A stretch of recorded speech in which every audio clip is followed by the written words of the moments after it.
Okay, I have returned. And it looks like I've gotten the YouTube side back up and running. And everything is back to moving as it needs to be moving. Fortunately, these little annoyances in the bottom left screen will be here for just a while, just to bother everyone. So feel free to try and ignore those. They're gonna be just a minor nuisance for the time being.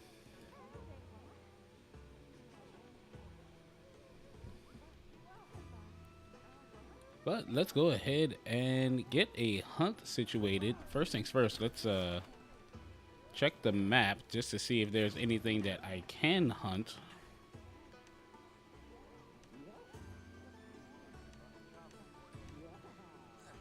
Always check the Wounded Hollow. Wounded Hollow is normally a good spot for finding things isolated, and it's good for testing your metal against monsters. But I've got nothing there, and Metal Raptormon, welcome, welcome, welcome. It's got the Shinra soldier look going on right now. Very Final Fantasy VII.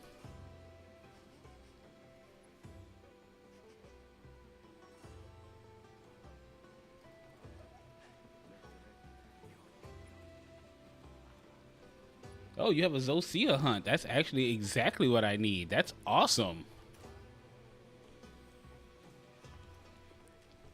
I'll go ahead and pop a meal voucher for us as well. I've got 30 minutes left on mine, but I've got a number of tickets, so I'm going to go ahead and get the Carver meal. Wait, hold on. Before I get Carver, let me check to see if I absolutely have to break the head or if I can get one off of a carve.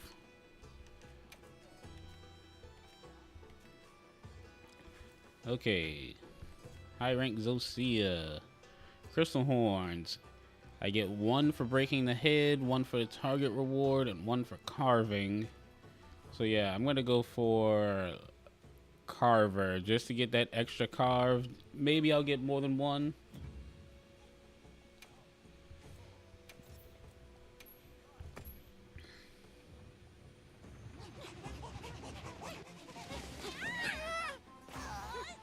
Had to get the Palico into the soldier gear. You have a Final Fantasy look for the Palico? As oh my god. That is adorable.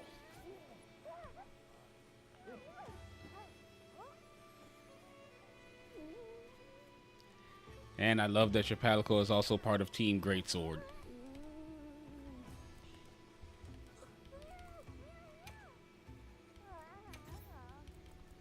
All right, let's hop into a link party and let's go and do this. Oh, wait, that's right. I used the meal voucher and I didn't have you in the link party. No, I'm so sorry. Okay, now we're in the link voucher. I don't care if I use another one. I've got plenty.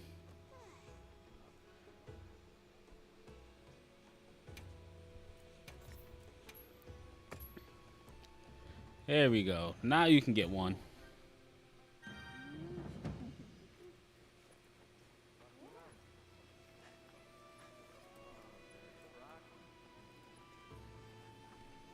Yeah.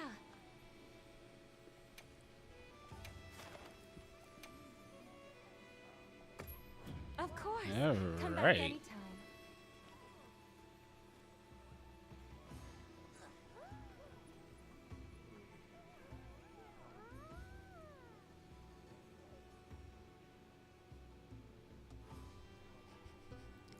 Let's see. Since I had this character during the event, I wonder if I have that. It's a special emote that you got for the event. Haha, I do have it.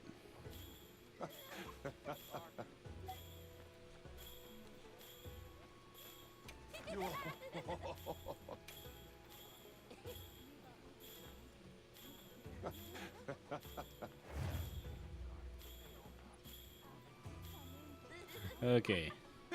I'm going to check to see if I'm good on potions and other things. And then we're going to get this going. Bombs, check.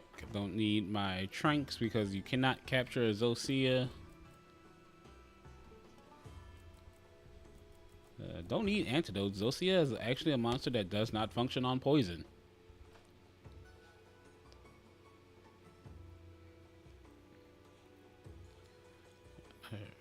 Alright, got my max potions, my ancient potion. We are good to go.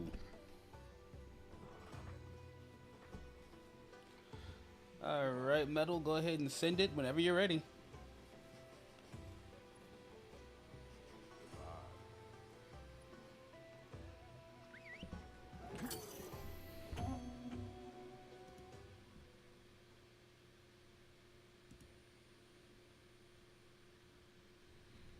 Yeah, we can go ahead and just vote skip this cutscene because we've seen it already. Baby Alatreon goes and drinks some flowers. I'll get ready too. All right, time to get serious.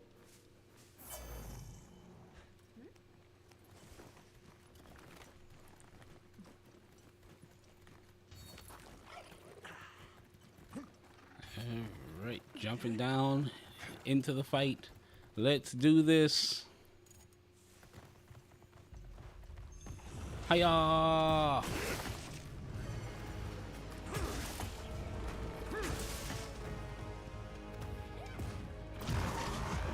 don't scream at me.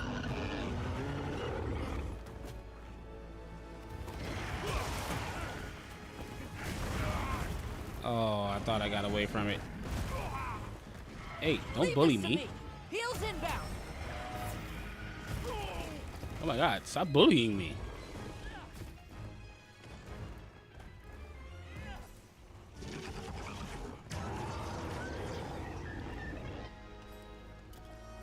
Alright, Zosia, you're gonna pay for that. No one puts Chad in the corner.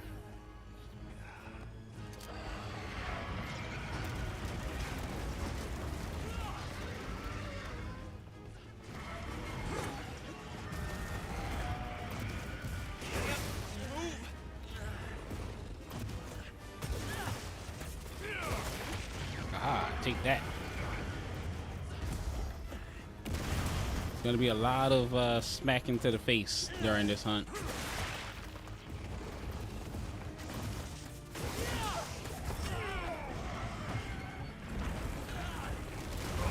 Oh, the after effect. Okay, this is oh, it was. Wait, nope, I still get one.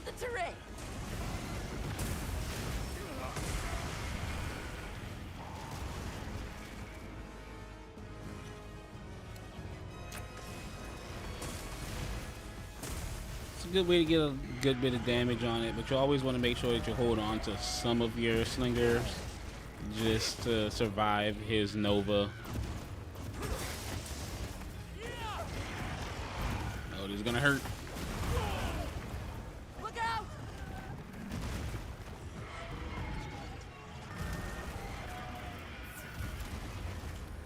Thank you, Dodo.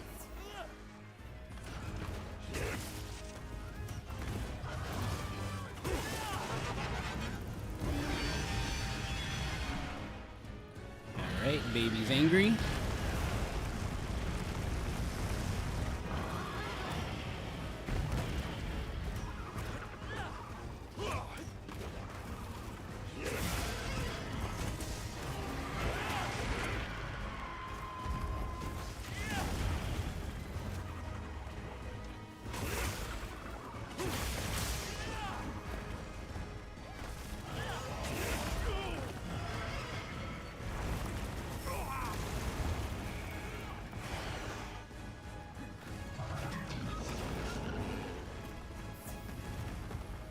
Oh, run, run. Aha, you've missed.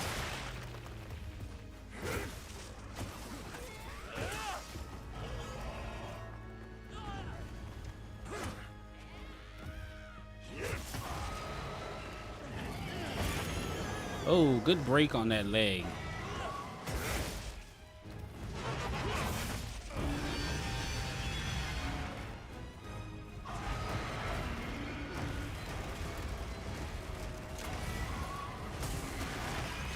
Yeah, I couldn't pass that up. He ran into a corner there.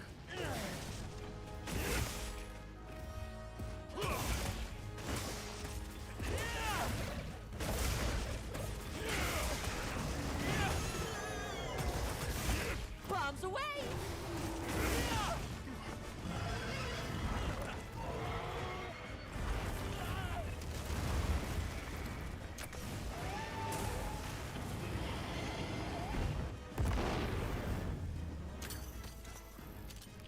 All right, now that I'm restocked on my dragon pods, I'm gonna hold on to these until he goes Nova, just so we don't get blown to pieces.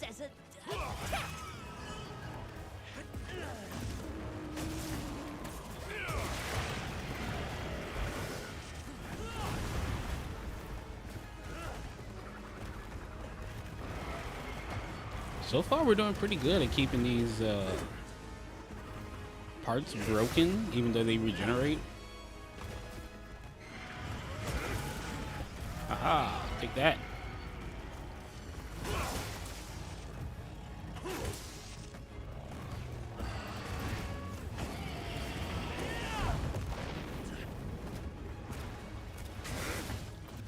I got a little nervous there. I thought he was gonna do the downward fire breath like freaking Gravios. That's what I'm thinking of. Oh! Gotta heal, gotta heal, gotta heal. Because I think the Nova's coming now. Heals inbound. Yep, it's Nova time.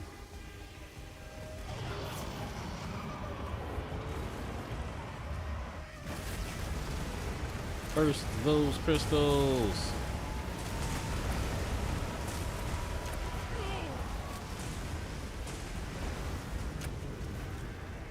All right, we're safe. Something got sent flying.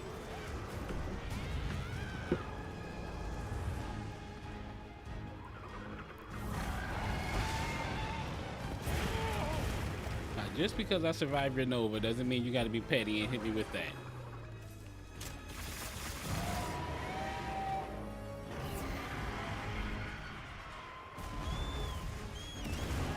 You're a hero.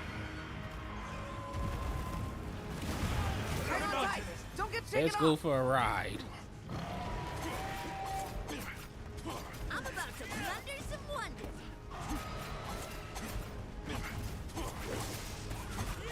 Give me your face. Got it on the ground.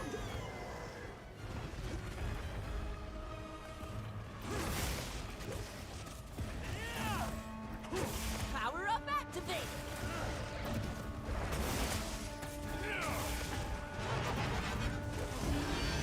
Oh, he screamed.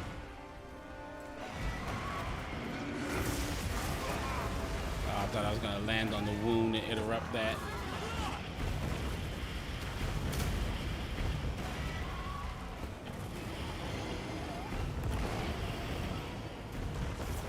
So glad he did not aim that at me. I could not have tanked that.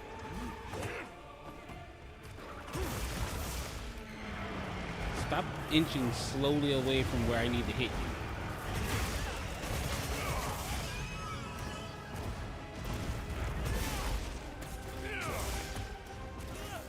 Well, that was an 872 on the arm, but I don't need that.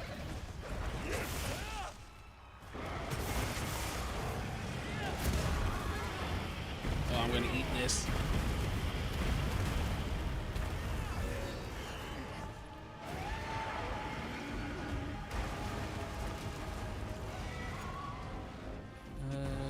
Is there one close by here? Oh no, I think we dropped it on it already.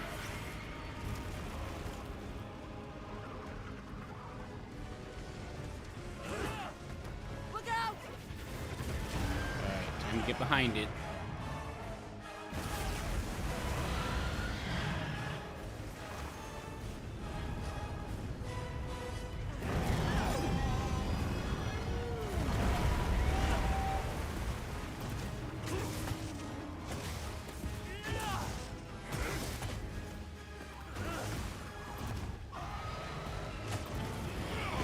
hurt. Thankfully, I got blown completely out of the blast radius. Oh,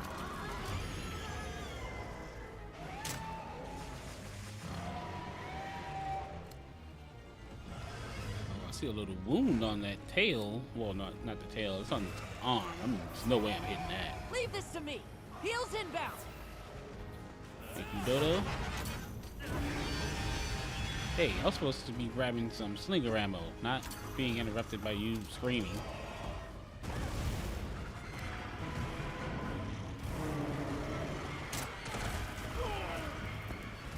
That's fine. I still shot you with the slinger, so that works for me. And Dodo coming in clutch. Oh, he bit me. Oh, you petty.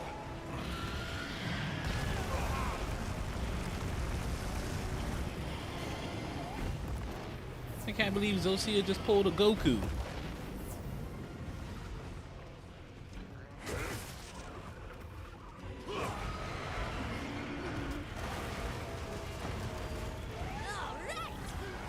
Oh, Dodo, you absolute champion. He plundered a crystal horn.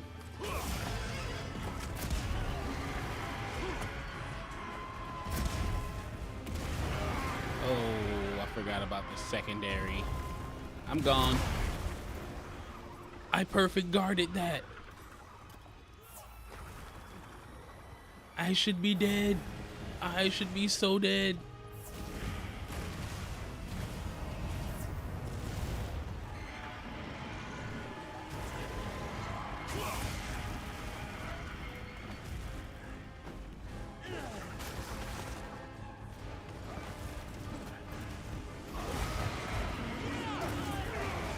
Oh, but I can't guard that. That's rude.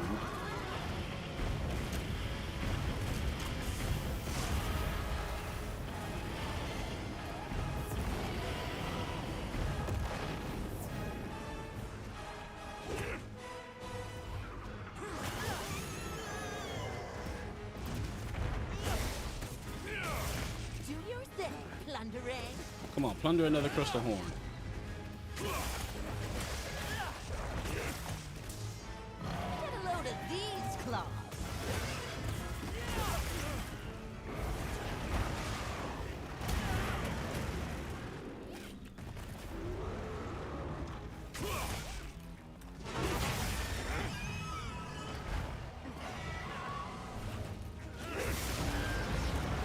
Alright, baby's really angry now.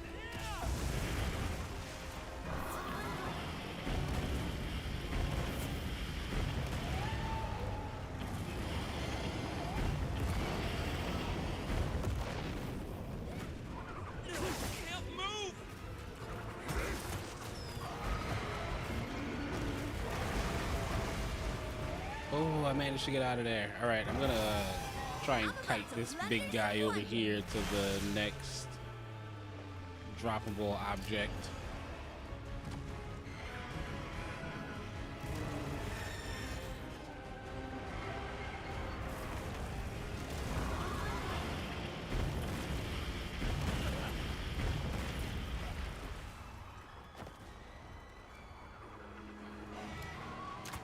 Come on, Chunky, get over here.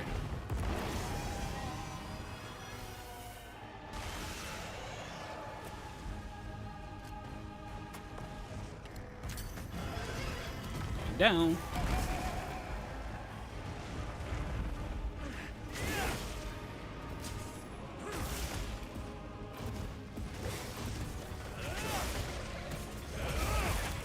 Oh, I broke the arm.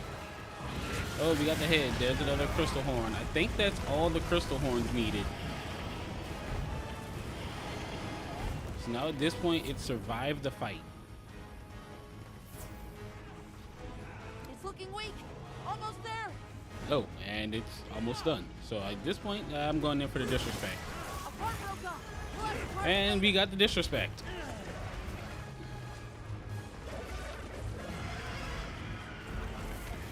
There's still one more breakable object on you, so why not?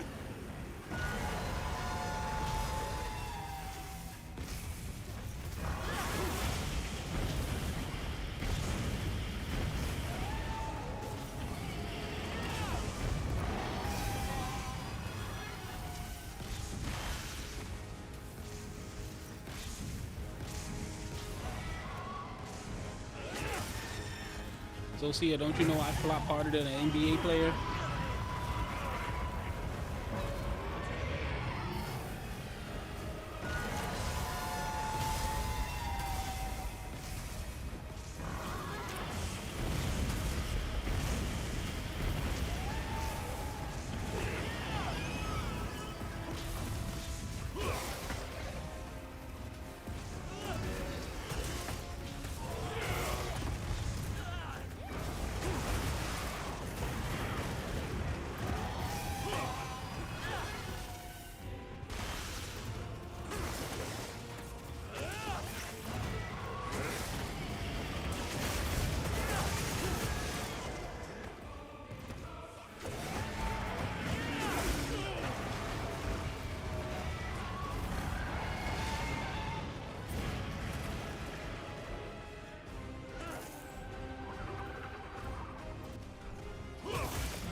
Where's that massive thing you calling on?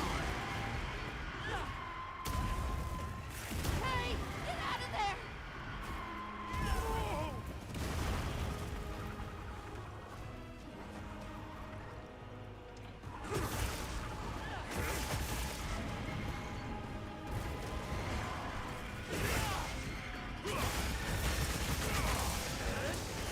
So many wounds.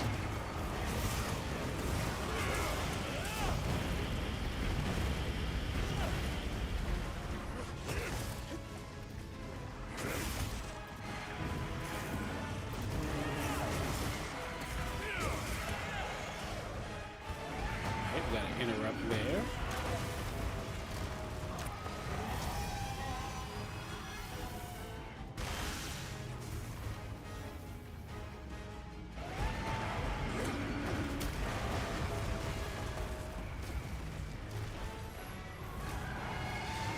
Let's throw this on because we now get dodgy.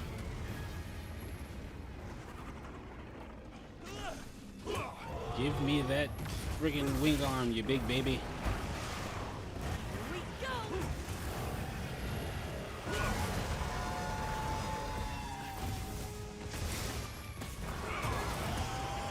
Oh, down it goes. Didn't get the last breakable part on it. Didn't take well for that one. But let's go and get that tail. Then I'm gonna go back for the body carve. Thank you, thank you, thank you. That was a very good hunt.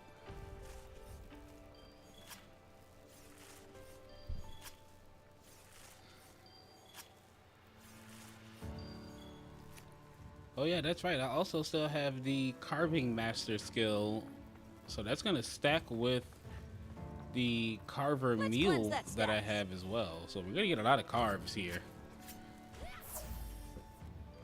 That's one. There's two. It's three. It's four. It's 5, 6. There's 7. I actually ran out of time carving. So I don't know if I got everything there, but it looks like it. I got 3 black ember masks on that hunt. Let's go.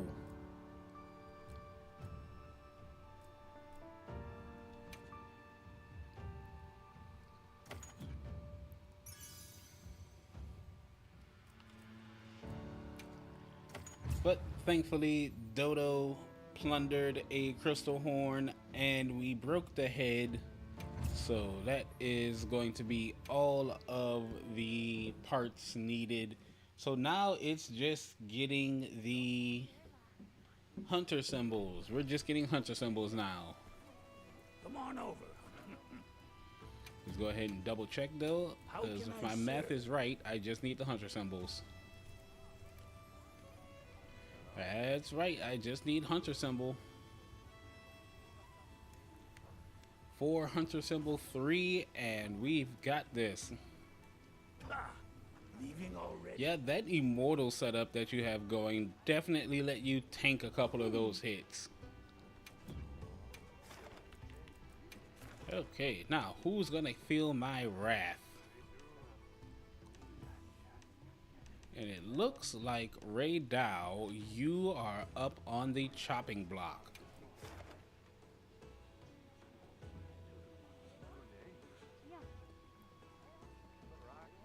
I'll catch you later, Metal. Good hunt. Thank you for that Zosia quest. It was definitely needed. You have a good time at work, and don't let them get to you.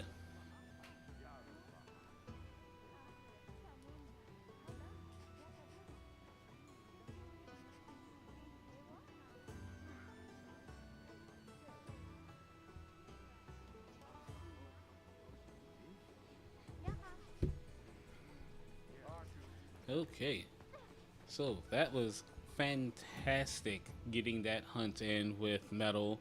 That was really, really needed.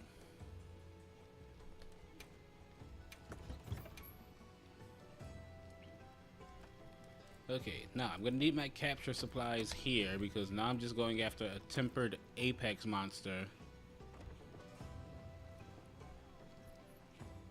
These can be captured, you know, after you beat them into the ground first. See you again, Hunter. Whoa, okay, that's just my stamina.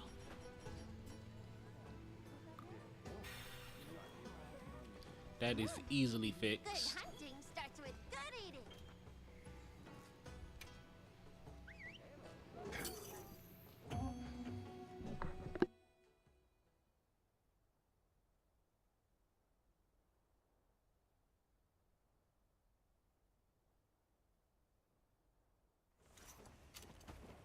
Wow, we sure got here fast.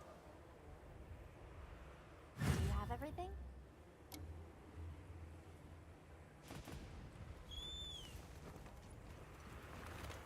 I can't see past my whiskers.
Hang on, I've got you.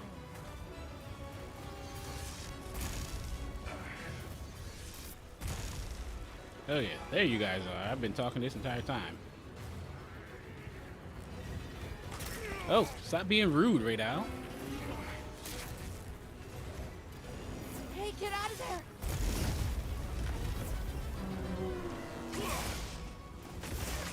This'll freshen you up quick.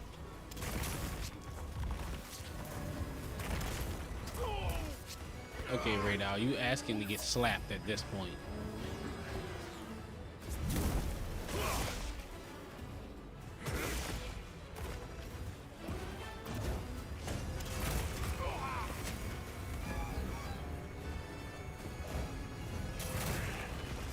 Just you wait. Watch when we get off these freaking sand dunes. Then it's on.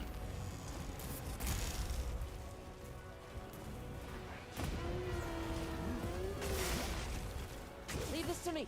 Heels inbound.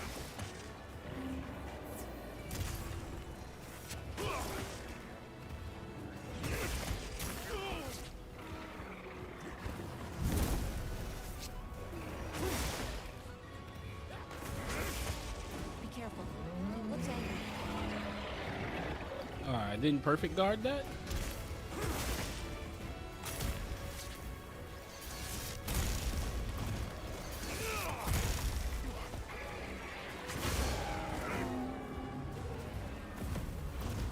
Surprise for you. Big chop to the face.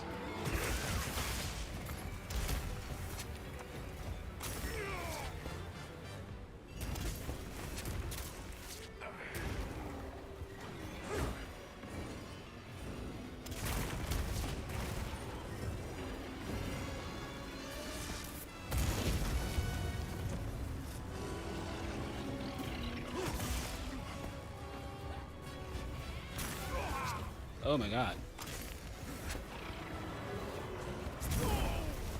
How is he hitting me with most of these? Leave this to me. Heels inbound.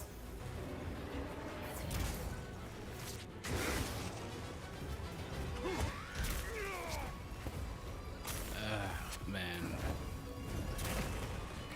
I just needed to run so I can get it off these sand dunes because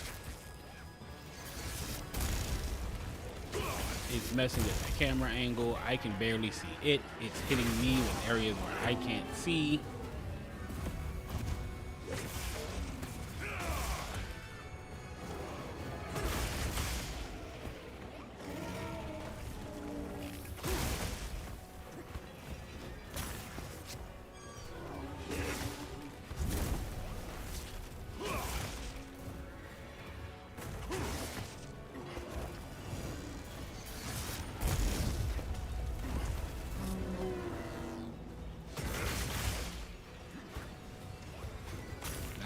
Arkveld here as well. Let's cleanse that status.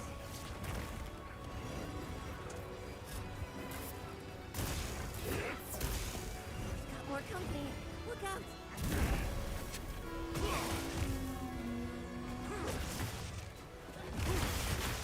I'm more than sure the Balahara does not want smoke. Apparently Balahara wants the smoke.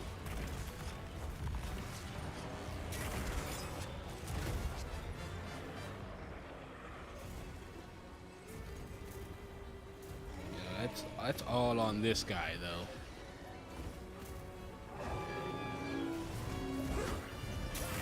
Oh, I could have got a sneak attack on it.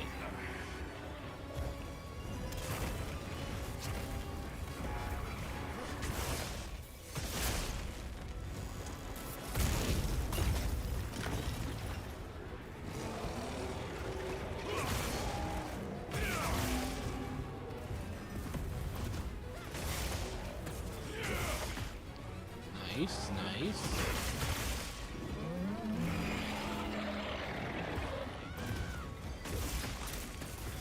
All right. Perfectly plundered.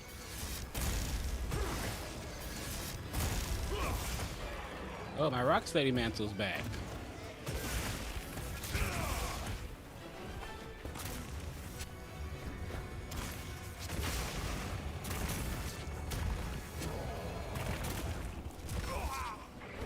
Didn't put me into my offset. Oh, why thank you. I wanted that.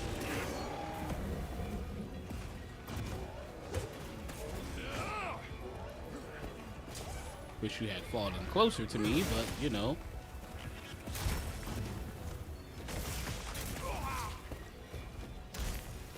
Look out. Just stay down for a second.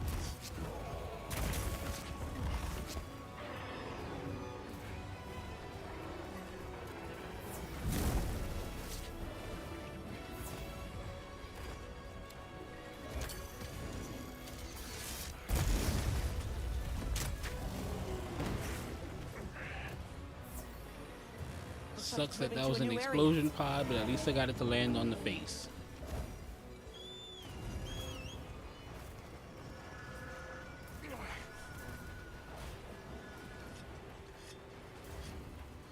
But finally going to a new area where I don't have to deal with the sand dunes, at least not as much.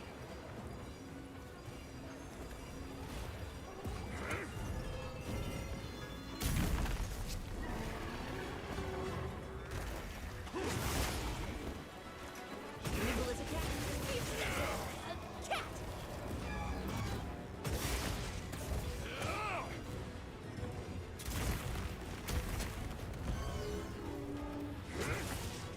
All it's gonna take is one thing to break, and then this battle goes completely in my direction right now. Poor Chotacabra.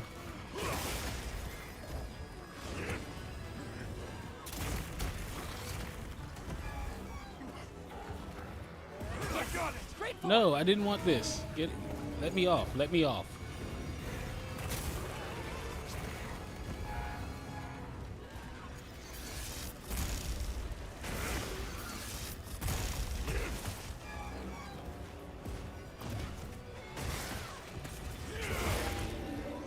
Ooh, broke your face wide open.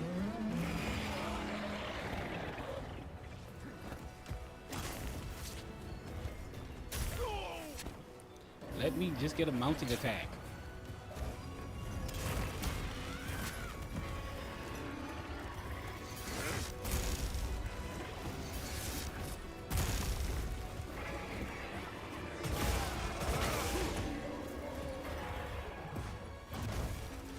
Leave this to me.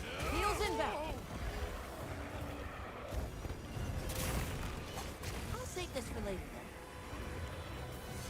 Gotta use the giant vigor walls because we're getting ready to do some shenanigans.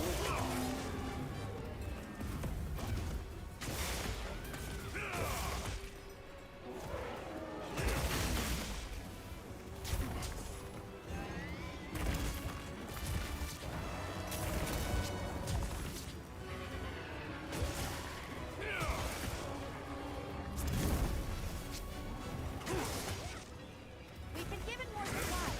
Check your sacred's pouch.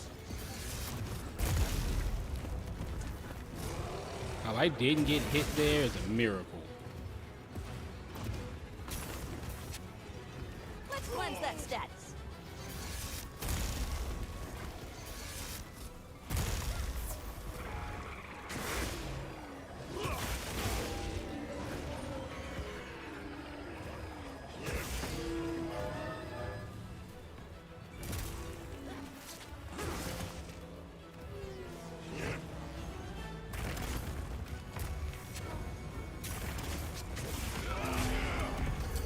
Down you go, big boy. Down you go.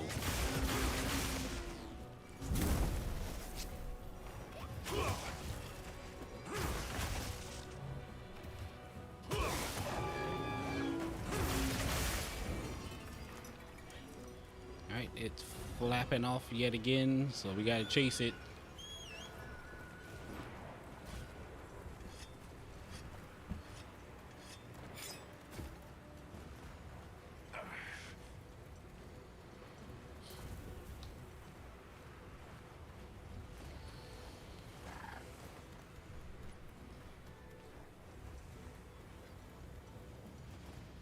The lightning has them amped up. Might be able to use them as a trap.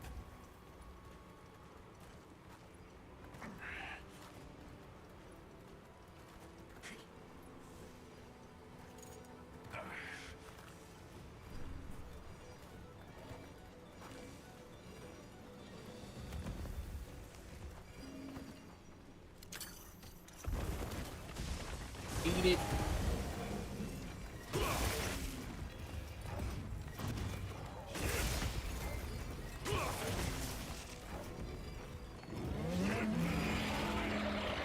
Oh, is that a wound on your tail?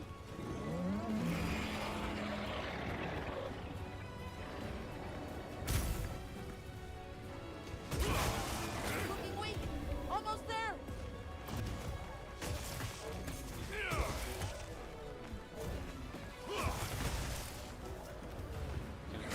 this off you before I capture you.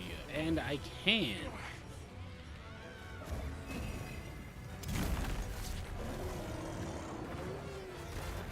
Trap set. Alright, get ready for your Benadryl nap. The terrain there. I think we can use it in combat.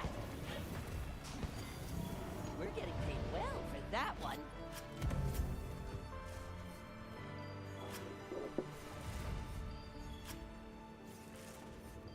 Please don't let it spot me. Hey, let's go, Bolt Gem.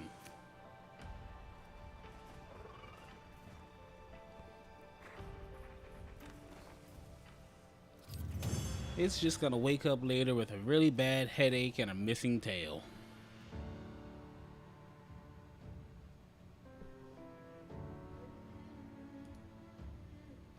That's all.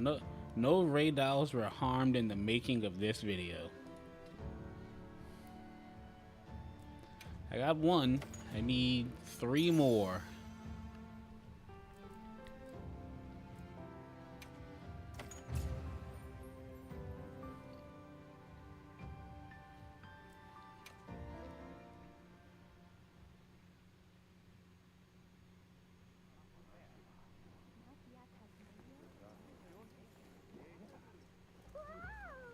Oh, say hey for now. Lagamu chale. Sabimbi.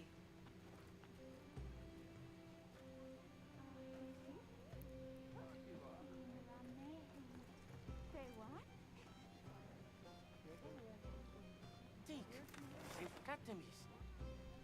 Yeah, they're talking about night blossom pollens. I've never found one. Well, you know what? I'm actually gonna go and look around here in the plains. They show up in the plains or the forest. That's the only 2 places I've heard that they spawn. Wow, we sure got here fast.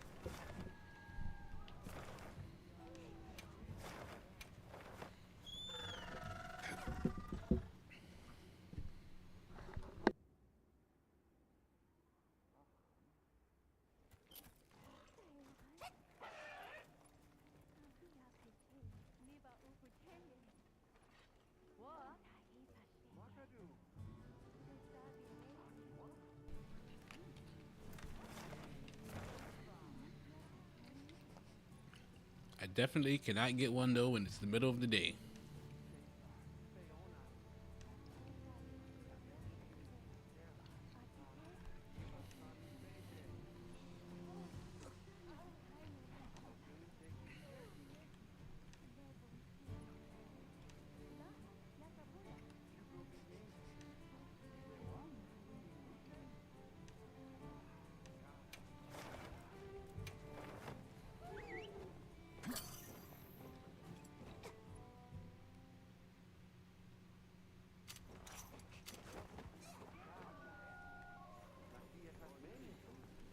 TK, like a handshake.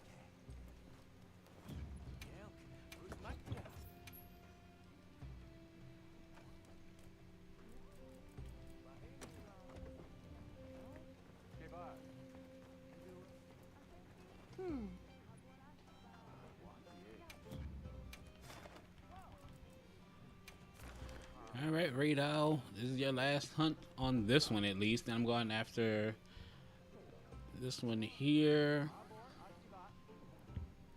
So as long as I get 1 from each of these Radal, I don't have to go and deal with the Arcvelds that I have here.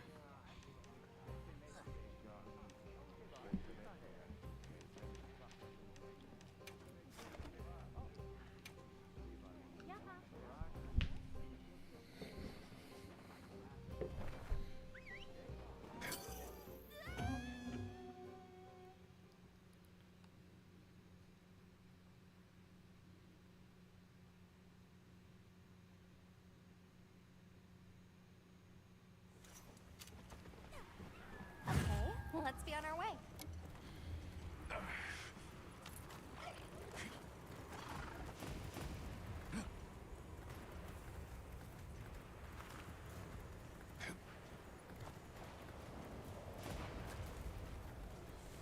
For anyone tuning in, welcome to the finale of this chapter of the Every Weapon Challenge.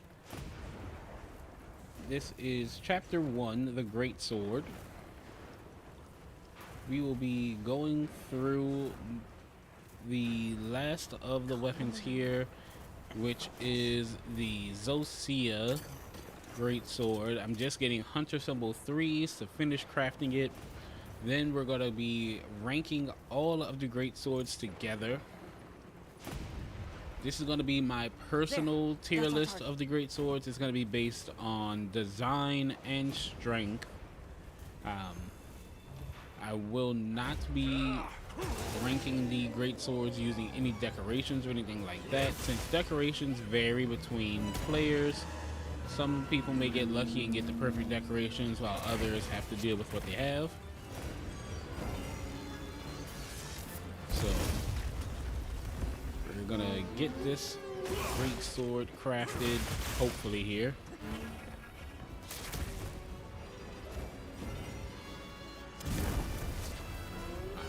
Take that, Raid Owl. You missed me. But you didn't miss that. That hurt. Oh, I can't move. Thank you, Dodo.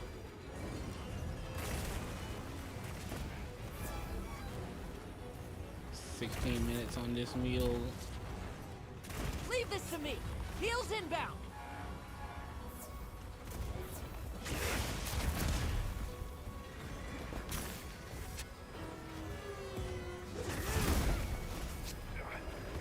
Did I bounce?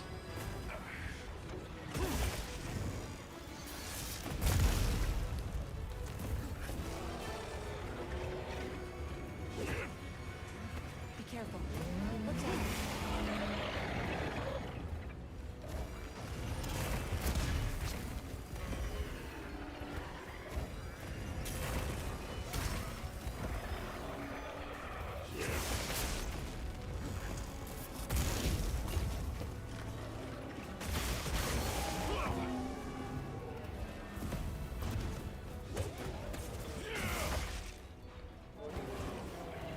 I had to hit something there because I was not going to make it to that wing like I wanted.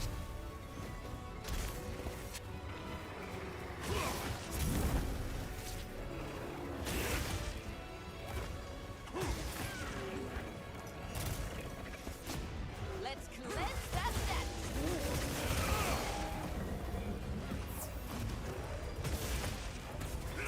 Go on the offensive.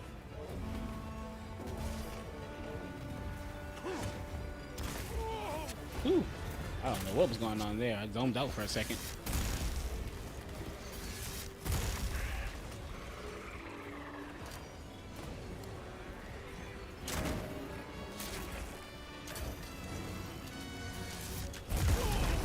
Leave this to me. Heels inbound. All ready when you are.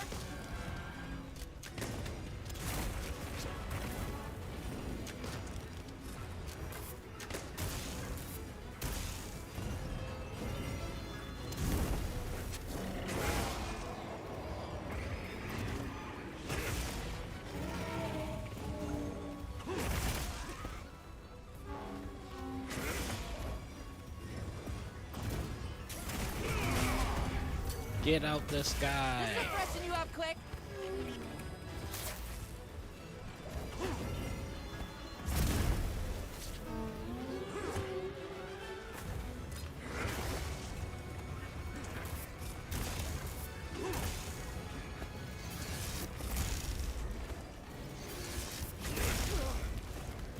Thank you, Divine Blessing, because that would have hurt a lot more.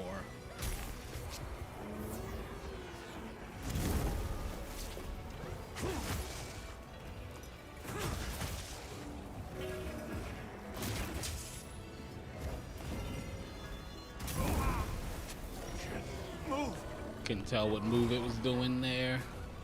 Hey, get out of there! Oh no, my Vigor Wasp revival because he was being a troll. I'll patch you up.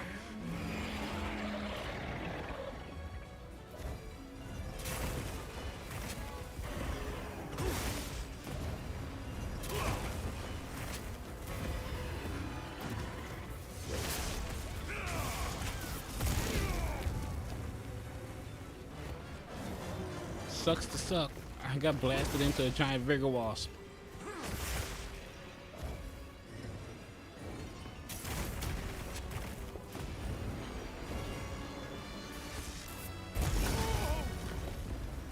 Seriously, I hate fighting on sand dunes. It really messes with hitboxes.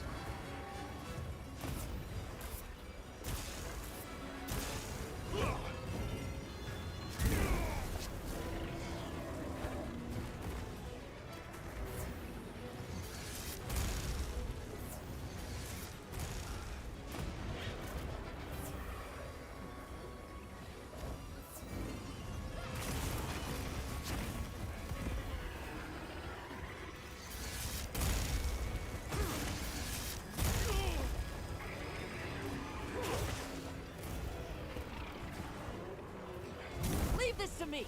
Heels inbound.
Plunder some wonder.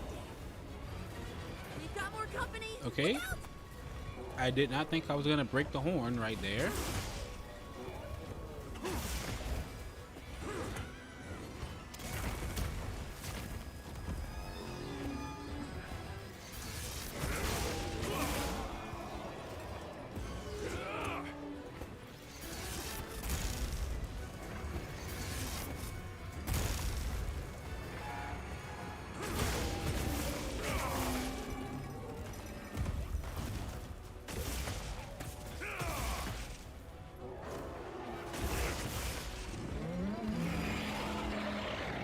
Of course, great thunderbugs have no effect. He's constantly getting struck by lightning.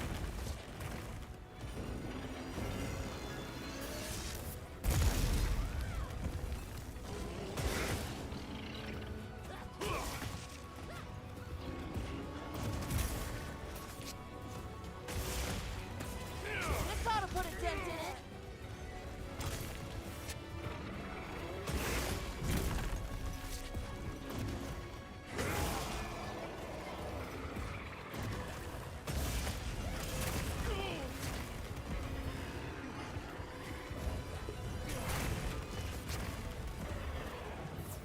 Let's heal up.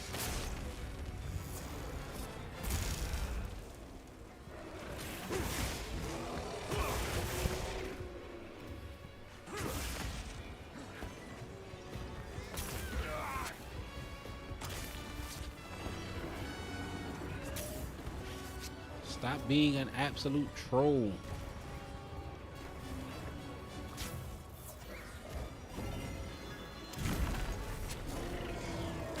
Stop targeting Dodo. That's rude.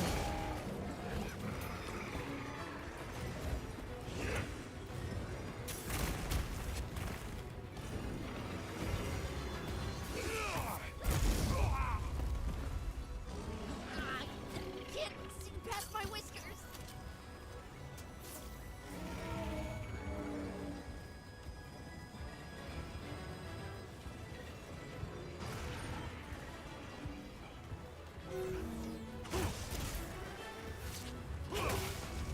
Leave this to me. Heels inbound. Pretty good hit. Looks like it's moving to a new area.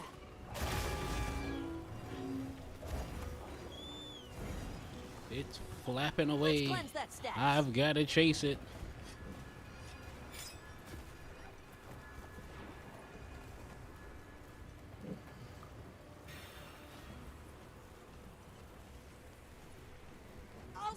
later then.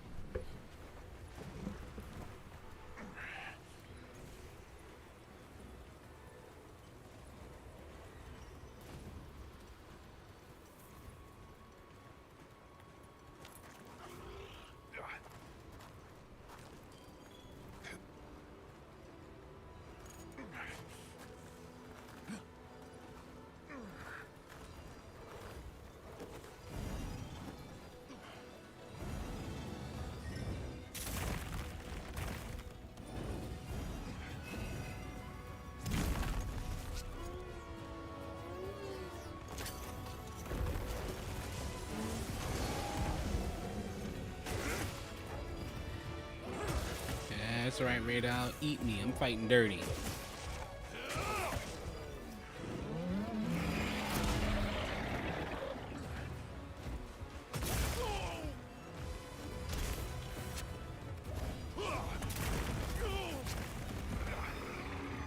Hey, get out of there!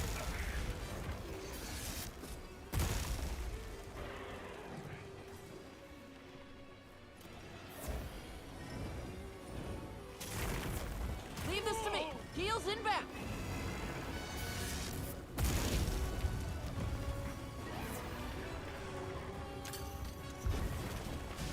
Excellent use of the terrain.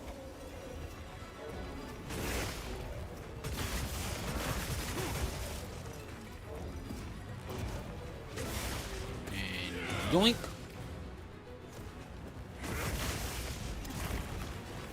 You probably can't take another big one of those. That tail's coming off.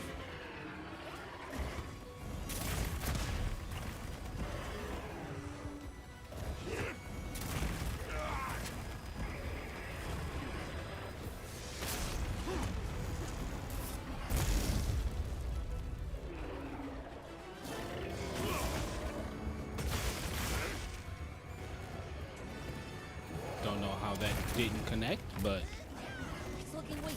Almost there.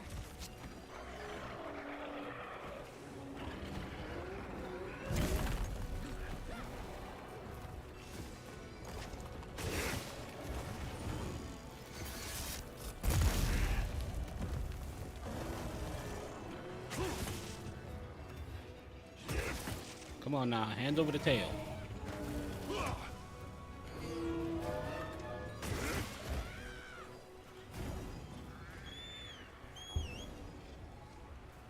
Radal, we have a system here and you're messing this up.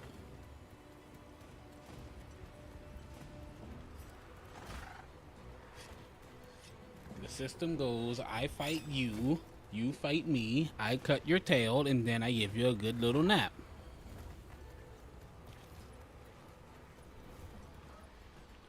You're blowing it, man. Read your lines.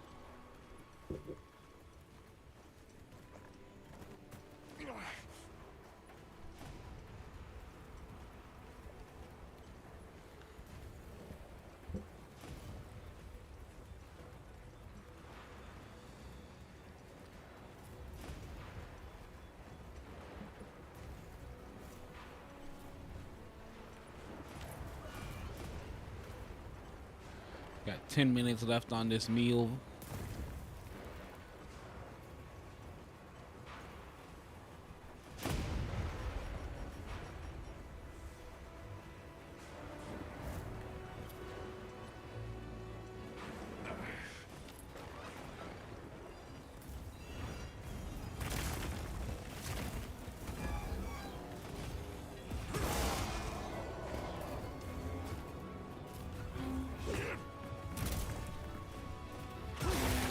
There's that tail.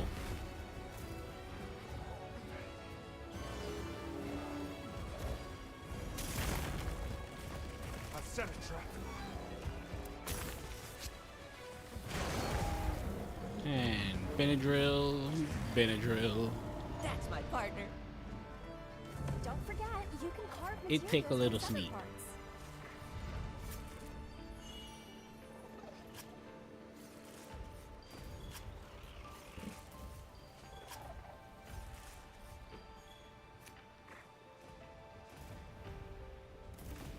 As they always told me when you take Benadryl, you can't have a headache or be sick if you're in a coma.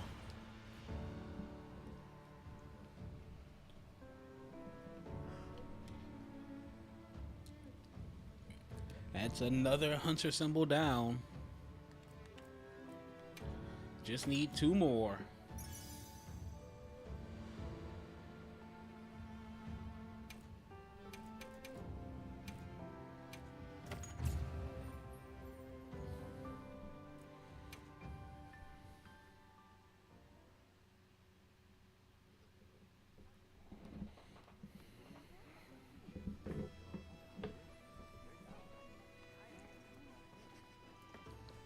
Well, while we recalibrate everything, let's go ahead and take a look at the barrel bowling course. Let's see what it looks like.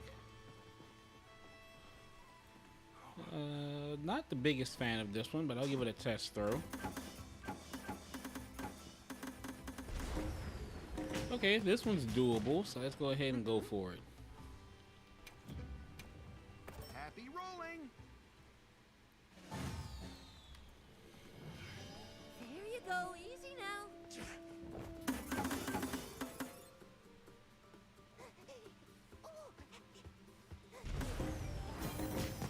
Okay, 266, that's a really bad score.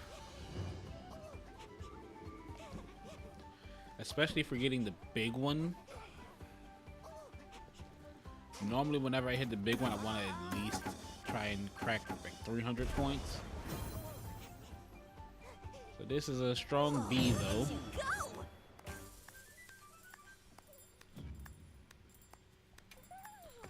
This is a really strong B. I'll give it one more, why not? Who knows, we might get an A on the finale. Happy rolling. Come on, Chad, let's do this.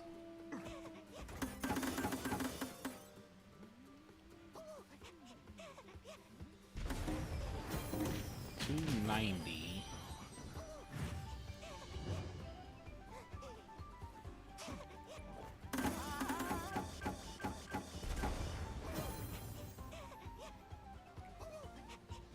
Oh, another strong B.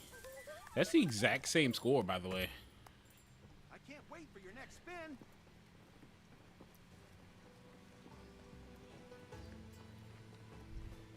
Okay, no A rank for Chad on the finale.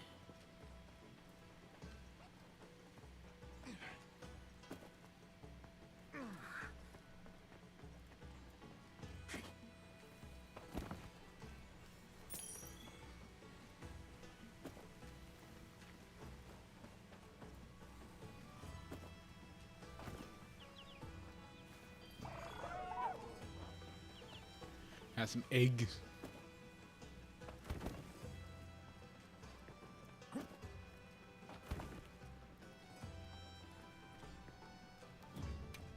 All right, let's restock.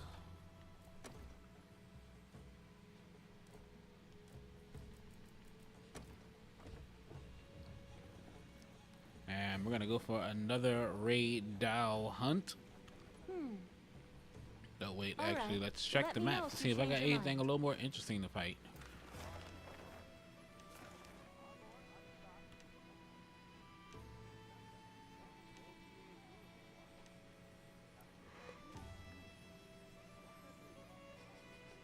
All right, just more and more Ray Dows.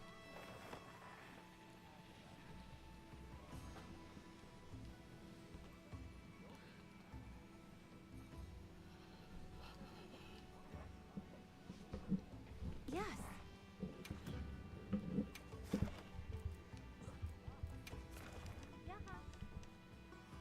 Okay, this one's a nighttime sand tide. I'm actually gonna do a little bit of prepping for this one. Quest accepted. All right, I'm gonna take a brief break and go to the hunter's room. I will be right back, everyone.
Alright, everyone. I have returned from the hunter's room. Alright, so off to demolish yet another raid owl.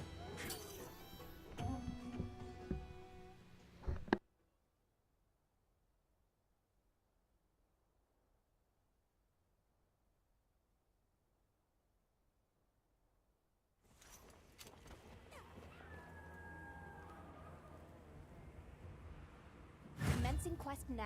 Are you prepared? The guild sent us supply items. Wow, what a view!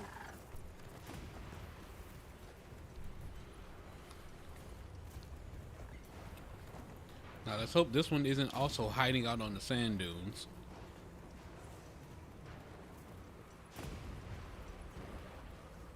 This must be how the wind feels.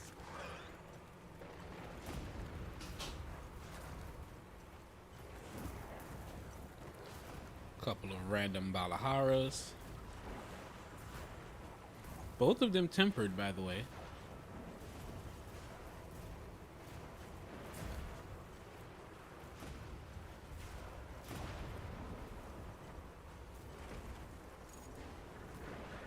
You know, and then the third one that's not tempered that don't know better. Use them as a trap.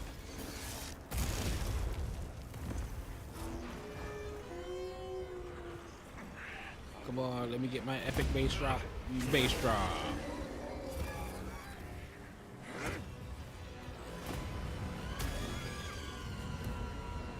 Another monster's horning in.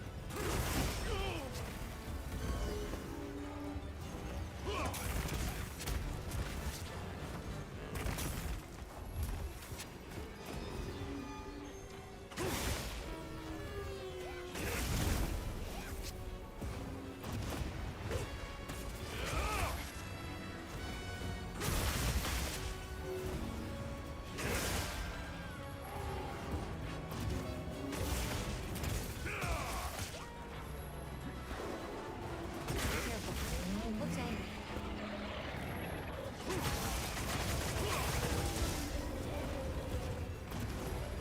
Power up, activate.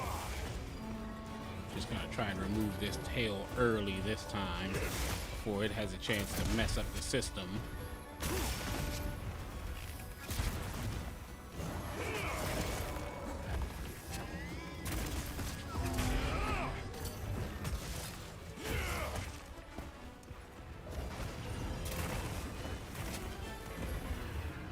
Look out!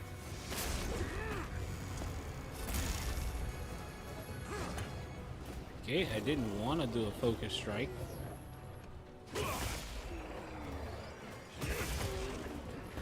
Oh, I did not refresh my meal before I left camp.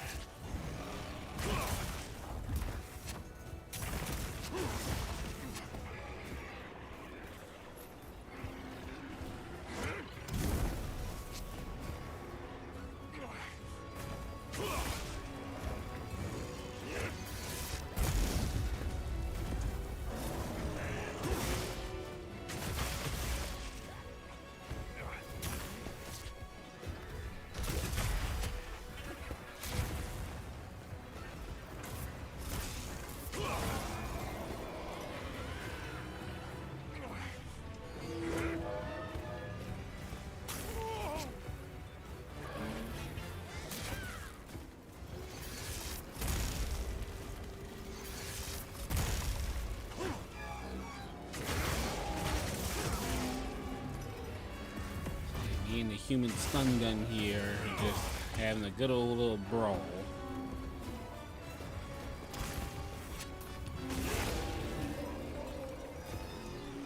Looks like it's moving to a new area. You know, I'd want to move to a new area too, Dodo. Look at all our ingredients. This time it We should whip just out the got barbecue. assaulted on arrival. This weather is unrelenting. We'll just have to tough it out.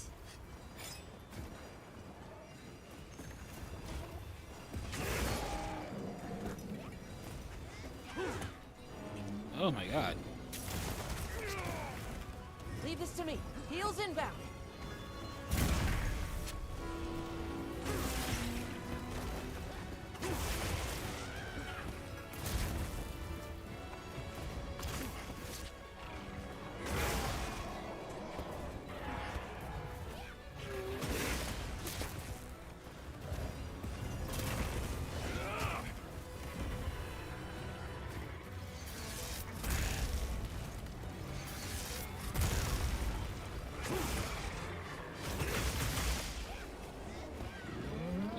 controller.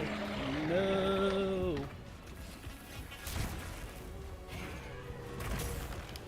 And saved it. I really gotta remember to plug this thing in.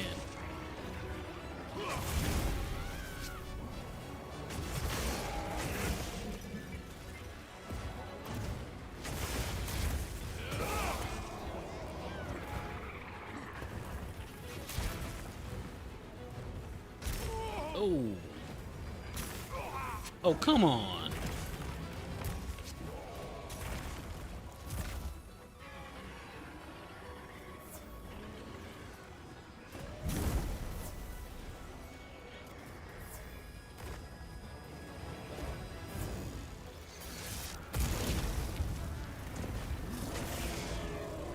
Now here's some one day. Got that mount. Yes, great form.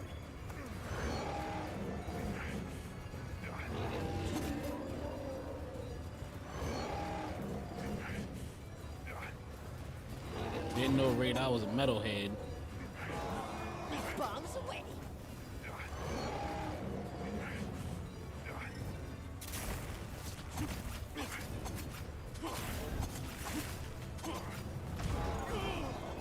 Oh, it didn't let me do the finisher, and I had the wound. That's okay, I can just do this instead.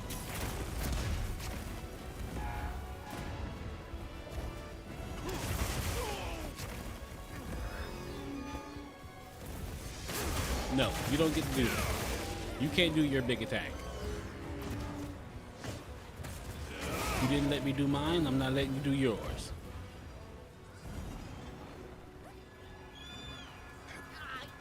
Can't see past my whiskers. Looks like the monster dropped something.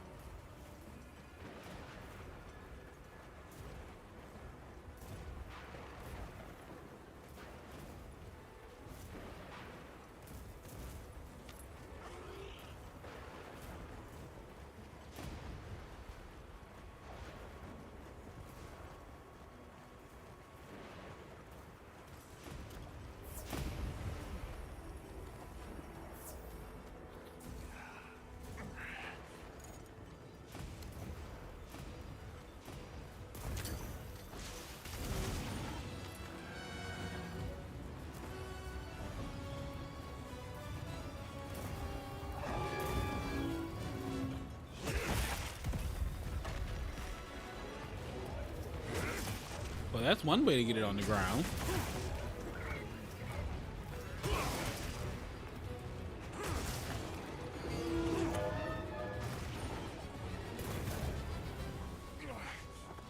Okay, then fine. You throw the smoke with Humatrice over there.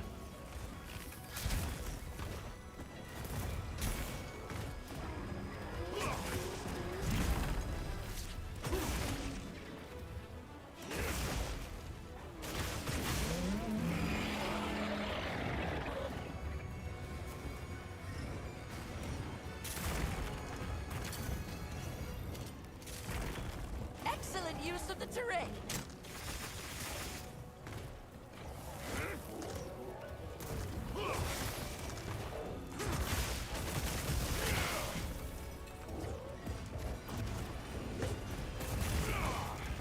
Look out!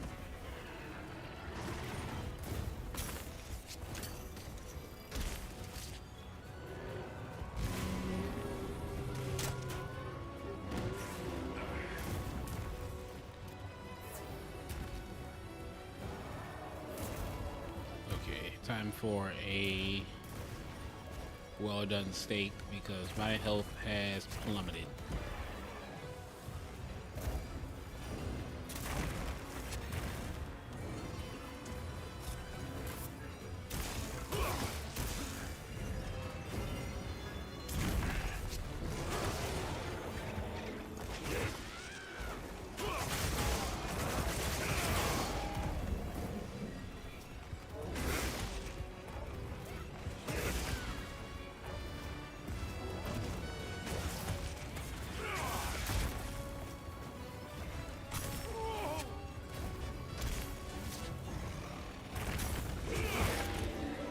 Oh, broke the head. I was going for an offset, but I'll take the part break. We've been given more supplies. Check your Sabret's pouch. Got it on the ground.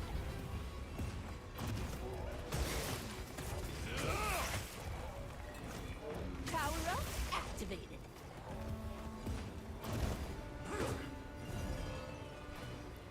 Don't run. Don't run.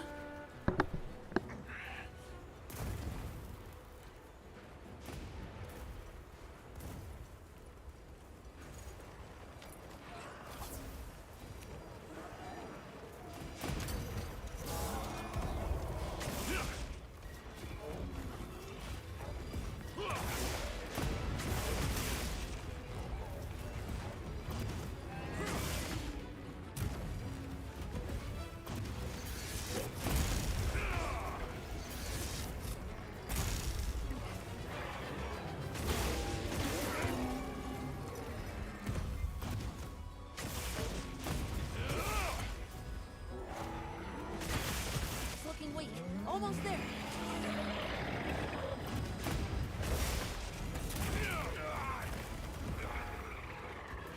I honestly thought I was going to hit it there, but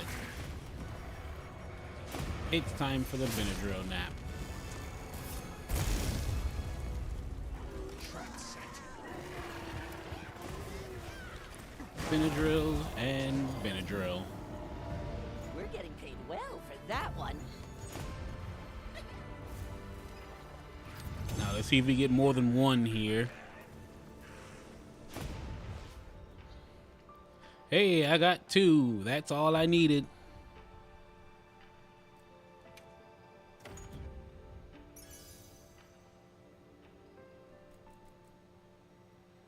And we got a Focus 3 jewel. How about that? I did, in fact, need another one of those.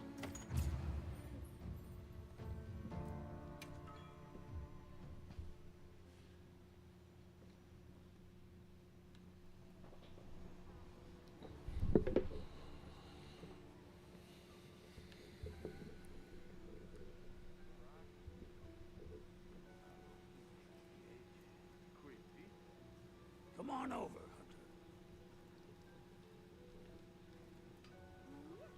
Hunter.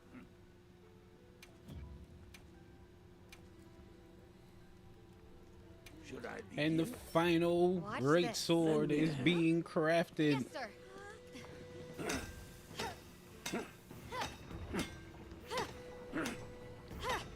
here? Got it.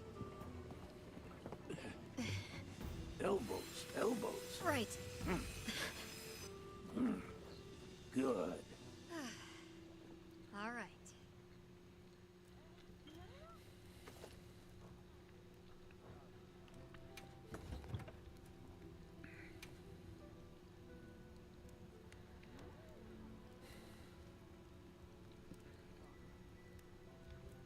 All right, everyone. That is it. We've done it.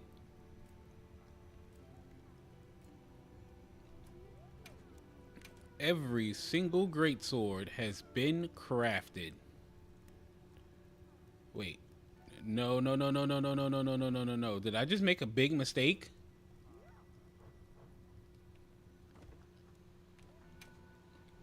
Do you have any requests?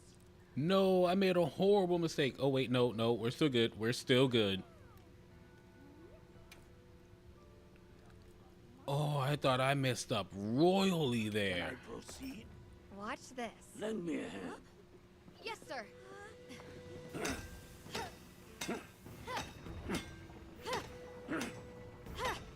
Okay, let's skip that. Let's skip that.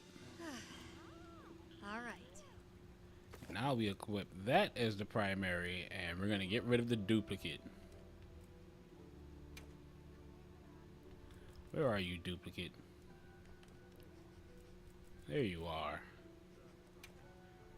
Get out of here. And we're going to dismantle some Ardian weapons as well, because I have the one that I need, and I don't need these guys anymore. I want to get the Orichalcite back. A sage choice.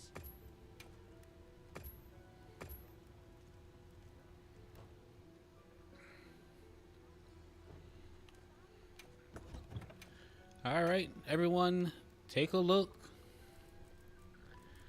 Every single greatsword created and used. Now then, we're gonna go into the next part of this challenge. Well, not really part of the challenge anymore. The challenge is now 100% complete. I've beaten the game with the greatsword. I've crafted every single greatsword. And I've cut the tails off of every monster with a cuttable tail. And just for proof, we're going to go over to the hunter profile. We're going to go down to the stats here. And there it is, 200 plus hunts. Greatsword only. You love to see it. You absolutely love to see it.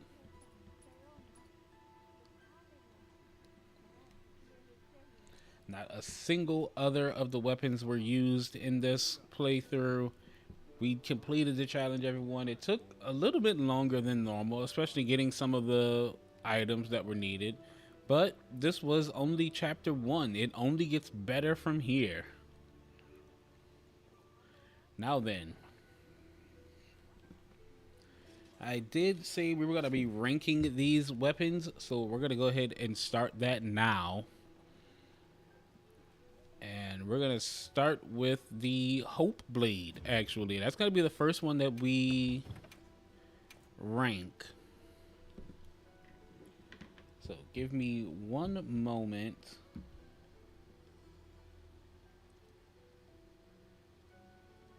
And I will get some things set up so I can get the official ranking started.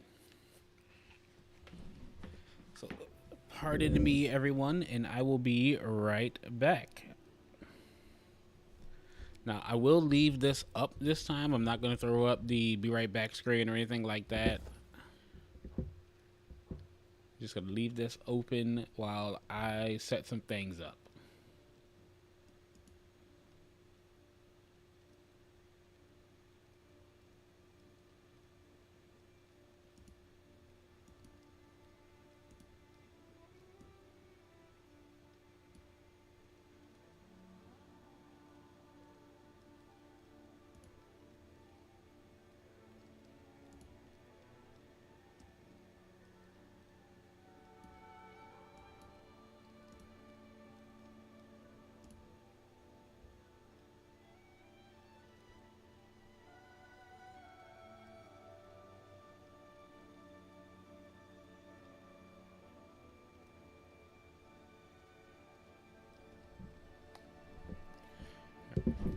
Okay, now I need to get the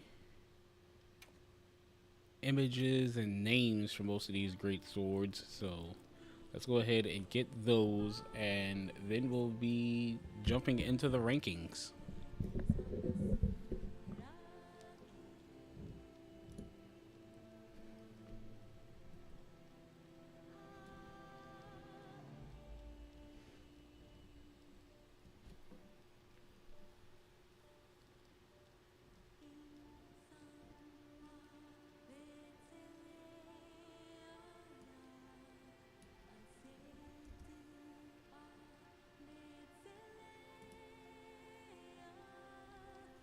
Oh, it sounds like the Diva's performing too, so I'm actually gonna go run over there.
Embrace the power of the sun.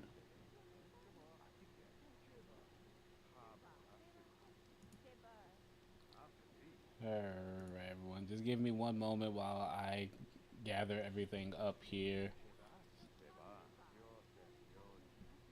Shouldn't take me too much longer.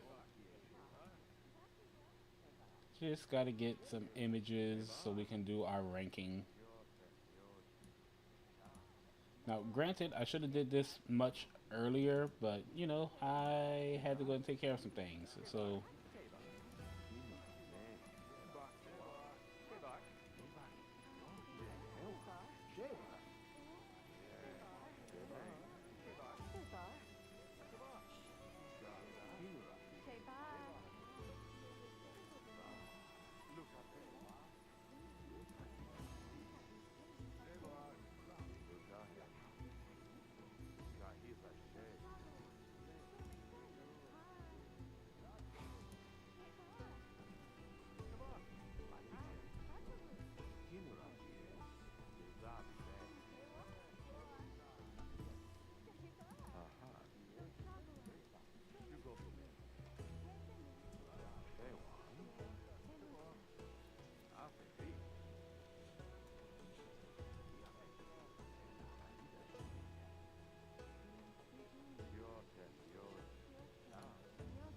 Okay, and things are moving now.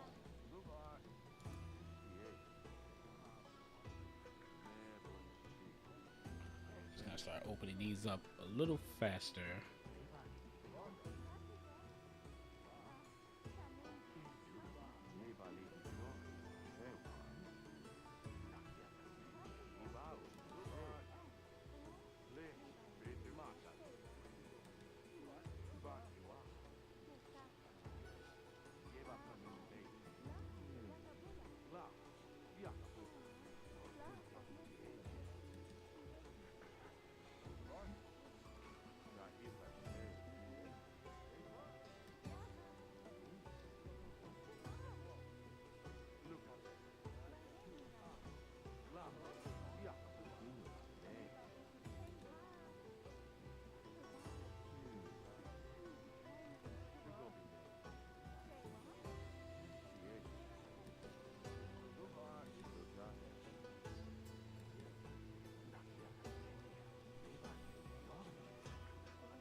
Okay.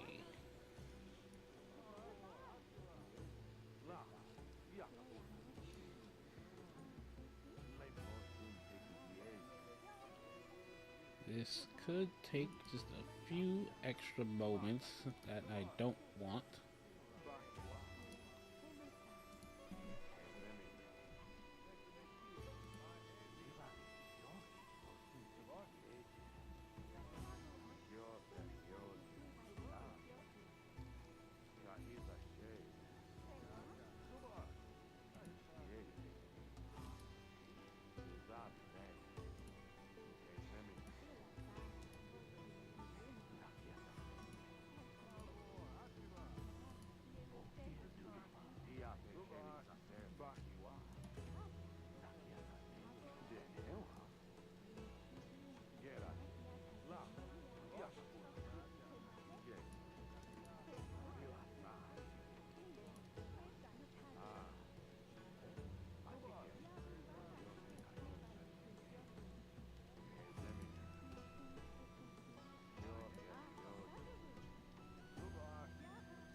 I have to do this the way that I want to do it then.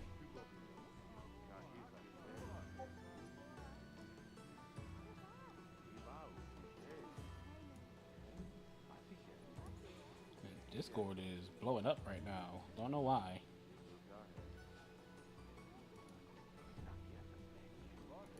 Speaking of the Discord, if you guys would like to join the Discord and chat with me and the rest of the crew, feel free to type in !Discord if you're catching this over on Twitch, or you can find the link down below if you're watching over on YouTube.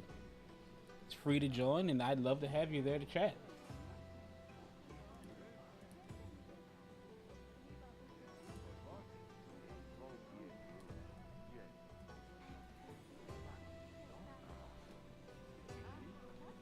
Alright, that's another one down.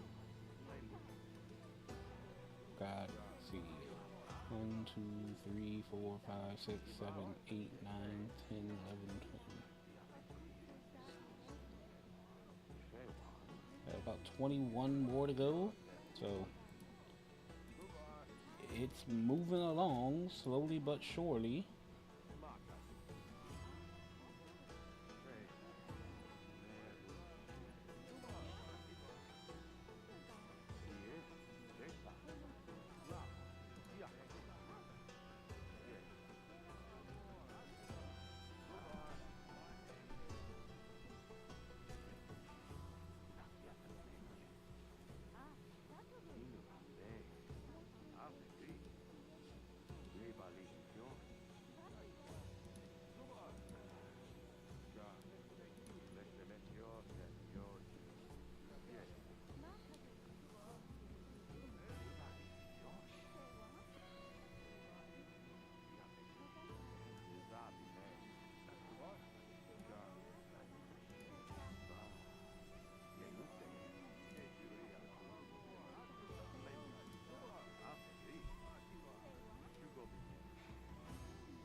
Now then, as we are ranking these weapons, I will be using them and discussing them as I go through each of the rankings.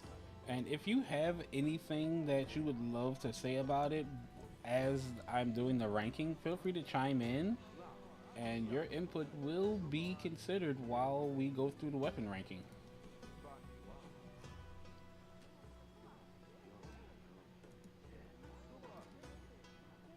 Because if you have something to say about one of the great swords that I may not have noticed, please let me know, and I'll actually go and try and find out what I've missed about it.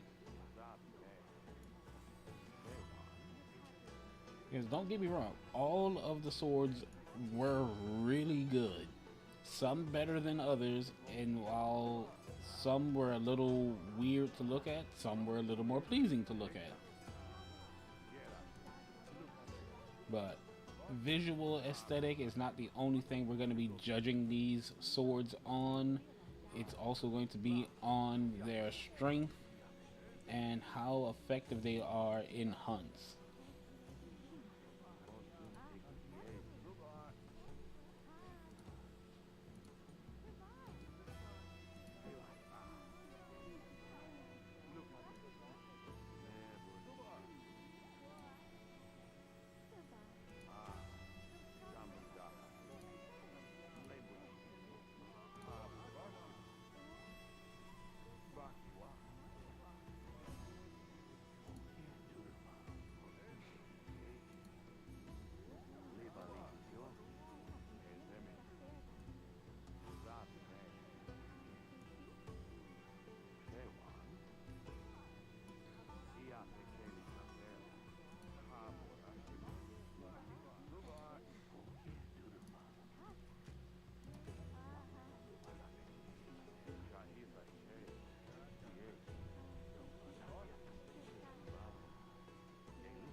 almost got all of them here. Just got to get a few more.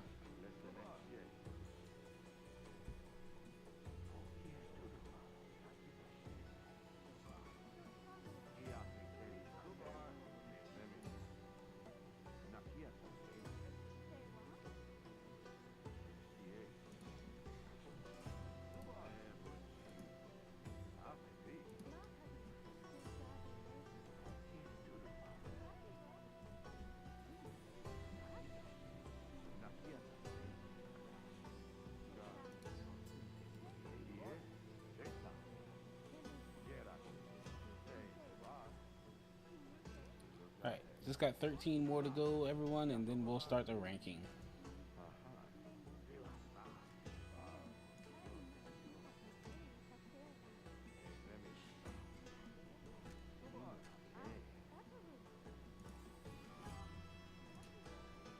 Now, for the next chapter, I will have this created way ahead of time. That way we don't have to do this waiting.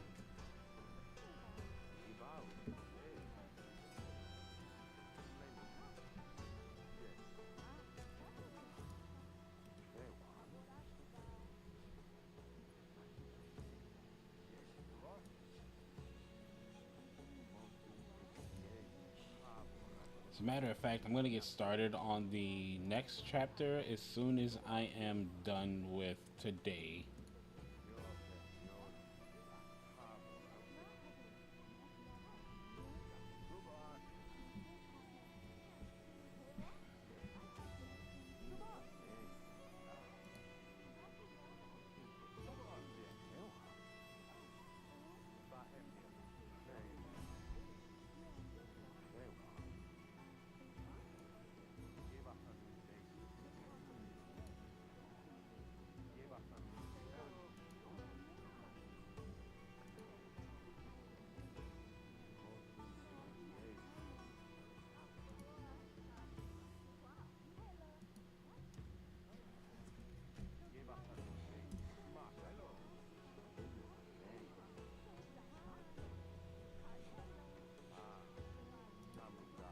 See, I think I'll add in one more factor to the great swords just because it's unique to 2 weapon groups within the game. It's only going to be for the great sword and only going to be for the lance, but I will be factoring those in just for these 2 chapters. But other than that, this will not be a big factor in most of these, but it will come into play, so don't worry.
Alright, almost done, I promise.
right, we're down to the final four.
Okay, everyone, let me know if you can actually see this here.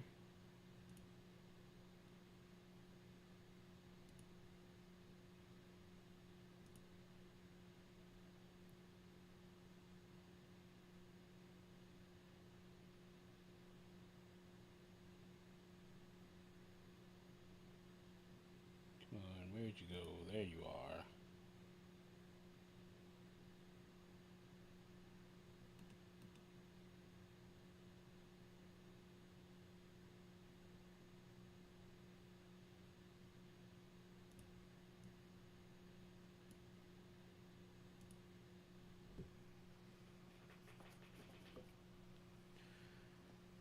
Okay, so we're gonna be starting things off with the Esperanza blade.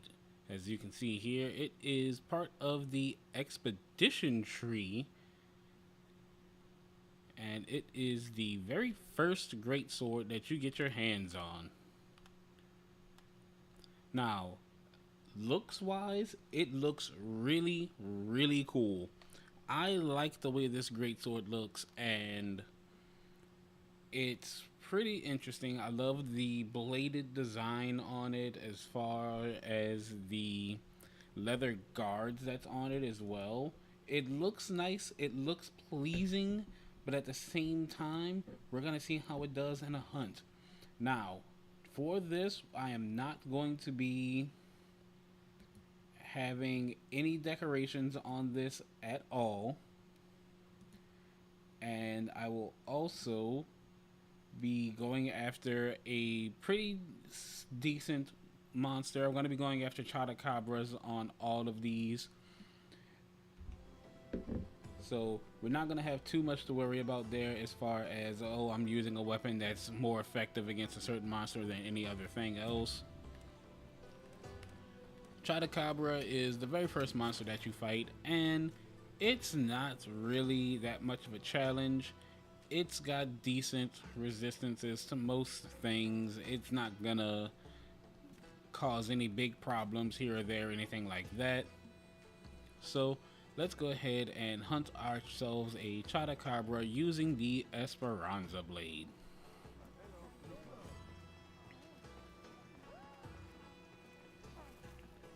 Now then, I'm going to be making sure that I have all of my items restocked.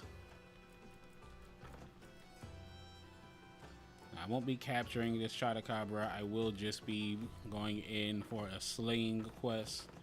I'm not going to do any barrel bombings or anything like that. I will be attempting to get a sneak attack with all of these as well. And the quest that we'll be doing is going to be the high rank Chotacabra that you get the moment that you enter high rank. So that's going to be a feudal fight, as you can see here. So accept and quick start. Then we're gonna go ahead and rank this greatsword after we've used it.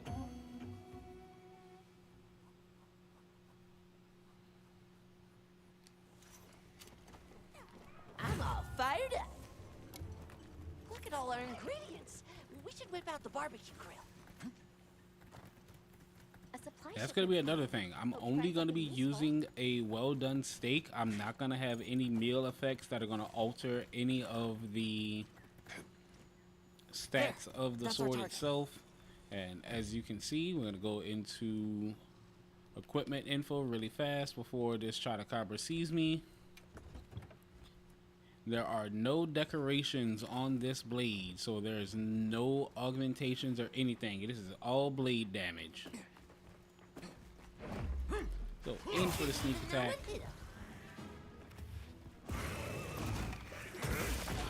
Now, the Esperanza blade does have built-in skills on its own that I will discuss after the hunt before we do the official ranking.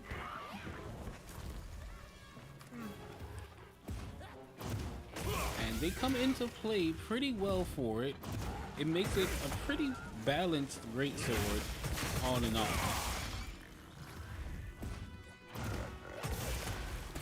Now, a lot of this is going to just be skills that have been developed over the course of this chapter of the playthrough.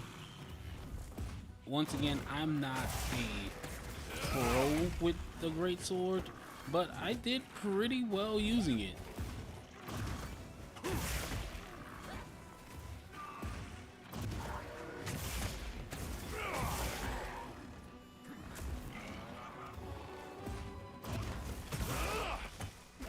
Oh, I got licked. Give me that.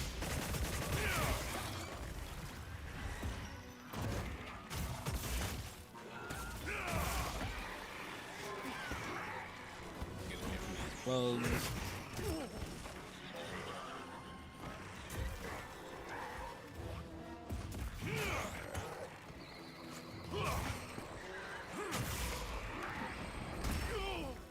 trying to dodge a bug. I got hit.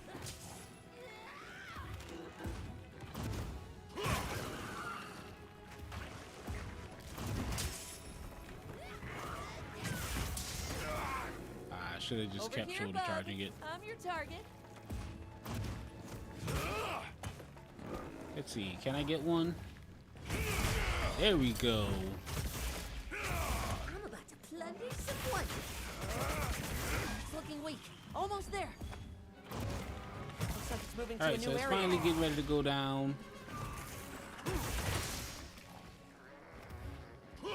Seems like we're gonna have to do a true charge finisher here.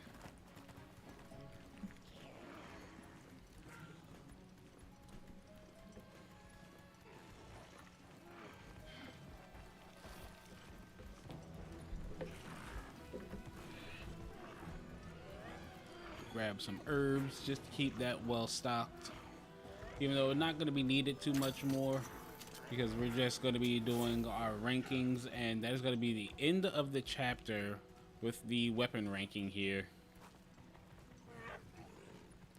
Now, are you going to bed down, Chotacabra? Doesn't seem like it. Here we go. So we're going to go for the mount instead. Let's see if we can't get a mounted finisher. Here we go. Oh no, that didn't end it. But this just might.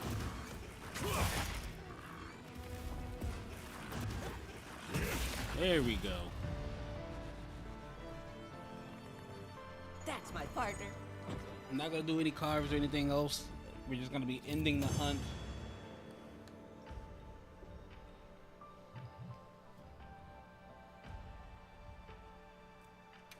I'll take what I get from this because these won't be needed anymore. None of this is going to be used for the rest of this because this chapter is coming to a close and we will be starting off a brand new character for the next chapter. Now then, let's go ahead and discuss the Esperanza Blade. We've seen it in action, now we're going to discuss it. So the Esperanza Blade, as you can see here, it's got some decent built-in skills. It's got a solid white sharpness on itself as it is. It's boasting 4 digits on its attack, sitting at 1008, which is not anything to laugh at. It's also got critical eye level 2, and it's got maxed out speed sharpening, so it gives you pretty decent critical chance. Well, no, is it critical chance? Yeah. Pretty decent critical chance, sitting you at 8% affinity base without adding in any decorations or anything like that. And with its level 2 maxed out speed sharpening, you can reclaim your white sharpness really fast. So if you want to just keep your blade sharpened at all times, I would recommend using something like protective polish or anything like that, just so you can stay at maximum strength, maximum sharpness. That way you never have to worry about bouncing or anything of the sort. I would put the Esperanza Blade myself at a solid, I would say B tier. Esperanza Blade sits at a solid B. Is that the Esperanza or is that the Destructive Torpor? Hold on. It looks like it was the Torpor. Here's the Esperanza Blade. So yeah, I'll put the Esperanza Blade here in B tier.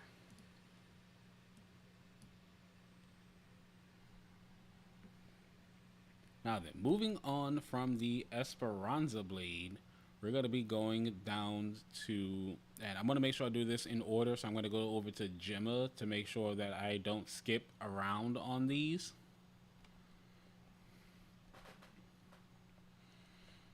But moving from there, we're going to go to the Guardian Rathalos tree. Even though you don't see this weapon until later on in the story, we're going to just go down the list of craftable weapons and just talk it out. So next up, we're going to have the Whitefire Wrathguard. We're going to discuss that one next, going after the same monster, Chotacabra. Oh, it actually looks like it's going in order for me. Yeah, it is going in the correct order for me already. So that is going to help things out in my case here. So next up you have the Whitefire Wrathguard. The Whitefire Wrathguard is another really good weapon. As far as design goes, I like the Guardian outlook of the monsters. Having that white bones, that white bone ash looking skin to them, and those blue veins that you see just pulsing throughout the blade at all times, because it's more of a construct than an actual living creature, just looks pretty cool in my opinion. But we will put it in action and we will discuss it afterwards. So going after Chotacabra once again here.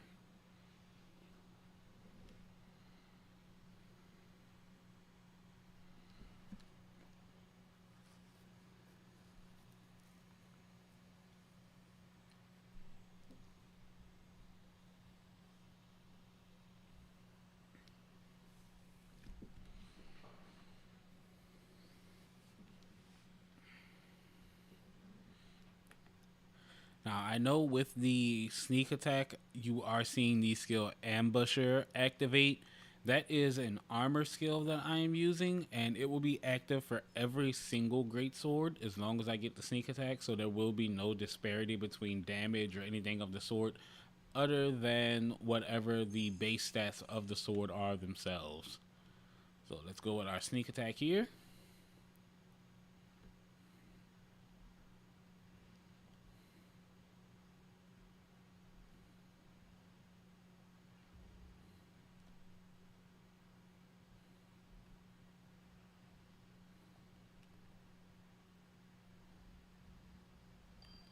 Boom, big wound strike. Another interrupt on its attack at that too. Thankfully, using that focus strike got rid of all the bugs.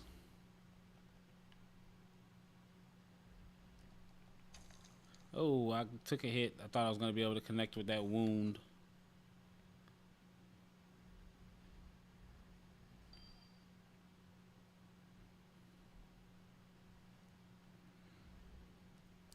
Now, as you can see here, the Whitefire Wrathguard is putting out some serious work. Compared to the Esperanza blade, this one is hitting slightly harder. Hey, we've been ragdolling this poor Chotacabra all over the map right now.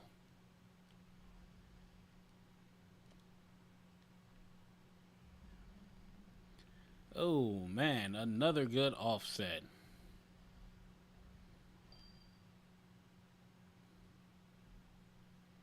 And another interrupt. This Chotacabra has not been able to play the game.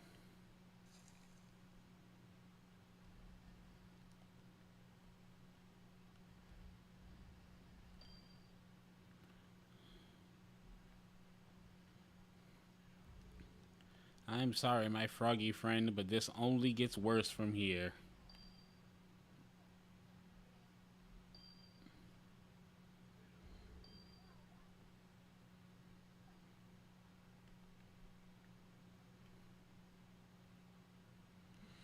Alright, it's on the move. Let's see if we can't get ourselves a good old smack on waking it up. Sorry that I didn't have the hunt up going right now. I didn't know I had the ranking still up. But yeah, this one has just been getting slapped all over the grounds. The Whitefire Wrathguard is hitting pretty strong. It does lose its sharpness relatively fast compared to the Esperanza. But that can be easily mitigated because it has very strong blue sharpness. And this should end things here. I'll leave this for you in case Oh, you need nope, not just yet.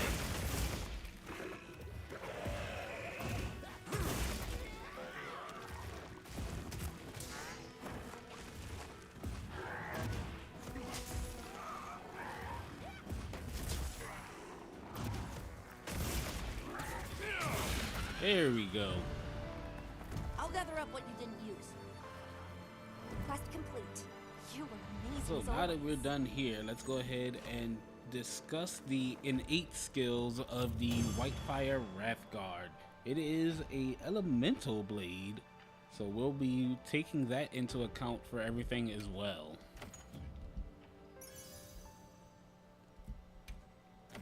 Now, there will be other elemental blades of the same element, but we will discuss that as we continue. So, the Whitefire Wrathguard. Let's go ahead and talk about it. Let's just talk about it. So, the Whitefire Wrathguard has critical element level 1 built in, as well as Master's Touch. Now, Master's Touch is a very interesting skill to have on a weapon, especially built into a weapon. With the Master's Touch skill, it gives you an 80% chance of not losing sharpness whenever you land a critical hit. That, compared with its 15% innate affinity, gives you a 15% chance on top to get a critical hit, and on those critical hits you have an 80% chance of not losing any sharpness. Now, while that would be good on weapons that attack very frequently, like the dual blades or the charge blade or sword and shield, weapons that you know are just going to be constantly landing hits over and over again, or even a long sword, by the way, where you can constantly get those critical hits and keep your sharpness up at all times, that's really, really good. Now, the downside to it being on a greatsword is that the greatsword isn't going to be hitting as often as those other weapons. So when you do get the critical hit, it's going to be really nice to land that big damage, and giving that 80% chance of not losing sharpness is going to be pretty cool. But other than that, that's what this weapon does. Now, the critical element that it has built in gives you a slight increase to your elemental damage when it activates.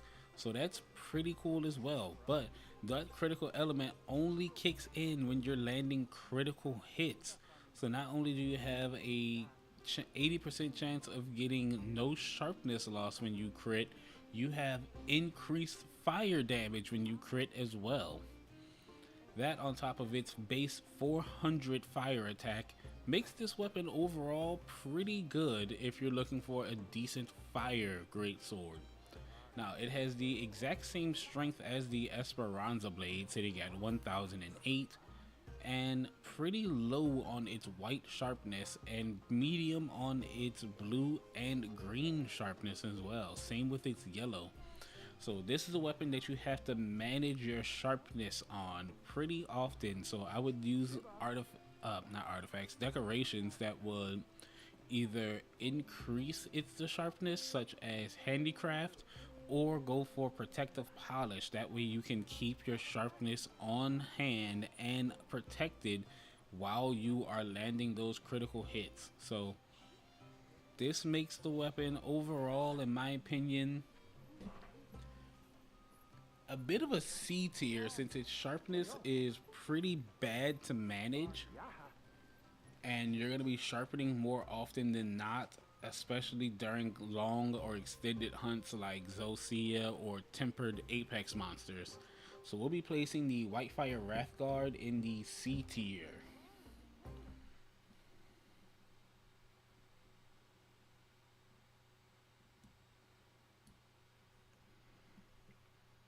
Okay, moving on from the Whitefire Wrathguard, we're going to be going over to, I believe it is the Ravager Blade. Ravager Blade is actually really, really good. I used it for quite some time during my hunts. And as you can see, I still have the decorations on it. So we're going to take those off. Just going to remove all the decorations now.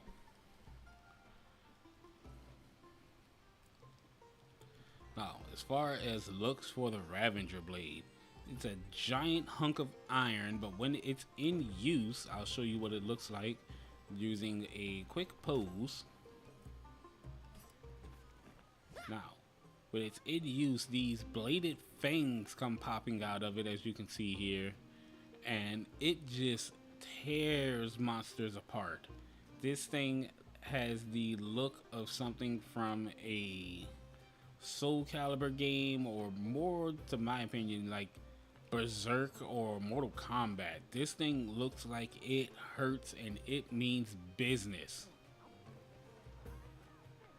So we're gonna go ahead and use this one on the Chotacabra coming up next. Now, as far as its stats go, they're overall pretty much the same. Most of these swords are gonna be sitting around 1,000 damage plus.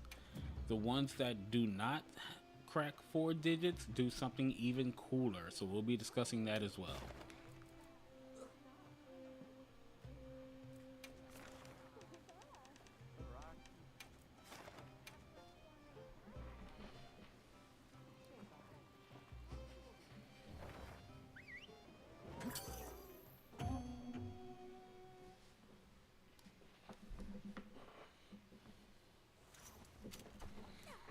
Okay, here we go. Now, the Ravager blade is going to be along the ore tree, so you'll be able to make this relatively early. You're still going to need the Hunter Symbol 3 to make it, just like you're going to need for all of these weapons. Now, as far as crafting this one, this is one of the first blades that you're going to need specific rare ores to craft it, instead of just monster parts. Actually, no, I take that back. This is going to be the second blade that you need rare ores to craft. The first one is the Esperanza. This being the second of that list makes it a little less annoying because you've already had to go on a hunt for special ores once before when you made the Esperanza blade. Be careful. But it doesn't make things feel better because getting those rare ore is, as it stated, a rare ore.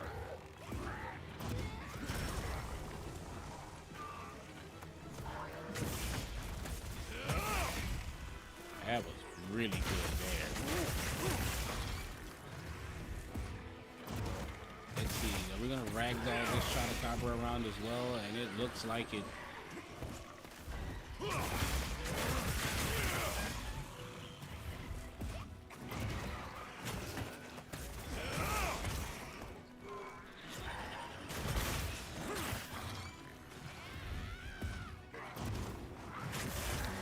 For another free charge and another interrupt.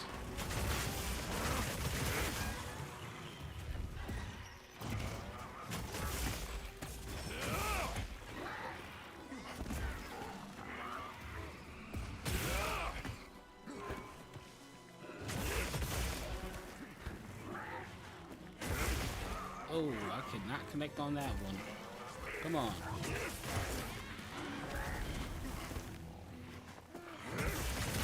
There we go.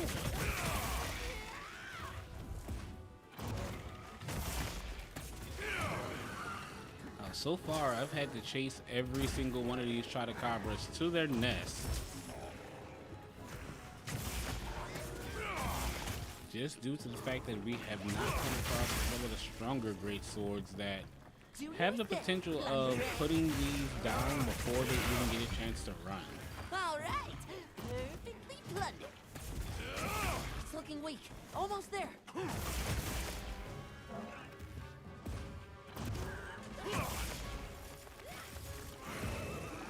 Looks like it's moving to a new area.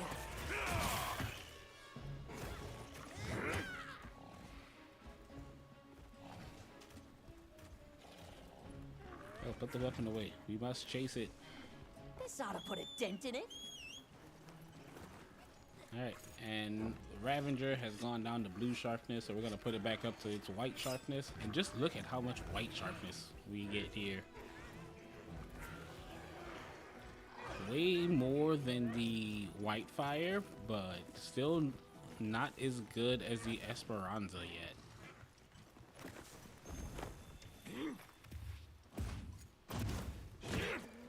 Alright, we're gonna true charge wake this one up.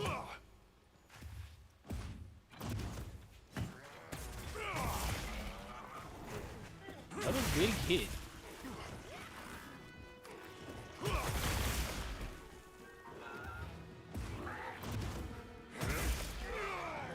Oh, he managed to power through me. But shoulder tackle, put it down. That's my partner. And now we're gonna discuss the Ravager Blade. It's got some pretty good innate skills on it as well. Just like a lot of these great swords do, they have pretty good built-in skills, but augmenting those skills is gonna just determine how you want to play and also complement what you want to be doing with your armor skills.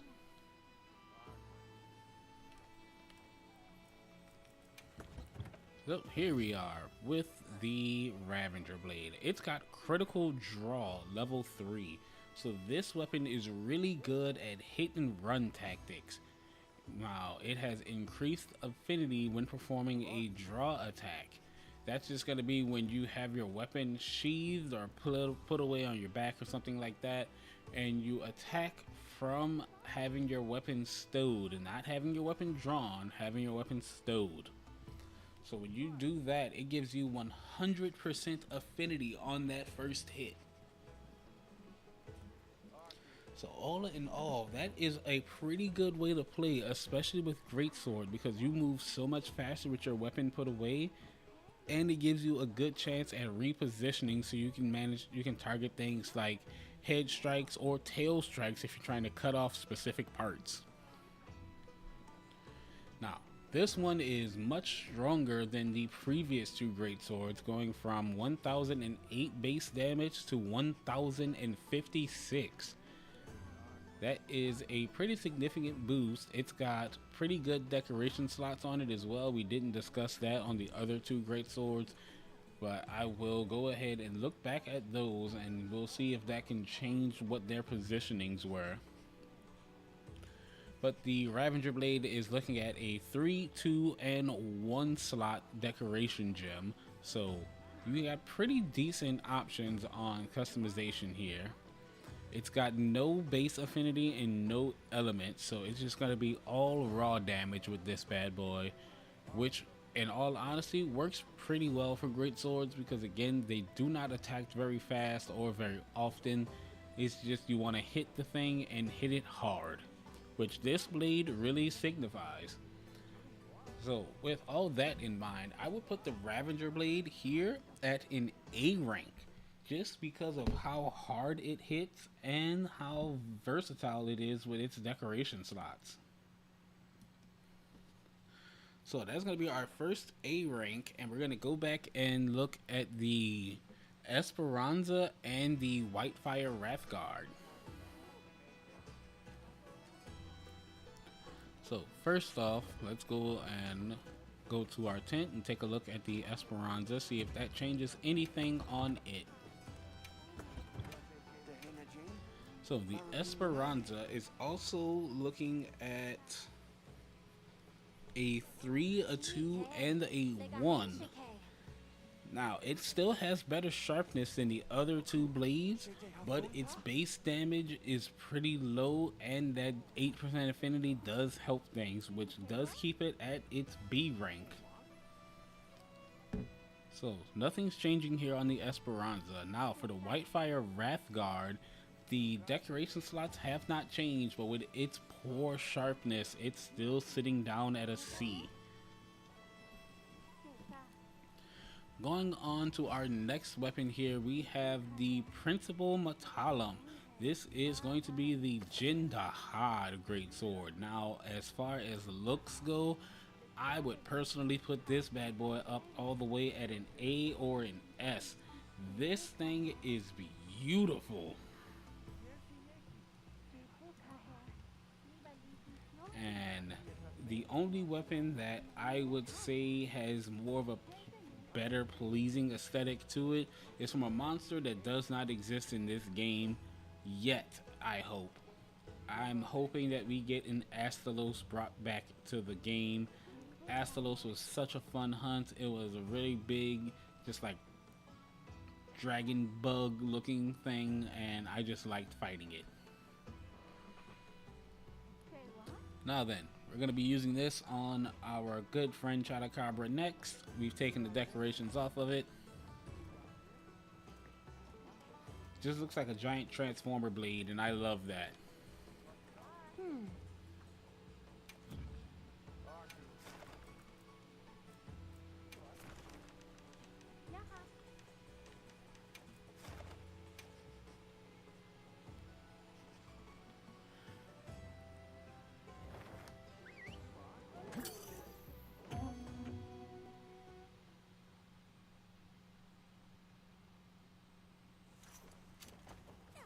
The hunt is on.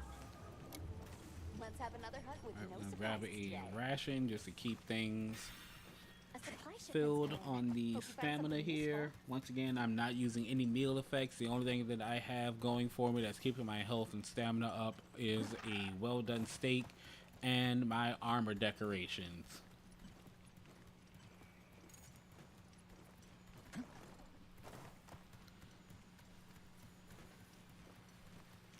There. That's our target.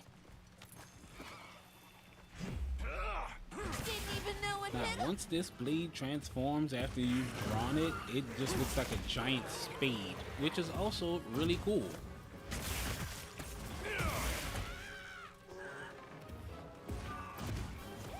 Oh, he went for his coating instead of actually, but that's fine. Flying feline incoming.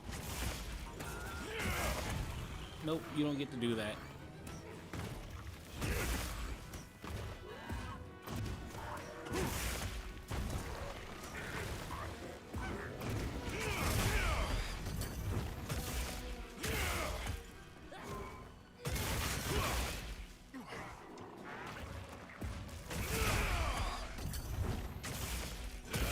Come on now, Chotacabra. Learn from your mistakes.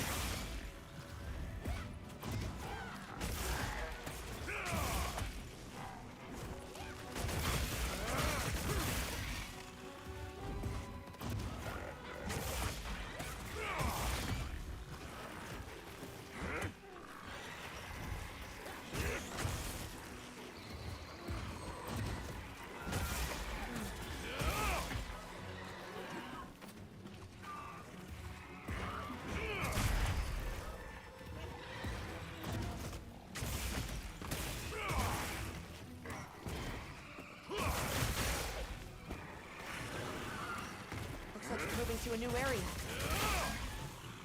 Alright, it's already on the move.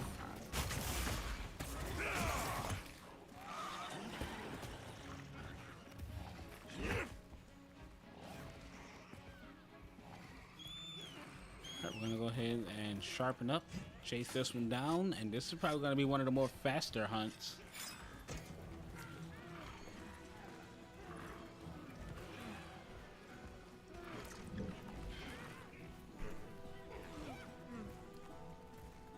Let's see if this one beds down. If it beds down, this might be the end of the hunt right here.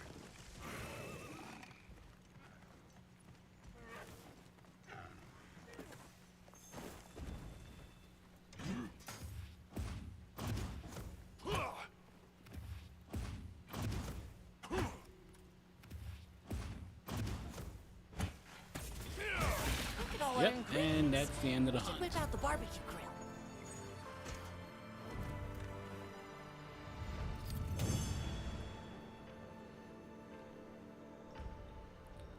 So, the Principal Metallum, let's go ahead and discuss that one and we'll get it ranked.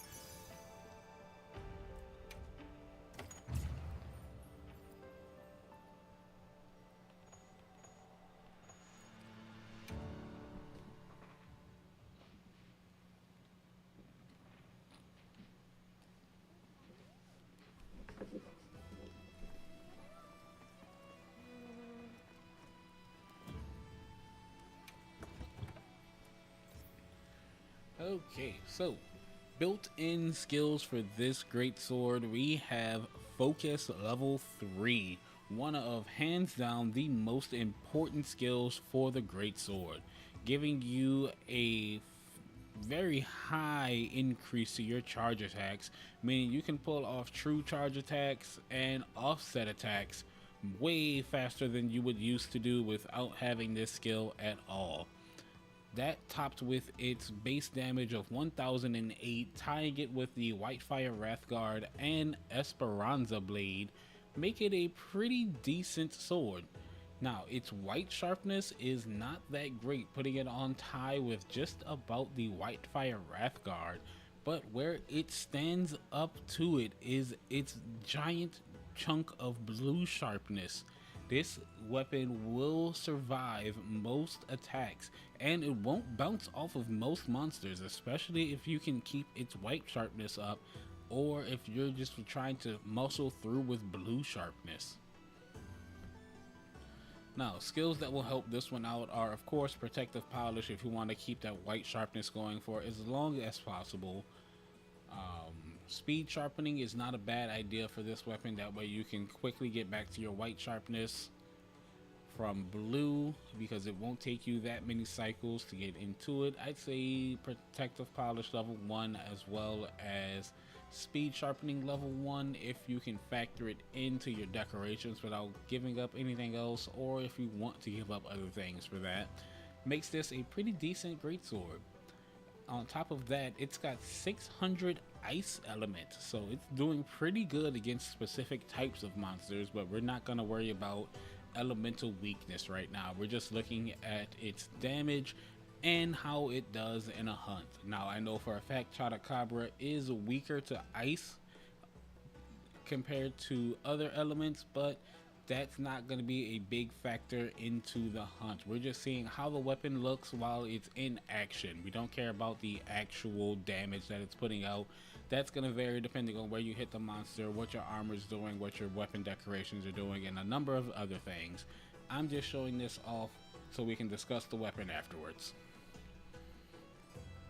But all of that factored into this weapon, I would put the Principal Metallum in my personal rankings here at a solid B as well.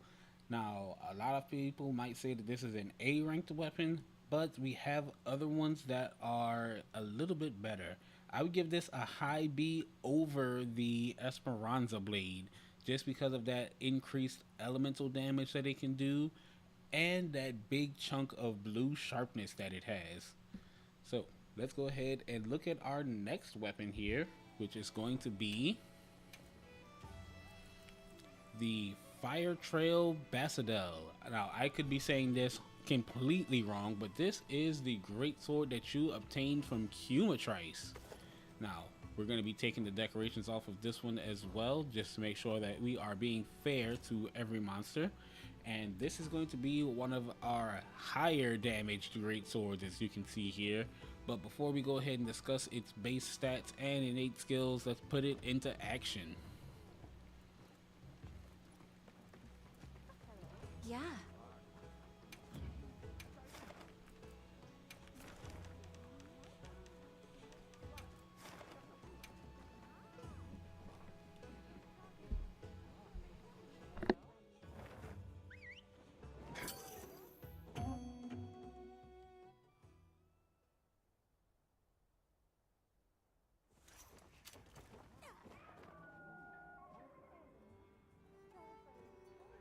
Have everything?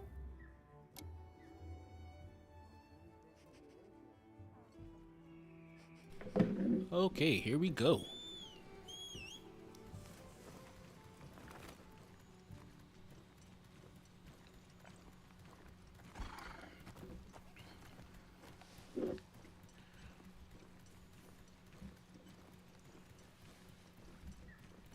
Now, as far as looks go for the Cumatrice Greatsword, I like this thing.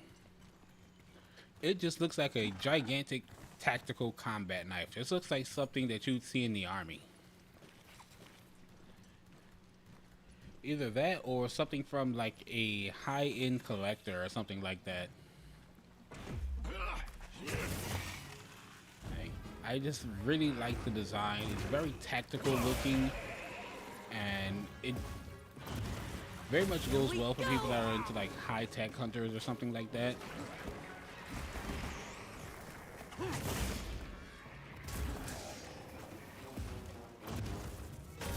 And just chop through everything here.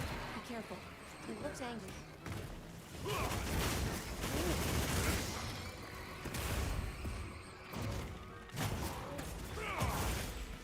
Oh, that was a good interrupt. On the ground with you.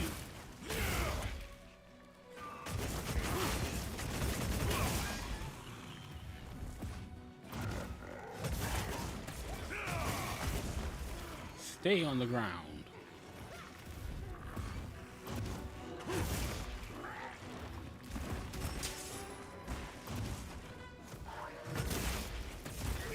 Oh, he actually got a hit on me.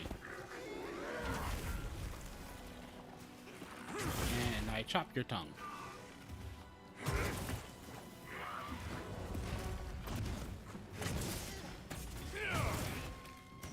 Give me them frog legs.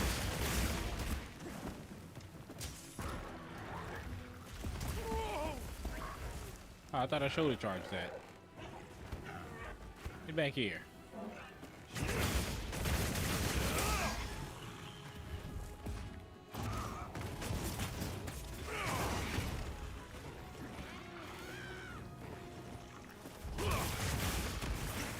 Now, as far as the weapon itself goes, it's doing pretty well. Now, unfortunately, this is the first weapon that has dropped down into green sharpness already.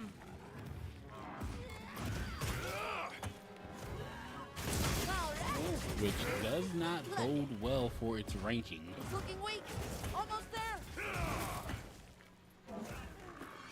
But we are almost done here, so let's go ahead and chase it down, sharpen, put this one into the books, and then we're gonna get this weapon ranked as well.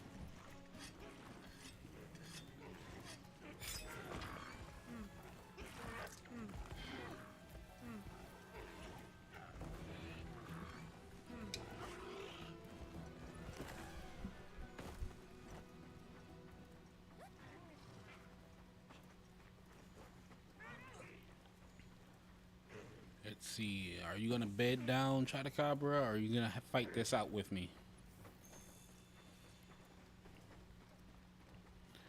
Looks like he's primed for a fight, so I got it. go ahead and do a mounted attack.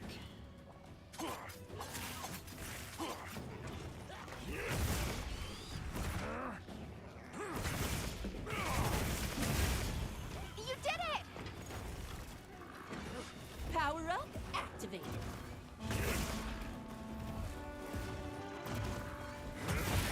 And down it goes. That's my partner.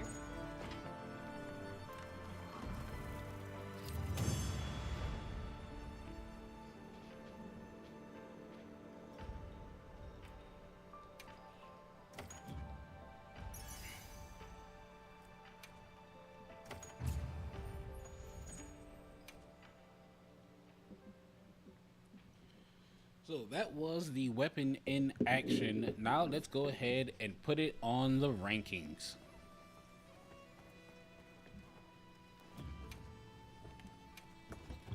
So the Fire Trail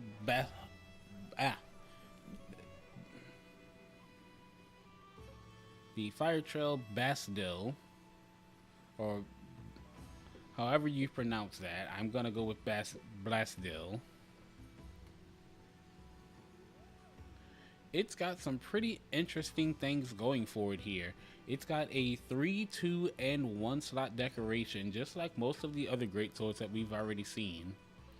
It's rocking a 1,152 base damage, which is insane for its, well, just for it in general, because you can start working on this weapon tree relatively early in the game.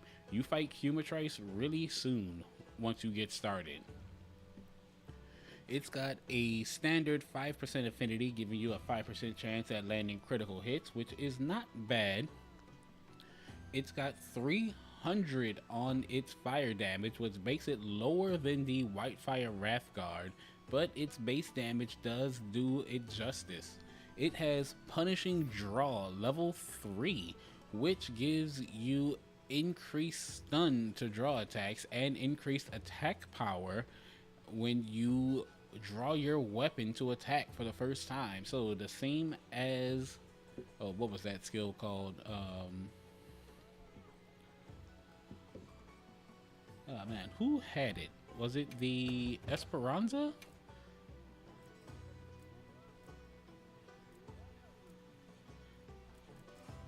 The Ravager Blade. So instead of getting increased affinity when you do a draw attack, you get increased damage and stun potential when you do a draw attack using this weapon. Now, the downside to this weapon is that it's sporting a decent, well, not even decent, a moderate amount of blue sharpness, and that is its maximum.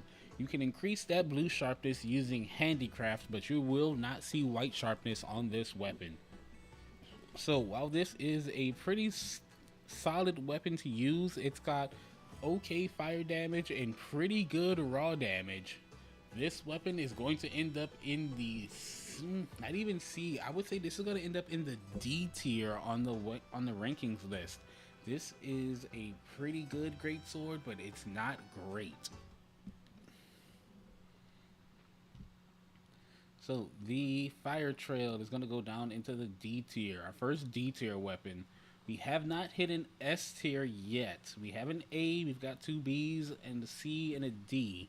But we're going to continue going through these because we have a few more swords to get through. Coming up next on our list, we have the Destructive Torpor. Now, this is a weapon that I completely loved. I had this on me just about throughout the entirety of the game once I created it, just because of how good it was. Now, I know it looks bad up top looking at its overall stats, but just wait until you see it in action. Now, as far as looks go, it's pretty much the same looking as the Esperanza blade, except it's got more of a black metal finish to it with a red edged blade on it. Now, this comes from the La Labarina. It's not its own specific weapon tree, like not its own monster tree or anything like that. This comes out of the Paralysis tree, as you can see in its element. Now, before we discuss more about that, let's go ahead and put this weapon against Chotacabra, and then we'll come back and talk about it.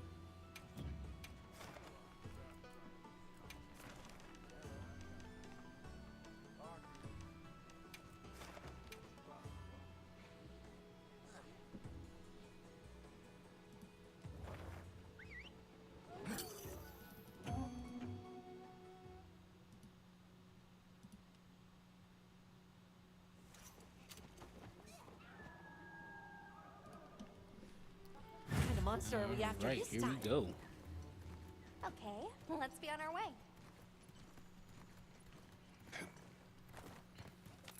Almost always so happy to just go out on a hunt with you, because it just gives her a chance to be outside of the camp and just go and look at stuff.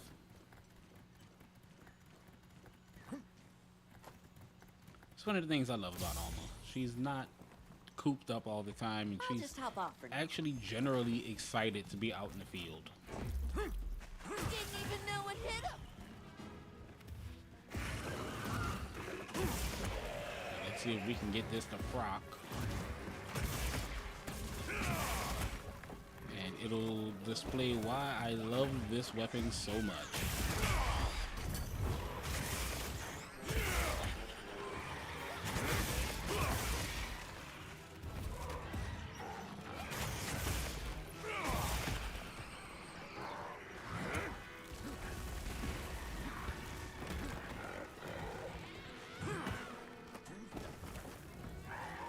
I knew there was still one of them left out there.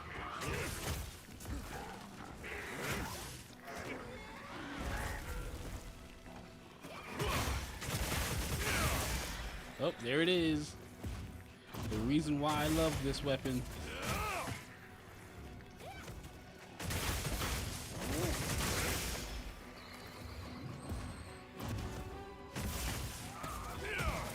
So as you saw just now, this weapon has a chance of paralyzing your opponents, leaving them very vulnerable to follow-up attacks and just sustained increased damage. It makes things so good for just punishing monsters.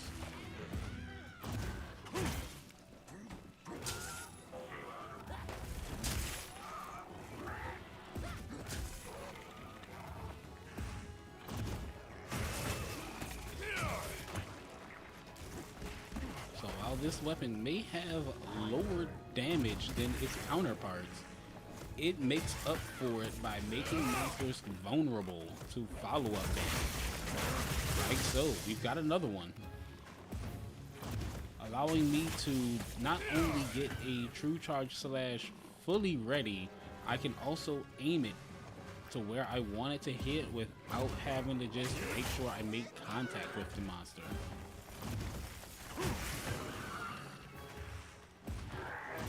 Do your thing, plunderang. Oh, I couldn't see, so I thought I showed a charge that one. Looks like it's moving to a new area. Alright, it's on the move. So we're almost done there. Now, unfortunately, this is another one that has gone down to green sharpness before we can finish the hunt.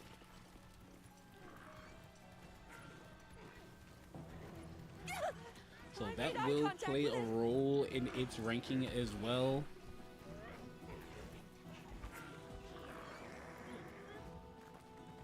Now, will you bed down, or are we gonna fight this Lights are out? flashing before me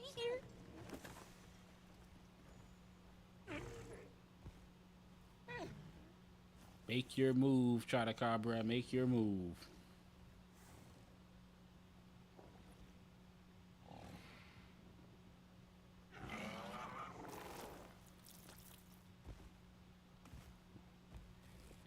Looks like we're fighting this out. The people's elbow. Nimble as a cat, fierce as a cat. And we go into the mounted finish.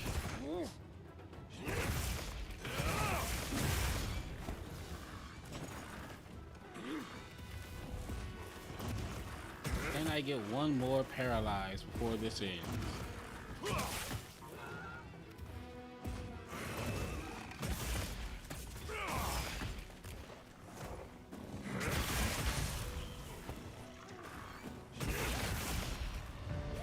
The answer is no. That's my partner. But that is the destructive torpor in action.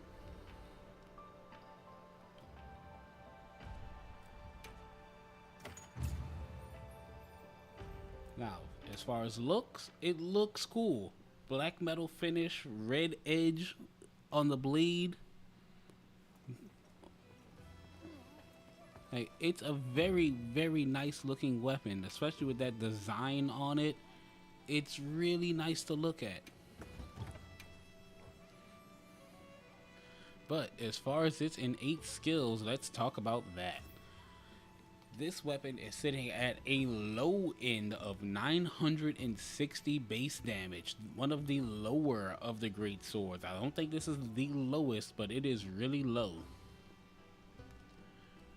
But on top of that, it's sitting at a 3, 3, and 1 on its decoration slots, giving you a little more variety on what you can do to increase that damage or make sure that you can keep it going in hunts without having to stop as often. Now, it also has speed sharpening level 2, which is maxed out, which will help compensate for that very low sharpness that it has. It's rocking a very small chunk of blue and a big wedge of green sharpness, so you will not see white sharpness on this weapon, but you can keep it going pretty well with speed sharpening.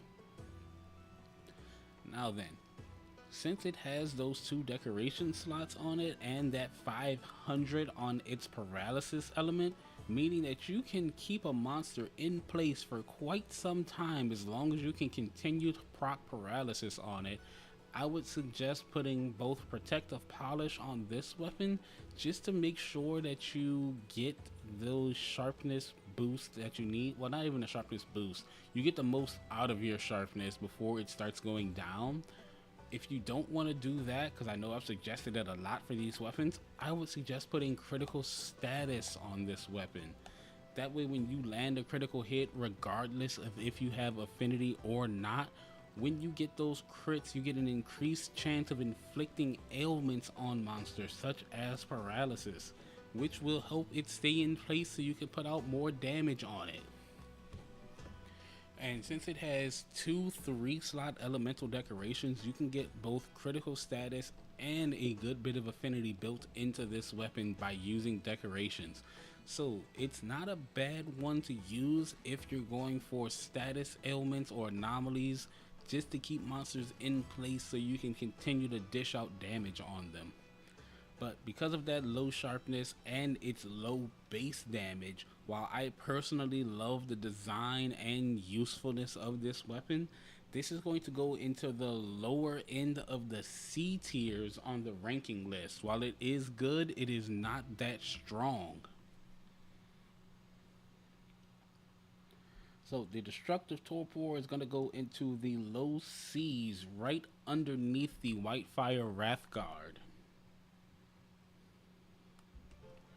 Moving on from that, we have the Bone Slasher. This is from the Bone Tree. Another weapon that you can make relatively early, or at least you can start on the line relatively early. This is one of the more basic looking great swords. It's just a shard of sharpened bone from one of the monsters in the game, and we put a handle on it.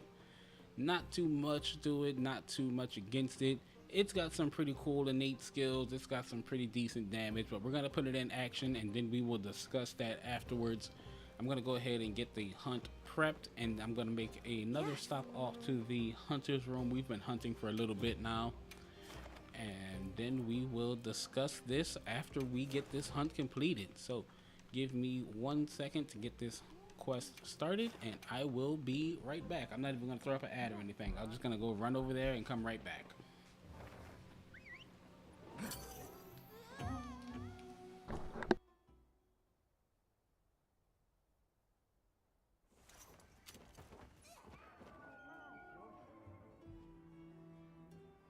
Okay, let's be on our way.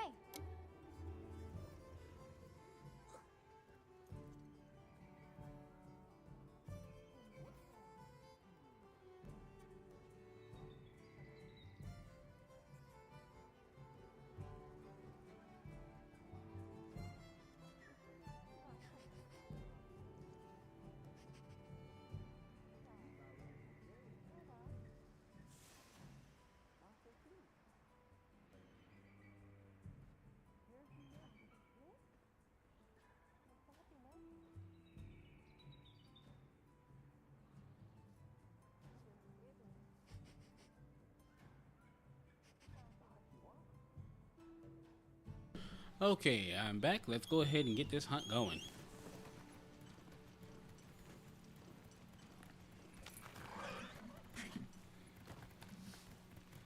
So for anyone that just so happens to be tuning in, welcome to the finale of the first chapter of the Every Weapon Challenge. Right now we are ranking all of the great swords. We've already crafted everything. We've completed everything else that we need to do in this challenge. And we're just going over the great swords to see what's good about them, what's bad about them, and where they place amongst all of their brethren.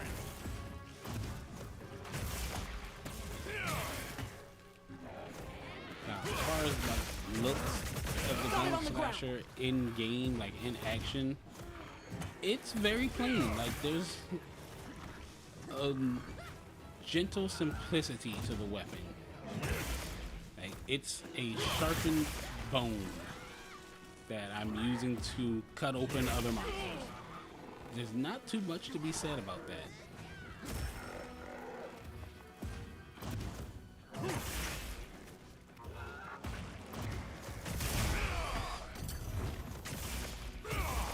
we're landing these offset attacks just because I know Chotacabra at this point. I've hunted so many of them.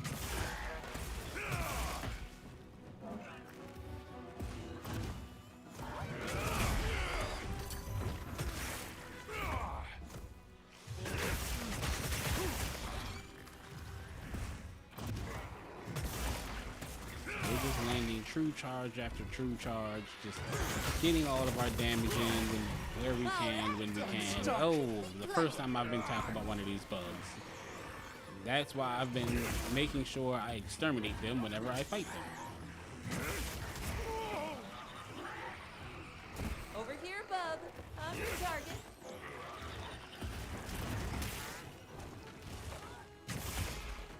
Looking weak. Almost there. Alright, it's almost done already.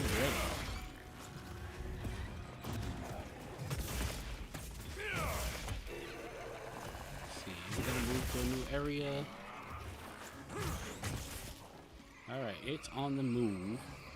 And we're still in blue sharpness here at that too.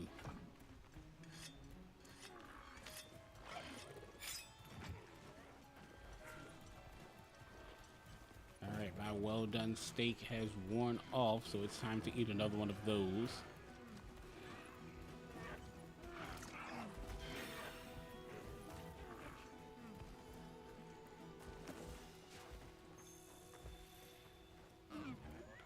And I've had a little bit of a damage boost from listening to a D.Va performance, but it's not that big of a boost, so it's not playing that much of a difference in the weapons themselves.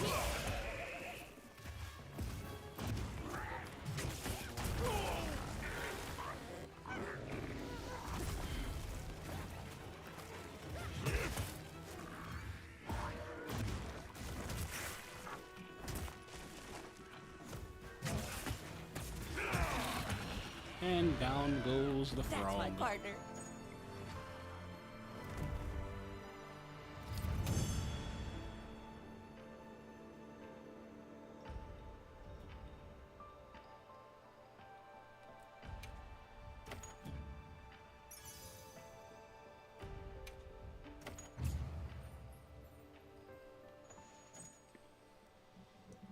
So that is the Bone Slasher. Not a bad weapon overall.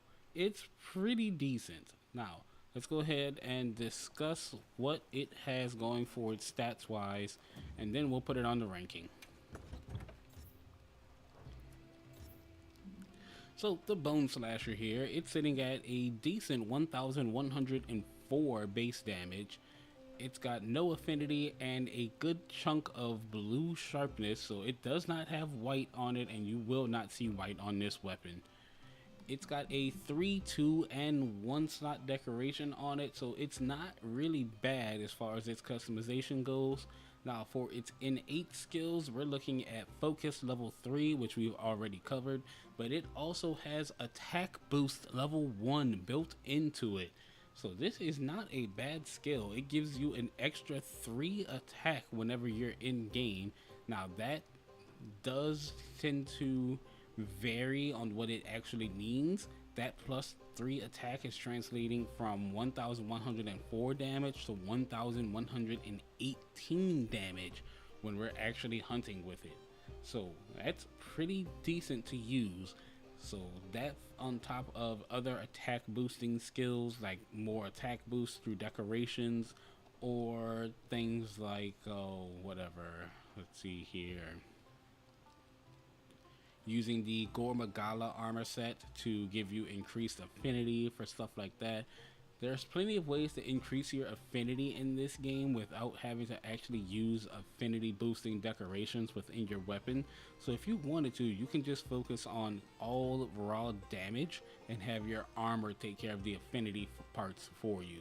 So there's a lot of ways that you can play with this.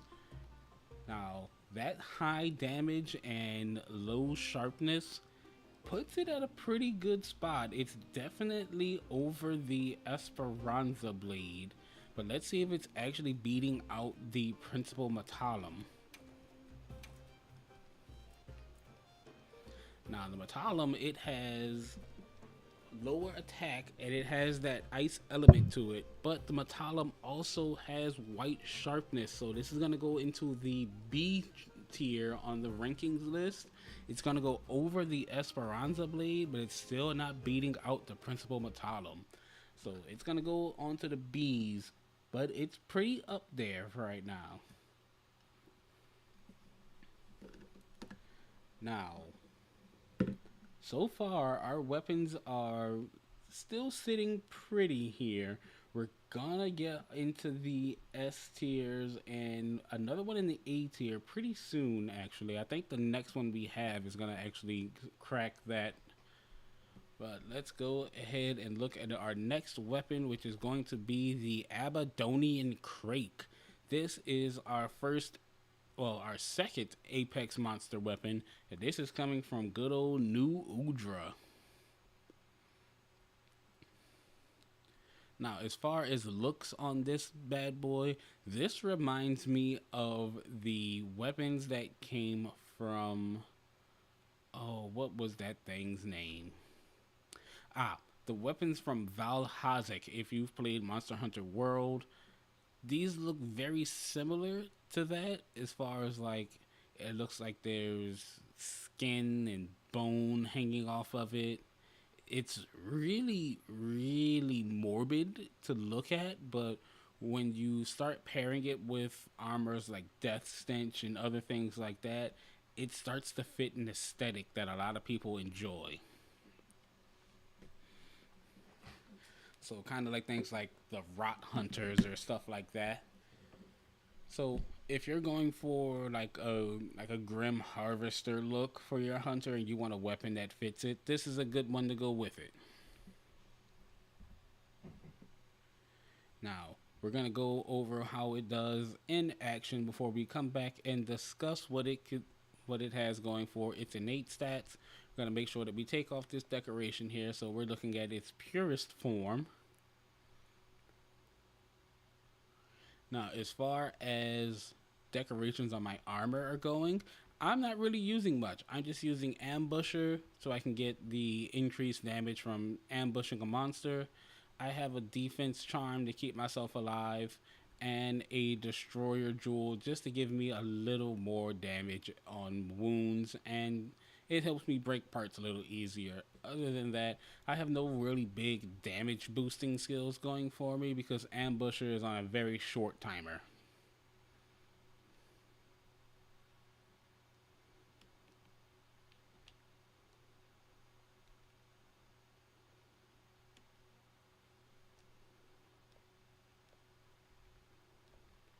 So back after the frog, we're gonna cook it.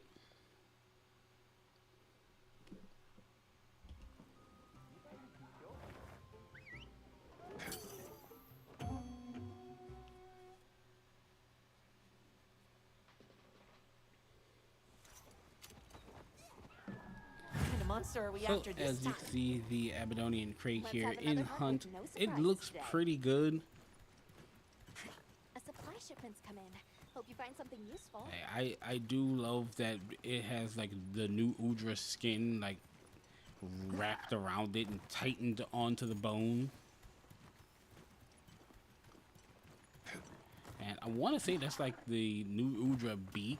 That's actually the blade's edge, I'll just hop off for now. which is pretty cool Even know it because hit 'em. while it doesn't seem like octopus have like bones or anything like that, they have one pretty sharp one, and it's that beak. That thing will do some damage to you if you're not careful.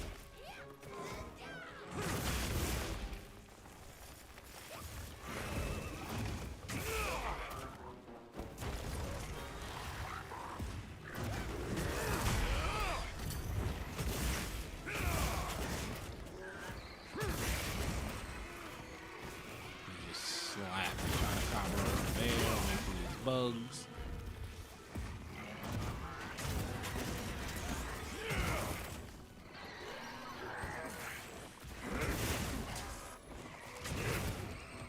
Alright, Chonacabra, now it's just me and you, no bugs.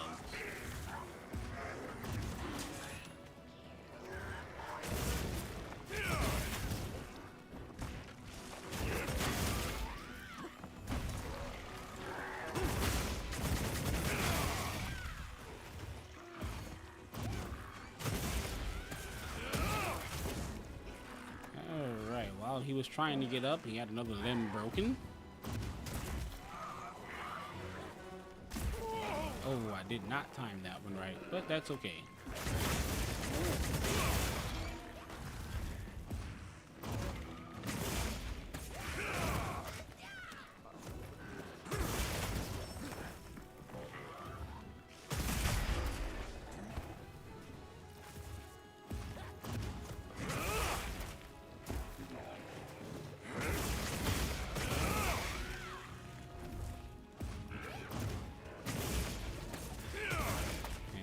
Another interrupt.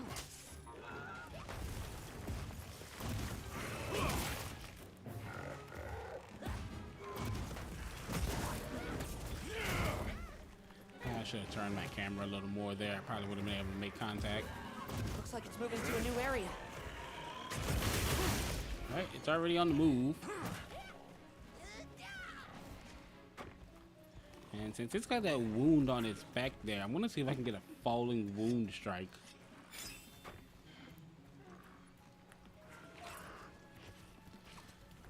And as you can see, one of our skills has been activated, and we will be discussing that in just a second. It's because it is a skill that I have been blabbering about for quite some time now.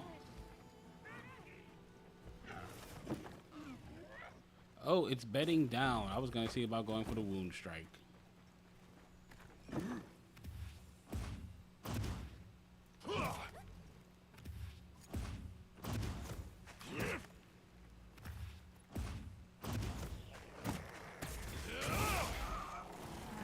Oh, I might be able to still pull it off. I just gotta get up here first. Full weapon. What was that, Chotacabra? You just like flew into the air. This isn't the Chotacabra space program.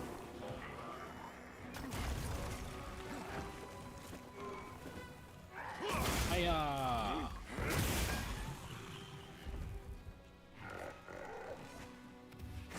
Day, plundering. Okay. All right. Time to stop goofing off. Plunder. Bigger wasp for you.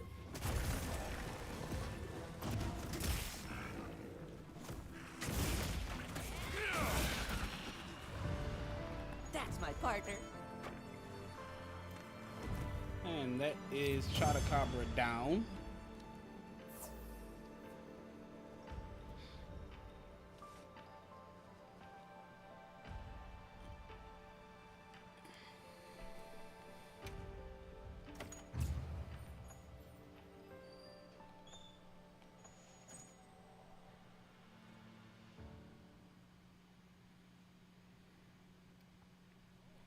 Okay, so now let's discuss this one and see what it's got going for it, and we'll talk about its pros and cons.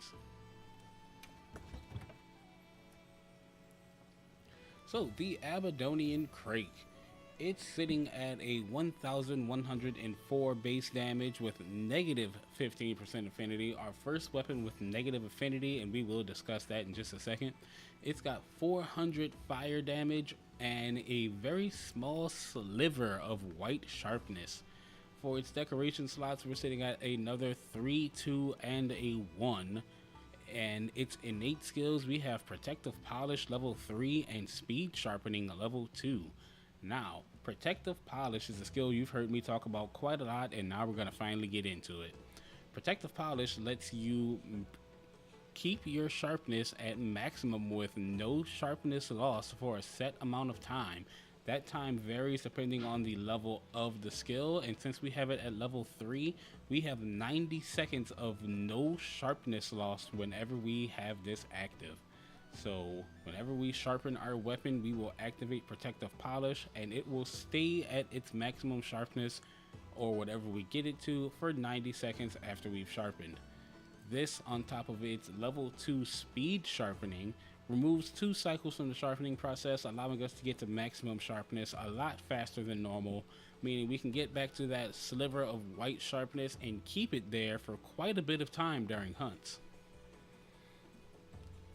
Now, as far as its negative affinity, we're going to talk about negative affinity. What that means is there is a 15% chance that you will do less damage than normal whenever you attack with it. So instead of getting a critical hit, you perform what's known as a negative critical, meaning you'll do less damage than what you're actually trying to do.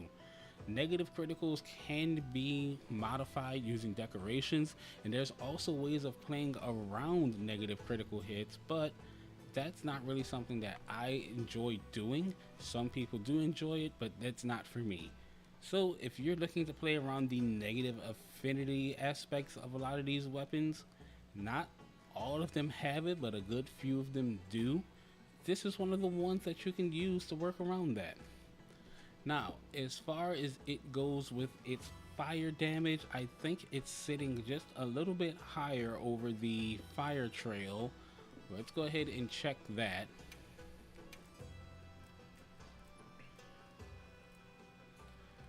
So it has higher fire damage than the fire trail, but lower raw damage and lower affinity.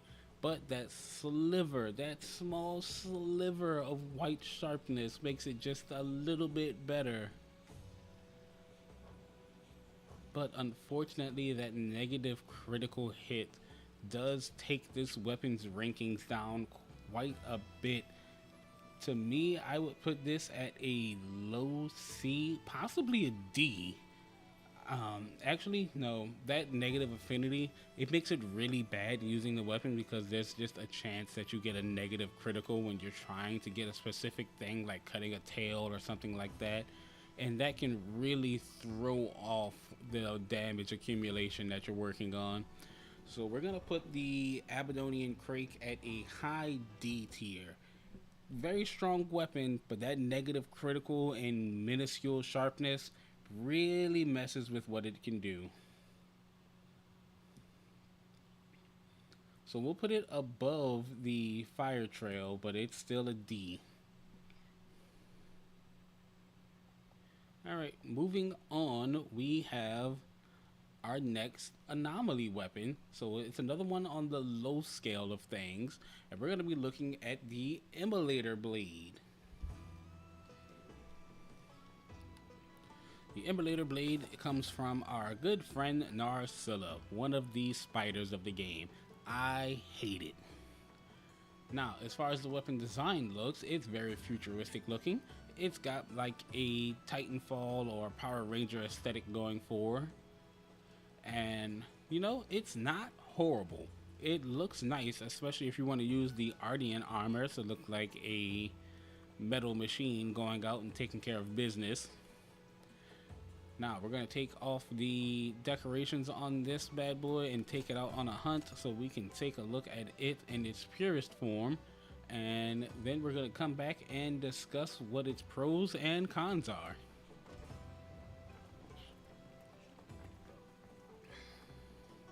Yeah.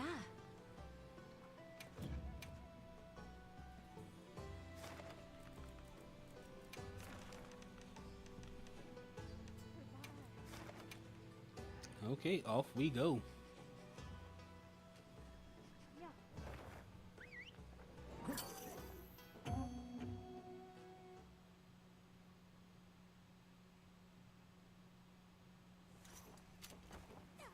What kind of monster are we after this time? Look at all our ingredients. We should whip out the barbecue. Make sure that my well done steak is still active. It is for the next 24 minutes.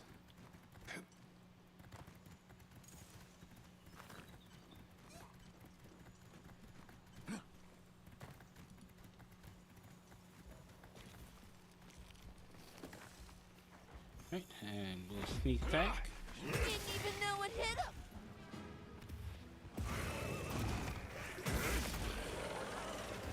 So we'll see if we can activate this weapon's special ability as we get this hunt going here. But first things first, I want to get rid of these bugs because they will attempt to pin me.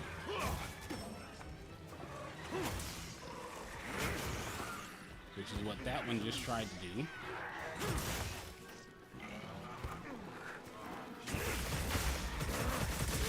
Oh, and we got the special effect of the weapon activated. This weapon has a chance of putting monsters to sleep, meaning that when you get that next hit on them, you can do double the damage that you would normally do by doing a wake-up hit.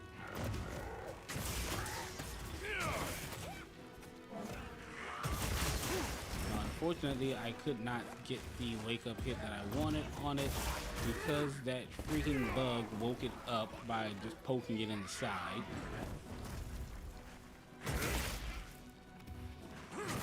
But let's see if we can get another chance at putting it to bed. Power up, activated.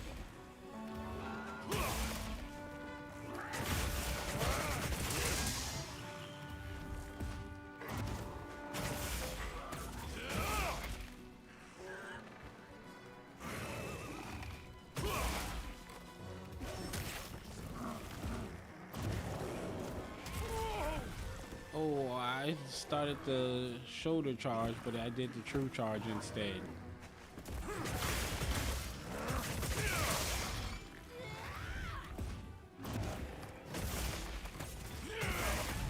Alright, that's another limb broken.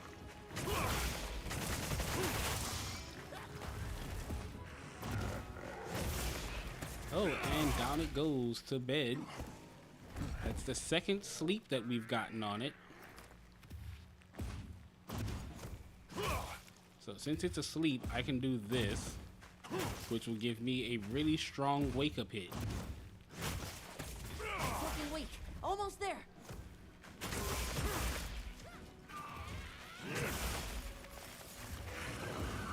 Looks like it's moving to a new area.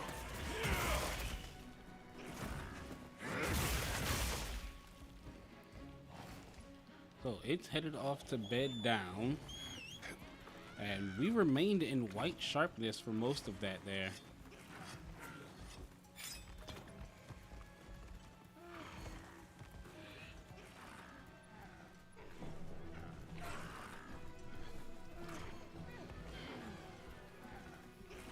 So let's see if it actually goes to bed down, or will it continue to fight this out?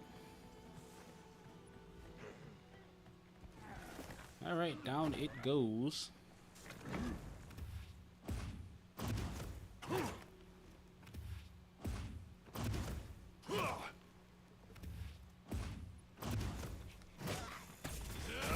I'm about to plunder some wonders.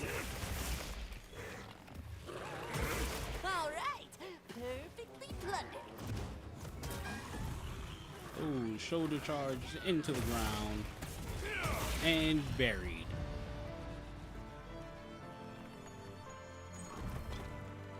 So that is the Emulator Blade in action. Overall, it is a very cool looking designed weapon.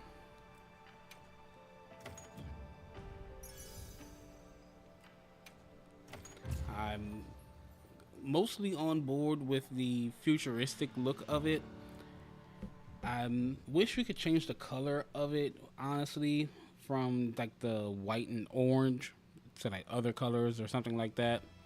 I would prefer that over what it currently looks like, but that's just me personally. Now let's talk about its pros, cons, and innate skills.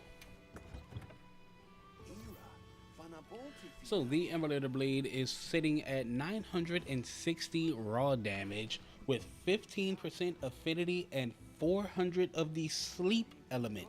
Now the sleep element is really good for putting monsters to sleep, as you saw during that hunt, which allows you to get really big wake up hits for just really chunking monsters' health.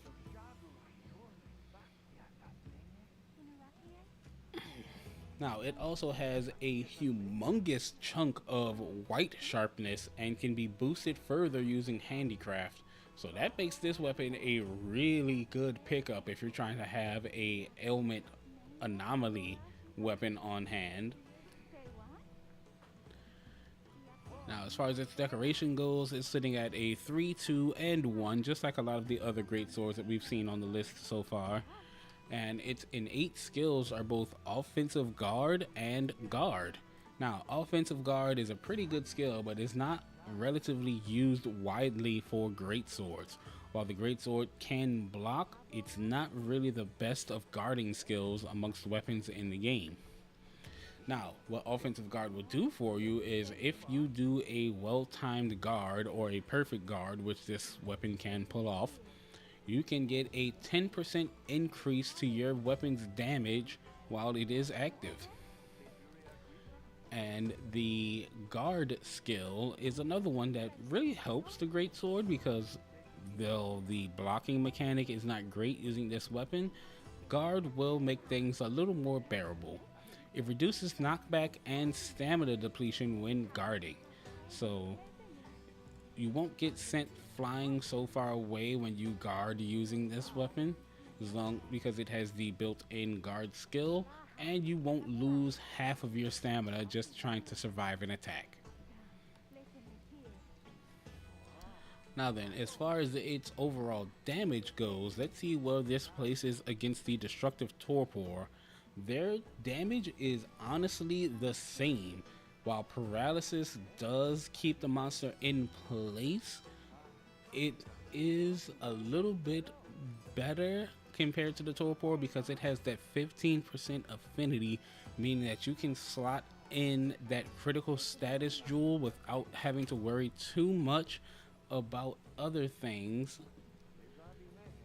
boosting your affinity, because it has that base 15% affinity already, meaning that you can put monsters to sleep really often. That on top of that gigantic chunk of white sharpness, I would say this puts this weapon at a solid B. Not higher than the Esperanza. Well, actually, I would say it puts it over the Esperanza and the Bone Slasher, just because getting that double damage on wake up hits makes hunts go a lot faster. So we're gonna put the Immolator Blade up in the high B tier. It's not beating the Principal Metallum just because the Metallum hits really hard, but it is doing better than the Esperanza Blade and the Bone Slasher, just because of that sleep element and getting those hard-hitting wake-up hits. Now then, next up on our list is one of the more aesthetically pleasing greatswords, and it is the Prinvillo's Disillusion. This is the greatsword that came from Zhu Wu, and it just looks good. This thing looks like a giant scimitar, and I honestly love the design of it. This looks like something that you would find in like a Dynasty Warriors game. Like you'd see Xiahou Dun running around across the battlefield with something like this. I like the way it looks. It's a solid weapon. We're going to take everything off of it so it's in its purest form, and let's see it in combat. Once we get a good look at this weapon in the fight, we're going to come back, discuss its pros, cons, and innate skills, and we're going to put it on the list.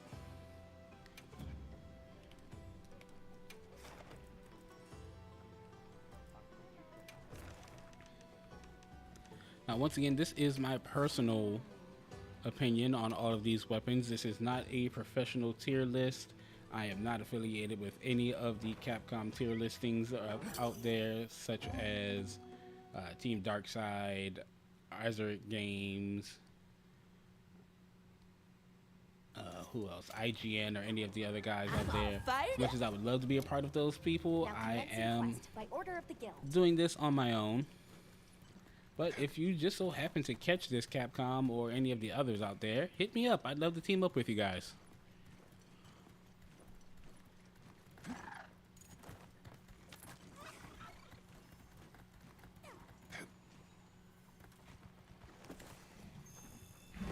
And there's our sneak attack.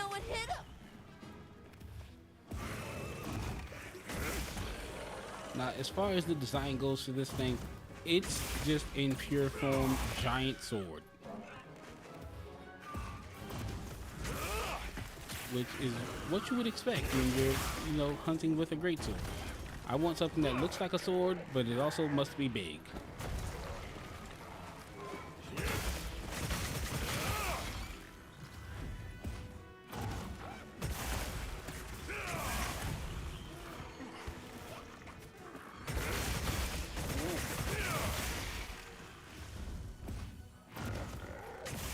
So far, this one is really putting in some decent work against Chotacabra here, but we've got bugs inbound.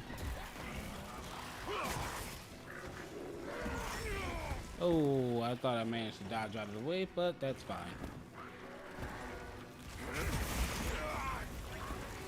Okay, most of the bugs are down. I have, what, 2 left?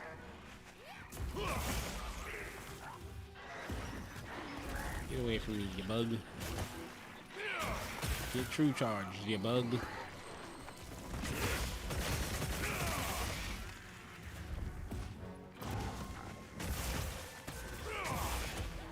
And before anyone says this in the comments of why am I fighting a amphibious monster with a water weapon, I know I'm fighting an amphibian with a water weapon. That doesn't matter though.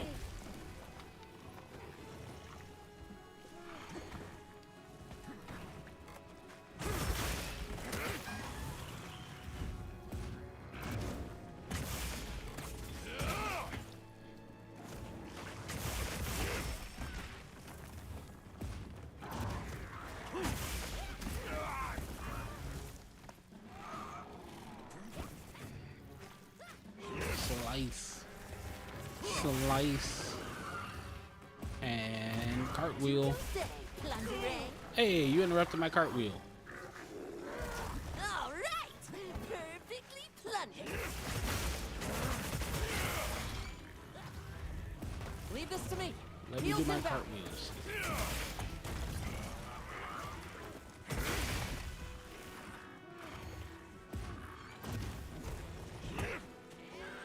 Looks like it's moving to a new area.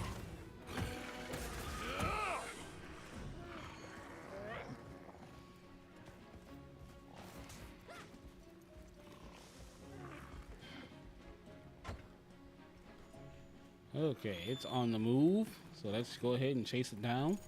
We stayed in white sharpness for this, so that's pretty good.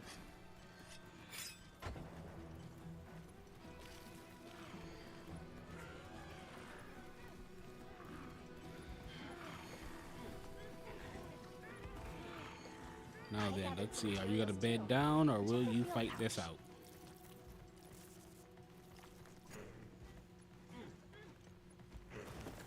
And bed down it is.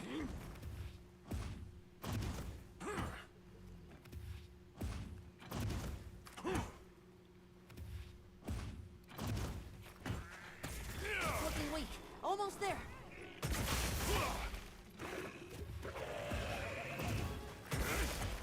And this should be the end of things. Oh, it tried to plant me into the dirt, but I plant you into the dirt.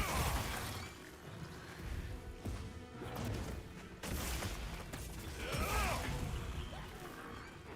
I'm gonna do something dumb, Get a load of these. but this is for the lulz here.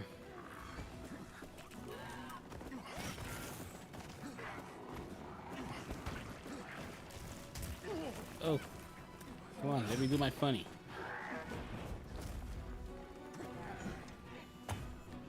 I missed.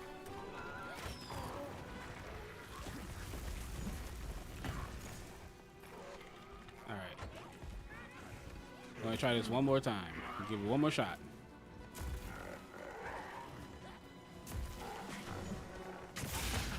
Got it. Gave it the old Sephiroth treatment.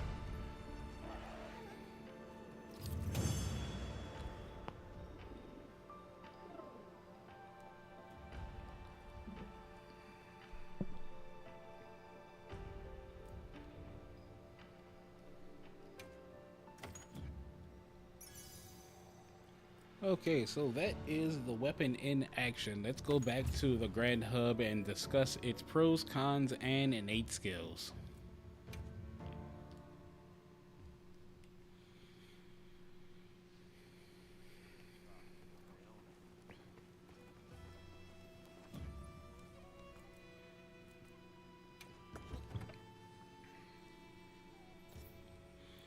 So the Prinvillos Disillusion, it's sitting at a good 1056 attack with no affinity and a good 300 water damage.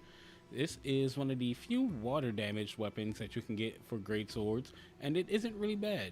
For decorations, we're looking at a 3, 2, and 1 slot gem, and we have a good chunk of white sharpness as well that can be boosted further with handicraft. As far as its innate skills, we have critical draw once again showing up, giving us increased affinity when performing a draw attack, but it will not work if you're riding on your sacred. So if you want that critical draw skill to activate, you have to be on the ground. Now, as far as the other weapons have been going so far, this one is very much sitting in the positive section of things. There aren't that many cons to this weapon. There's honestly just a lot of positives. It's got good white sharpness, good customization with its decoration slots, and good base damage. The critical draw skill gives you that increased affinity on that first hit for hit and run tactics. So we're actually going to put this weapon up into the A tier along with the Ravager Blade. This is a really basic and well thought out greatsword. So this goes into A rank. This was really good.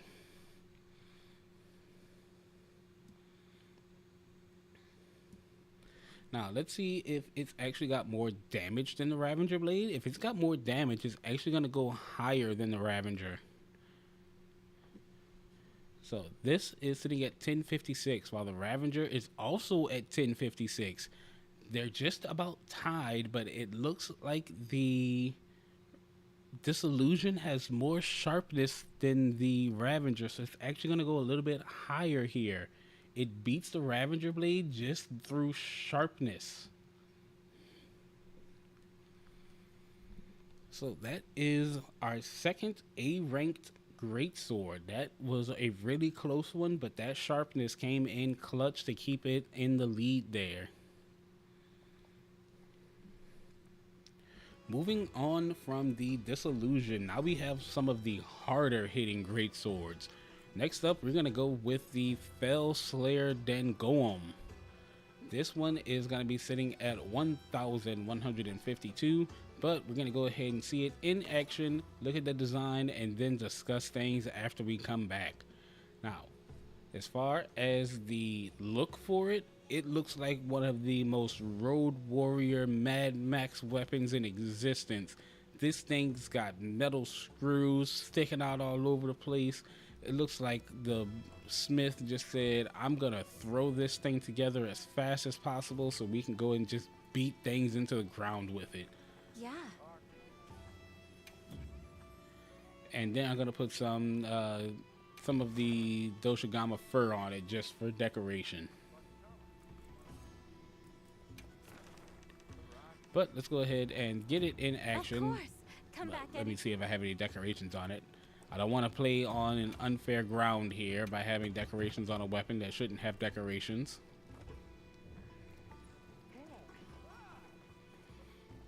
Yeah.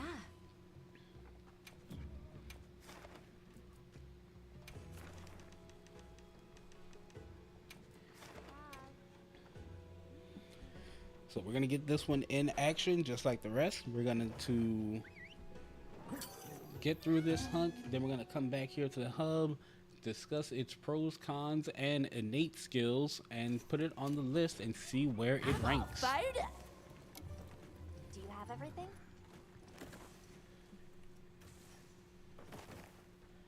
I didn't want to eat the well done steak, I just wanted to eat a ration.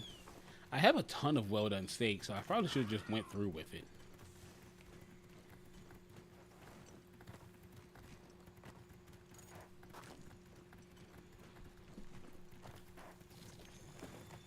All right, here we go.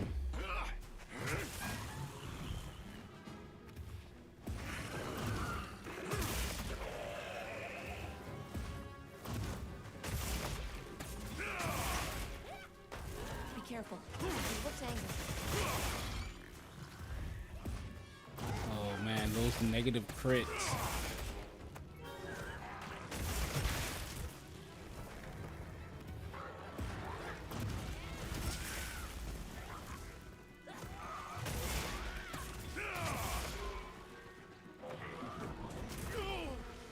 should have dodged into it instead of away from it.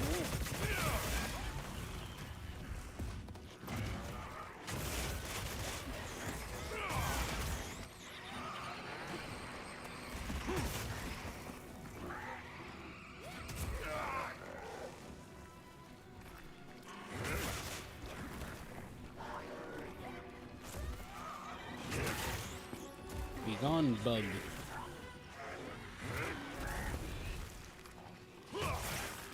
Oh man, we've already dropped down to green.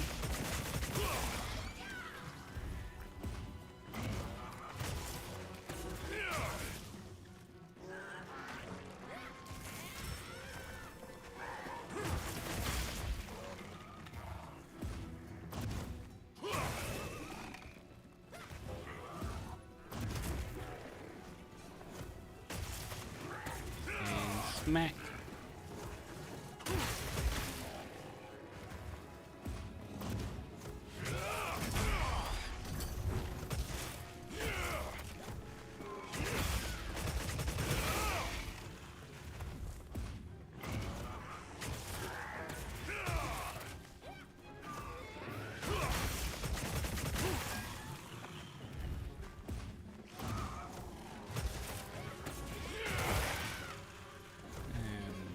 Good broken leg there. It's on the move. And we have dropped all the way down into the green on sharpness. That's not great.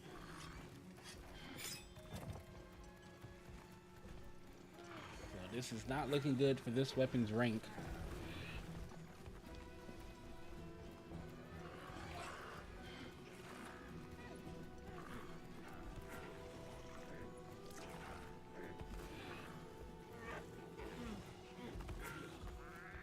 Alright, will you bed down, Sir Frog, or are you looking to fight this out with me? Alright, bed down it is. Watch out, hero.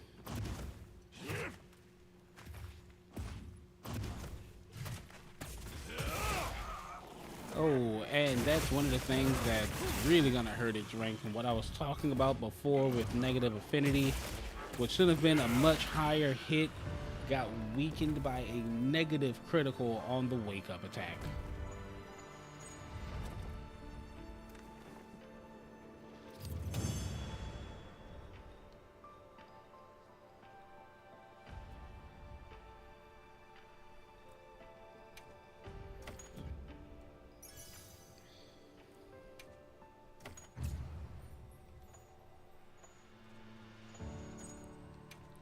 Okay, so we're going to go ahead on back to the Grand Hub, discuss this weapon's pros, cons, and innate skills. And we're going to put it ranked on the list. I don't have really high hopes for it because of that negative affinity and how bad it affects the hunt.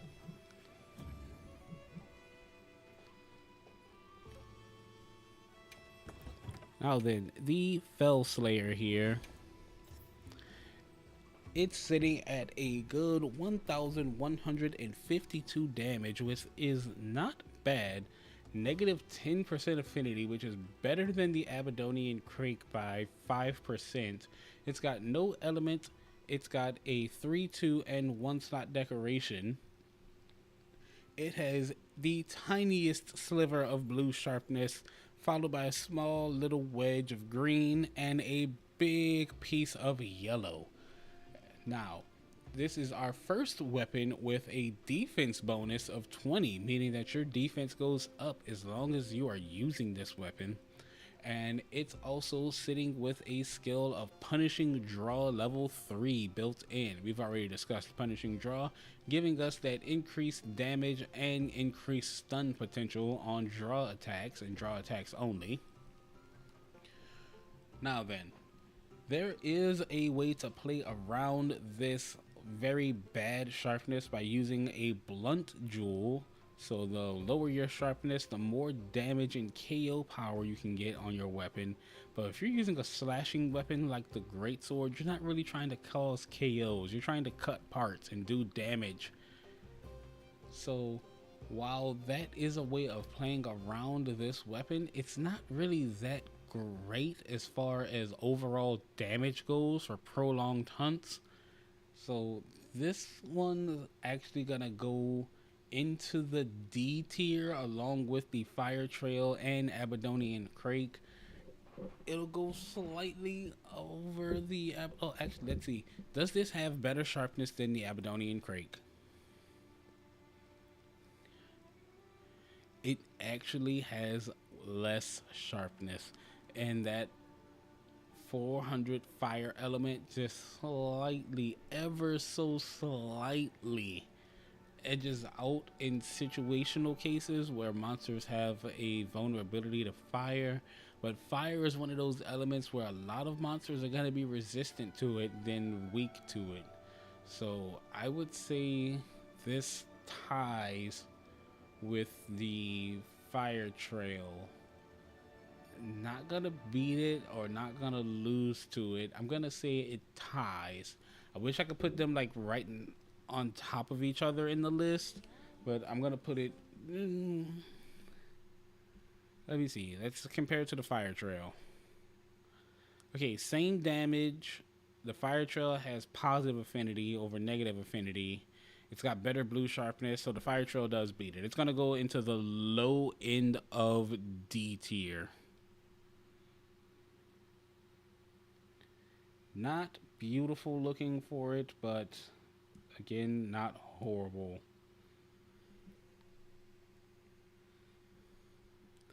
Moving on to our next weapon, we have some interesting ones coming up. Our next weapon is the Guardian Stalwart Lamrock. This is coming from the Arkveld tree, and it is one of the cooler looking greatswords.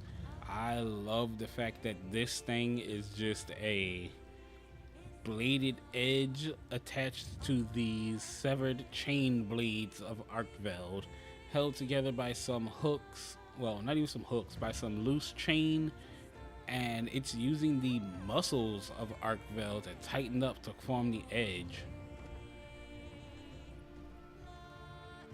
Oh, and the Diva is performing, but we're not gonna stick around for the Diva performance. Yeah.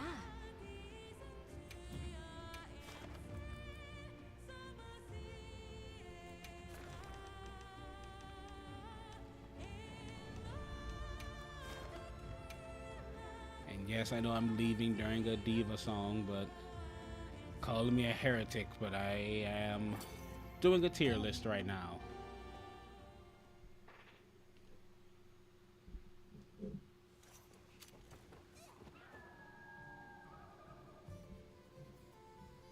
Okay, let's move out. Let's have another hunt with no surprises today. The guild sent us supply items. Look at all our ingredients. We should whip out the barbecue grill. I know you want to cook something, Dodo, but we're trying to be fair to all the weapons. Wow, what a view!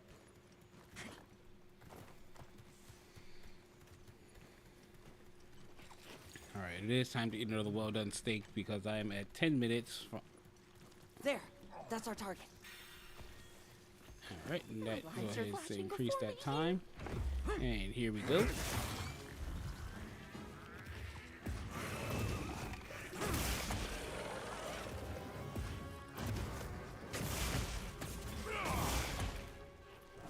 Now this one is also performing negative critical hits. So it's not looking too great for it already.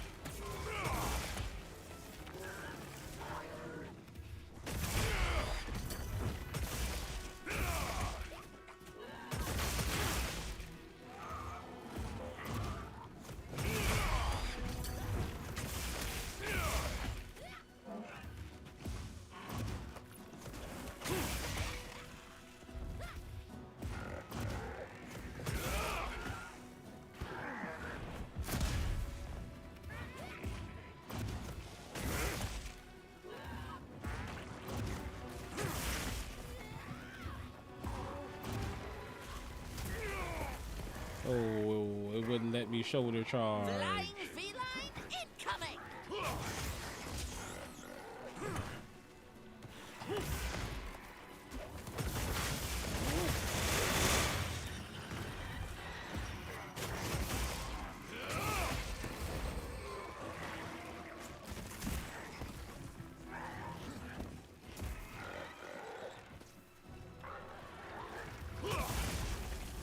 Alright, don't know where you're going there. You're attacking Dodo.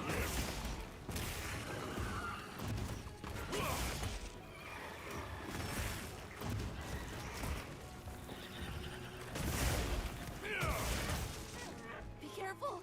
It looks angry! Hey, leave Dodo alone. Looking weak. Almost there. Looks like it's moving to a new area. I'm about to plunder some wonder. Okay, it's on the move. Drop down in the blue sharpness there. Huh. And it seems like this one, it does max at blue sharpness, so not great, but not bad. We'll be discussing more of its pros and cons after this hunt is over.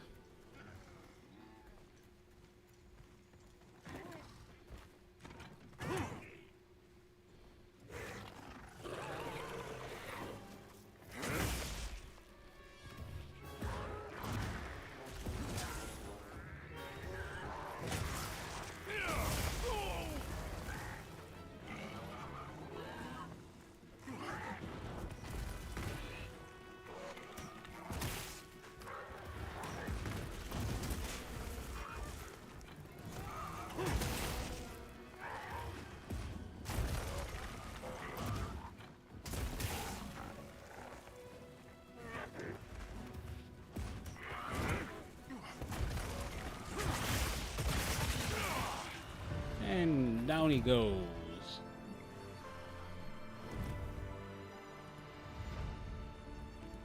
So let's go ahead and head back to the Grand Hub, discuss the pros and cons of this weapon, and we will put it on the list.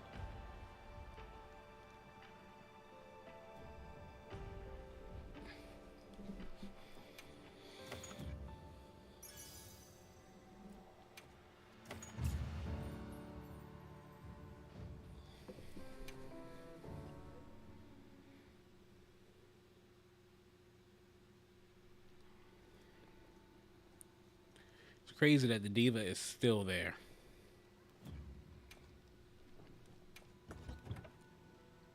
Oh my god, I am so sorry everyone. I still had decorations on this.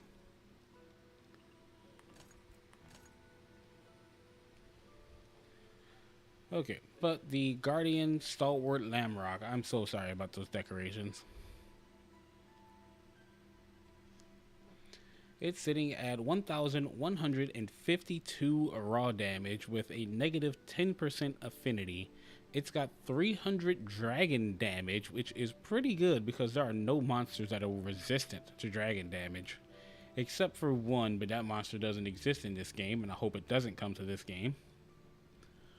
But it's sitting at a 2 3s and a 1 for its decoration slots.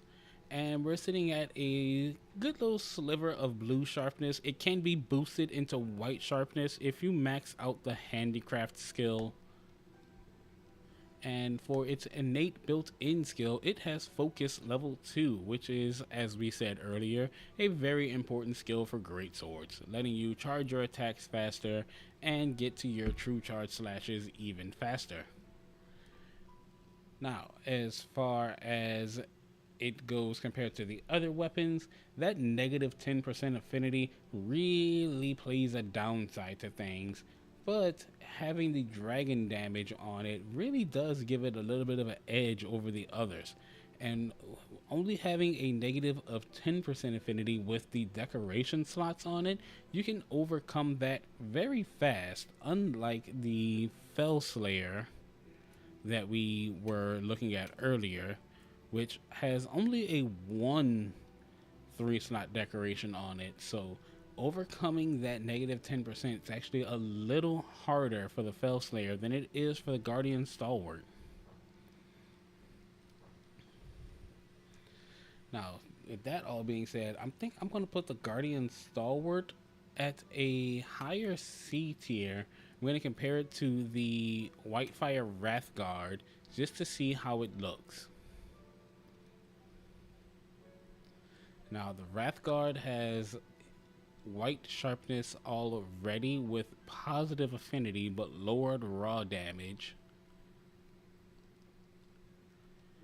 So I'm going to put the Guardian Stalwart at a C, but right above the Destructive Torpor, but just a little lower than the Whitefire Wrath.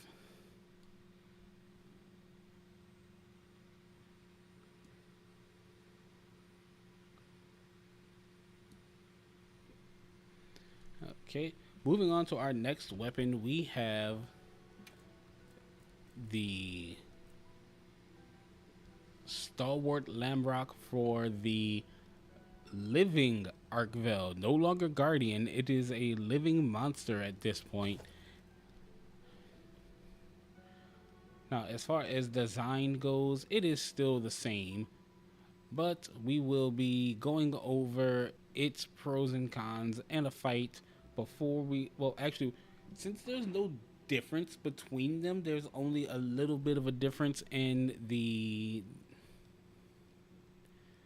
overall damage, the dragon element, and affinity. We actually don't need to take this one out into a hunt. We can discuss the pros and cons here and now.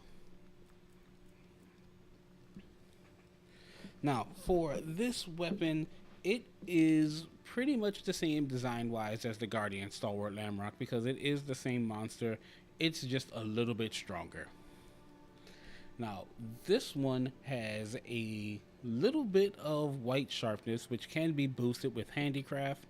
It's got a good wedge of both green and blue sharpness, meaning that you'll be able to stay in the hunts just a little longer without having to really focus on sharpening.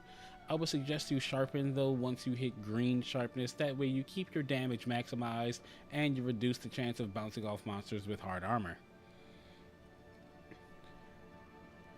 Now, it no longer has that negative 10% affinity, meaning that you won't have to worry about negative critical hits, and it has higher dragon damage, meaning that you can get some good element damage on monsters even if they have any type of resistance to other elements. Dragon damage normally powers through everything else. So, as far as that goes, we're also looking at a 3, 2, and 1 on the decoration slots, which is about the same as a lot of the other weapons that we've seen so far, but it's also rocking focus level 3, meaning that you will get those charged attacks way faster than normal without having to worry about decorations to boost that speed even more. So that's actually really, really good for this weapon, meaning that I'm going to put this one into the B tier, and we're going to put it above the Immolator Blade just because it's got some decent damage, it's got good sharpness, it's got pretty solid decorations, and that focus skill is really good. Now then, we're going to compare this to the Principal Matalum to see if it beats that. If it does, we have our next highest B ranked weapon. Now, it actually has about the same white sharpness. The Principal Matalum has better blue sharpness. The decorations are the same. They both have focus level 3 built into it. But that higher raw damage from the Stalwart Lambrock and the dragon damage over ice damage beats that out. So we're going to put this at the highest rank of B tier. This beats out the Principal Matalum. So now we have our list. It's growing pretty strong here. It's looking good so far. We still have a few more greatswords to go, and I think I'm missing one. So if I am. I will get it added in there in just a second because I think it's the next one on our list here. But moving to our next weapon, we have the Grimslayer Urgum, which is the Guardian variant of the Fellslayer. And this time I'm going to remember to take off all decorations here.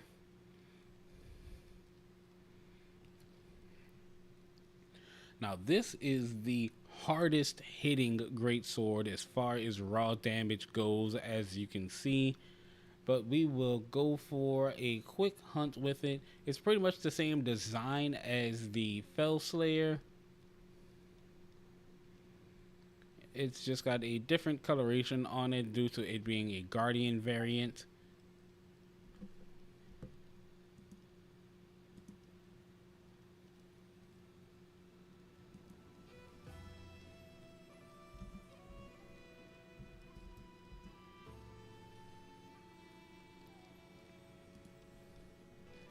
So we're going to take it into a quick hunt, and then we will discuss its pros and cons, and we'll discuss its innate skills after we get back. Yes.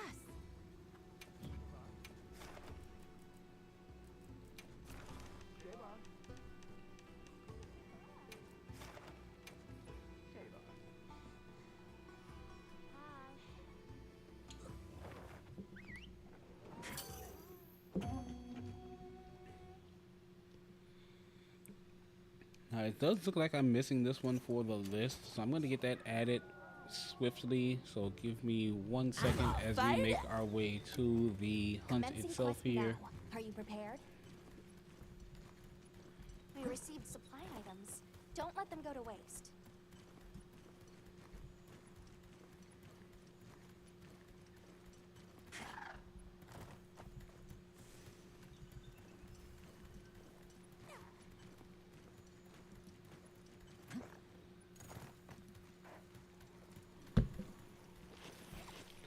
All right, here we just hop are. off Let's for go now. ahead and get this hunt going. Didn't even know it hit him.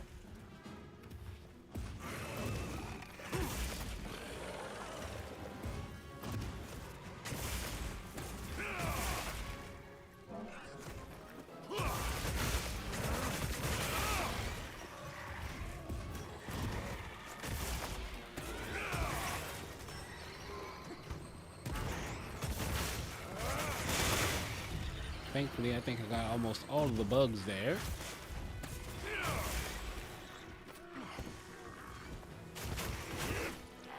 All right, bugs are down.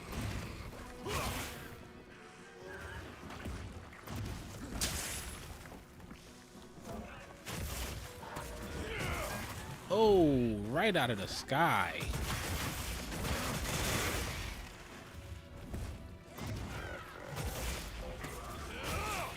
Another good interrupt. You can just see those negative critical hits piling up.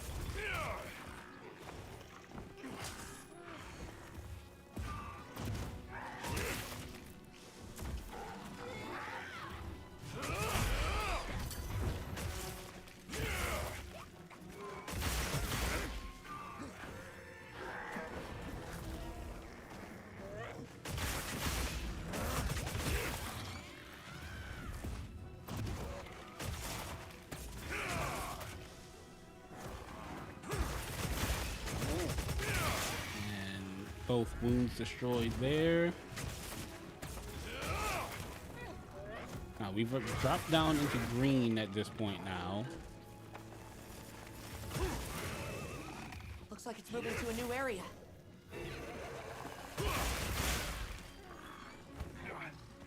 All right, perfectly plundered. Which is not looking good for its ranking. I believe this weapon does not hit white sharpness, and that is correct. This weapon does not hit white sharpness.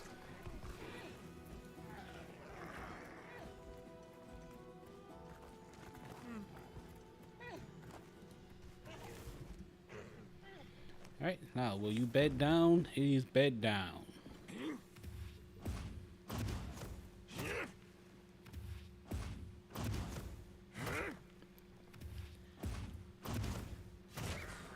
Hello to these claws. Alright, at least that time we were not disappointed by a negative critical.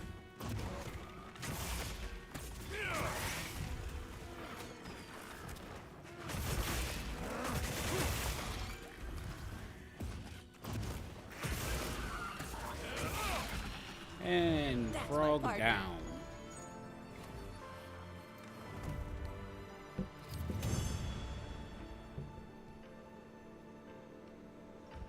So we're going to get this weapon back to the Grand Hub and we will discuss its pros, cons, and its innate skills.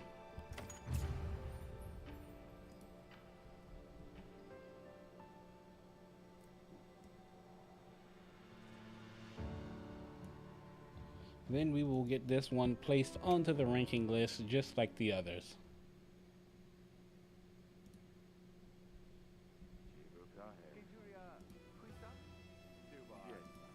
Right, and I have the image itself now to go into the ranking. We just get it added. Calm the mind. There we go. Focus.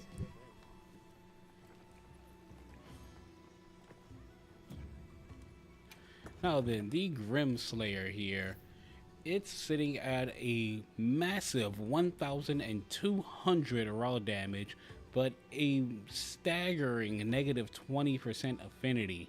It's got no element and a small sliver of blue sharpness with a good chunk of green and a solid wedge of yellow. It's got 2 3-slot decorations along with a 1-slot decoration. Unlike its living counterpart, it has no defense bonus, and it's got focus level 2 built into it. Now that insane raw damage is really good if you can overlook the negative 20% affinity. If you could manage to do that, this weapon does hit unbelievably hard, but you have to deal with the fact that every now and then you will get a negative critical hit, causing you to do way less damage than normal. Now, as I said before, with this having good decoration slots, 2 level 3s, you have a way of overcoming that negative affinity, which I can probably show off here if I have some jewels that can offset that. Let me just double check. So for example here, an expert level 2 jewel can offset that by quite a bit. It gives you critical eye level 2, which gives you a positive 8% affinity, taking that negative 20 all the way down to negative 12. Now, if you can get a higher critical jewel, like this one for example, which gives you critical eye level 3. Wait, no.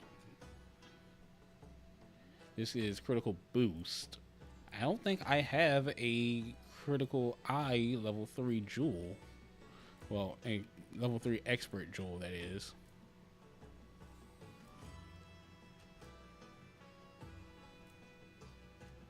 No, it does not look like I have one.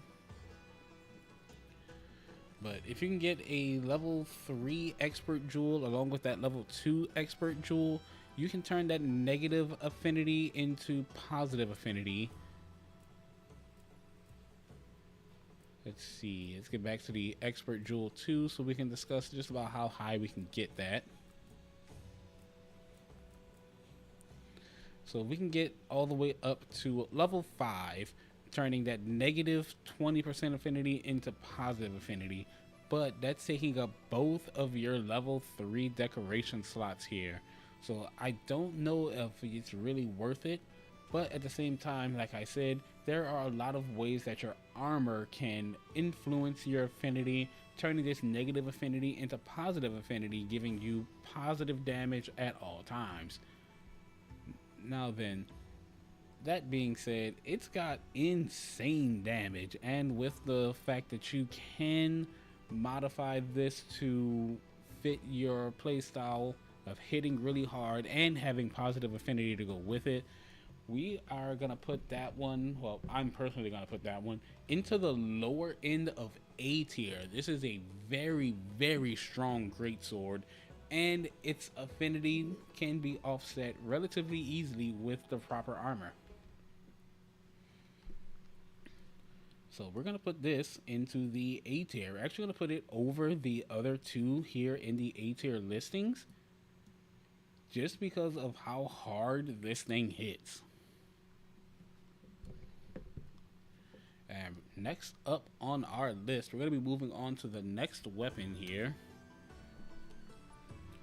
Now we're going to be getting into more stylistic weapons. Next up, we have the Rooster Decapitator.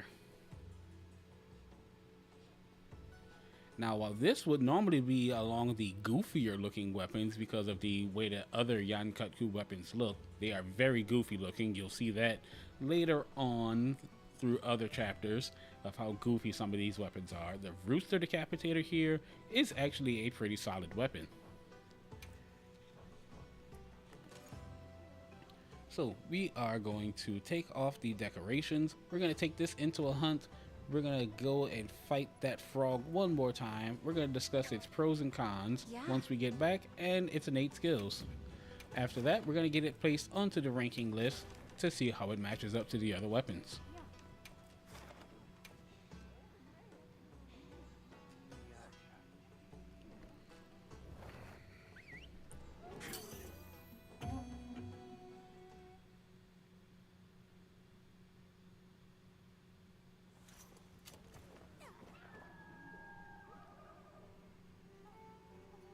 The hunt is on!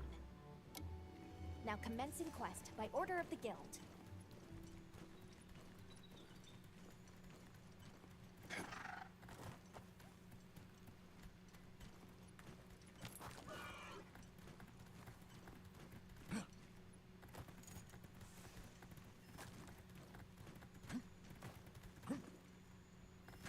There, that's our target. Right, and there is our base drop. Even know it hit him!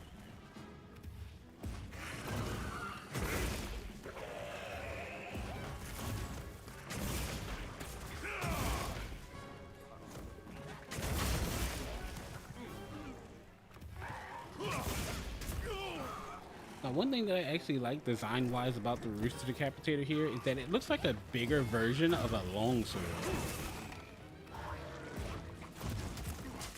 which in truth is really cool, because the long swords have some pretty cool designs, but this one just looks like a long sword that was made for someone that was too big to hold it, like one of the Wyverians that are hanging out in the Grand Hub. Like if they wanted a long sword but decided to give it to us, but since we're a lot smaller than them, it turned out to be a great sword.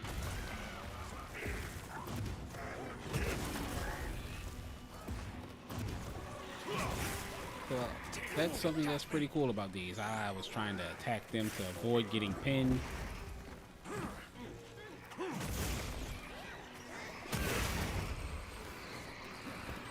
Alright, that's most of the bugs down.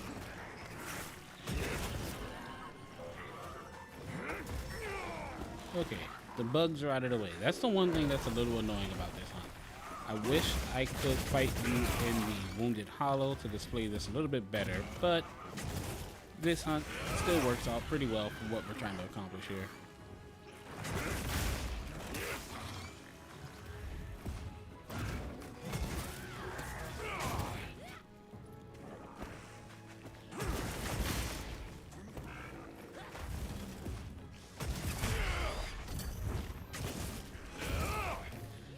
Unfortunately, we have already dropped down into green sharpness, and we're still working our way through this monster's health.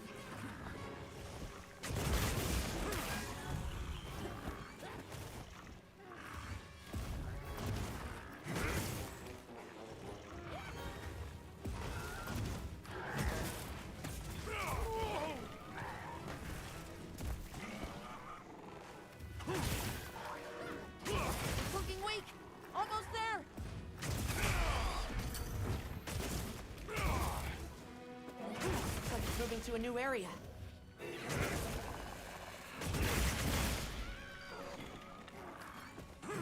All right. Oh, it's running in a different direction this time? No, it's going in the same direction. I thought I cut it off from going to its nest, but I did not. Okay, so back into the maximum of blue sharpness that this weapon contains.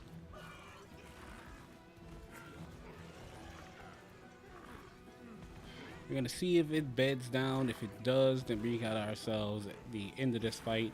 If it does not, we still have the end of the fight. We're just gonna have to put just a little more effort into it. So it beds down. We're gonna get this going.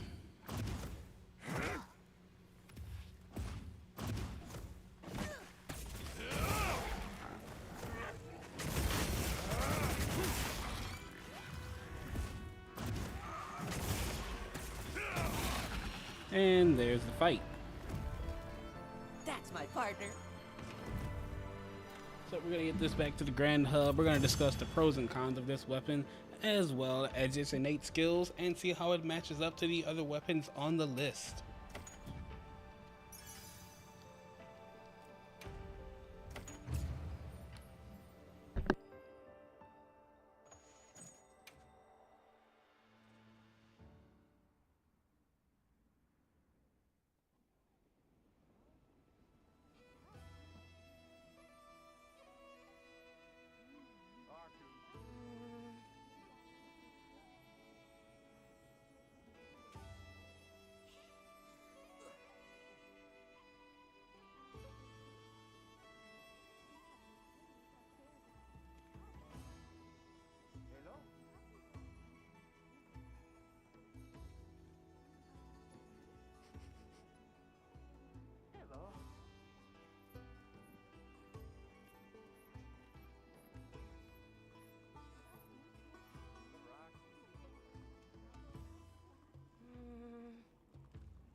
Okay, we're back in the Grand Hub.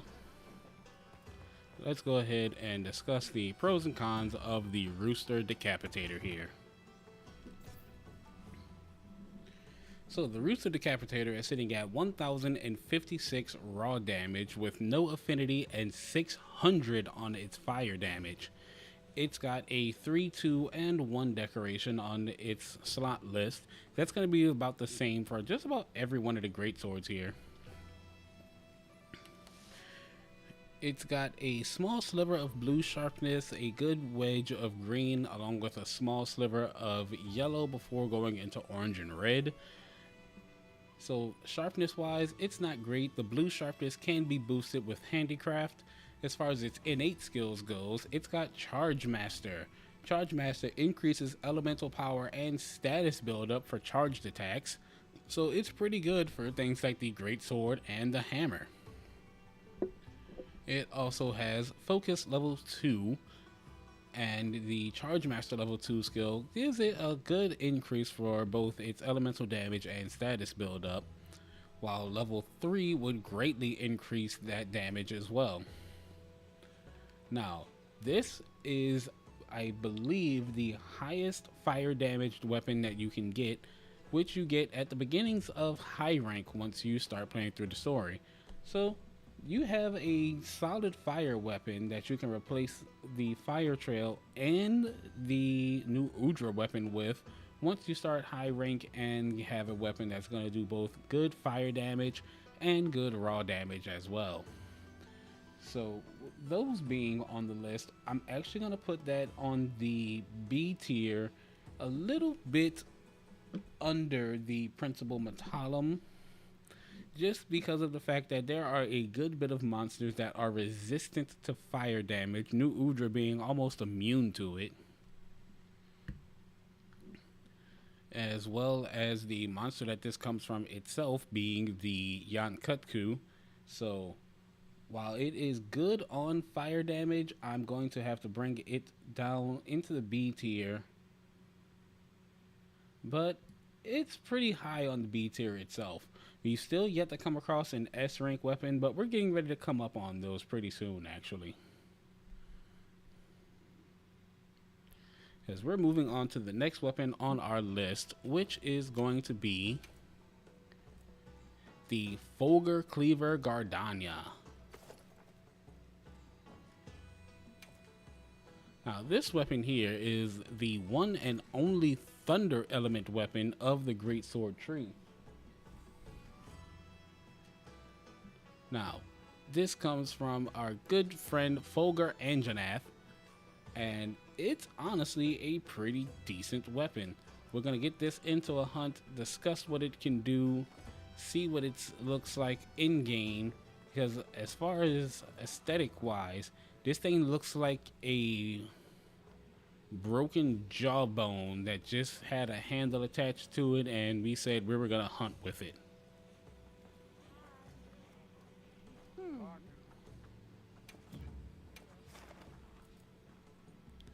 So let's go ahead and take this down to our good old froggy friend here. We're going to put it to the works, and then we're going to put it onto the list. We're getting close to the end of our tier list here, and we're getting closer and closer to some of the harder hitting and better weapons. Okay, let's be on our way.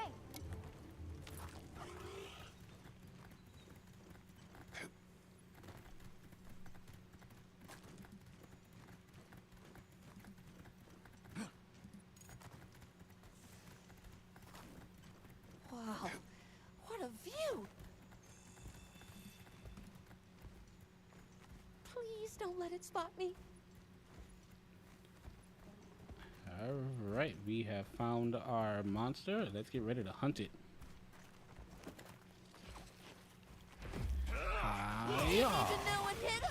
Oh, and we got some of the bugs as well. Here we go! Try and get rid of the bugs as quickly as possible here. Alright, no more bugs, meaning it's just me and Chotacabra now.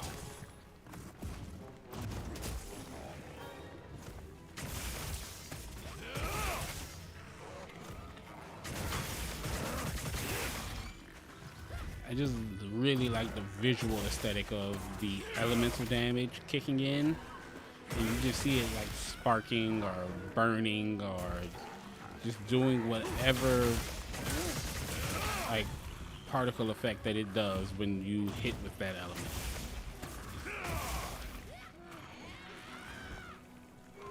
This is like fighting Chotacabra with a giant stun baton right now.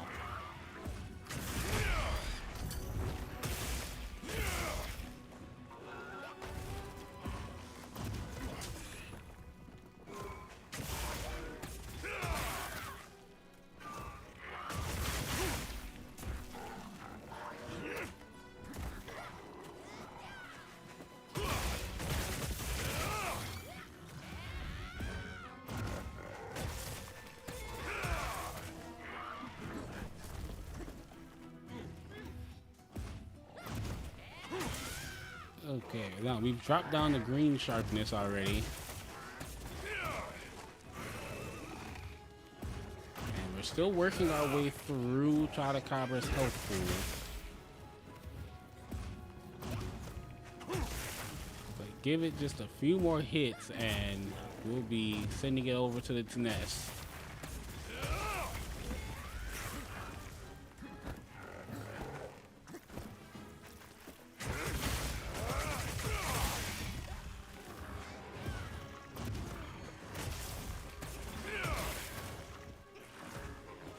Power up activated.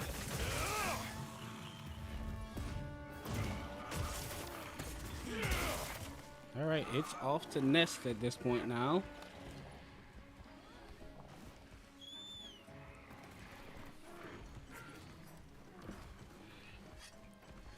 So far, the worst thing that you have to worry about with all of the weapons displayed as of yet is getting down into green sharpness. We've yet to find a weapon that drops you into yellow sharpness during mid-hunt. Now, that can be completely different if you are not managing your sharpness on a prolonged hunt with no decorations to protect yourself from sharpness loss. But these are just a quick hunt to display the weapon's core stats and showing off what it looks like as it's being swung and as it makes contact with the monster.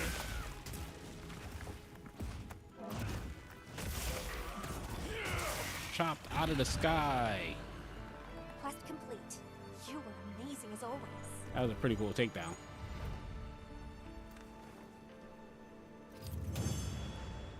Actually gonna go ahead and clip that one. That one was really nice.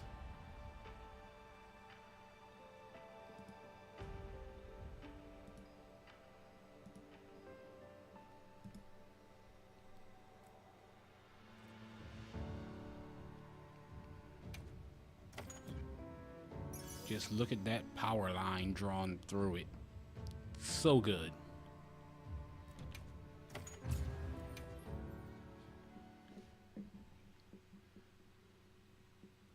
Okay, so that is the Fogre Cleaver in action. Let's go ahead and discuss the pros and cons of this bad boy.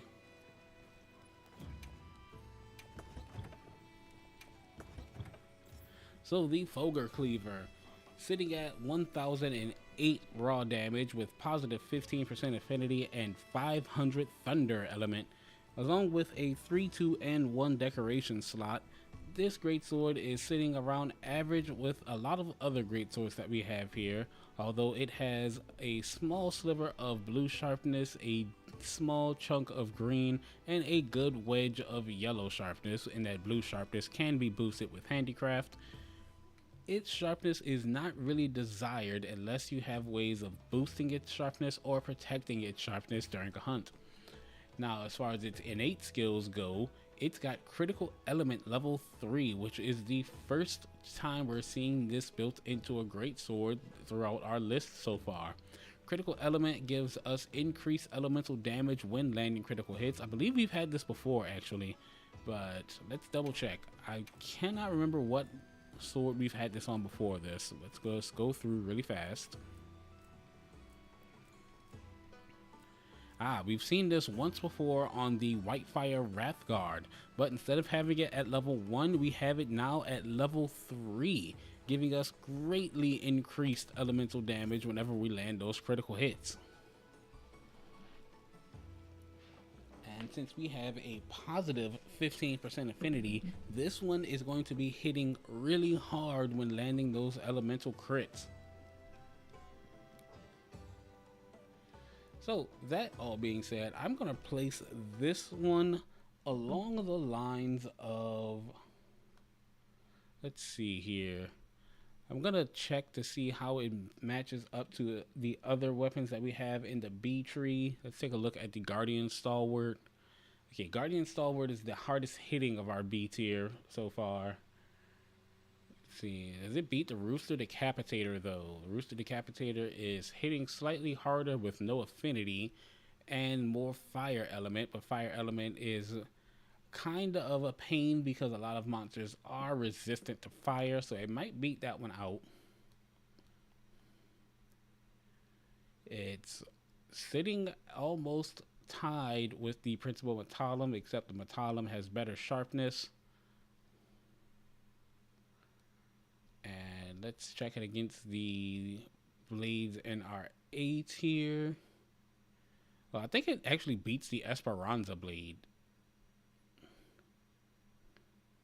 So it beats the Esperanza. Okay, so I think I know where I'm going to drop this one. We're going to drop this one in B tier, but it's going to go right here above the Immolator blade, but right below the Rooster Decapitator.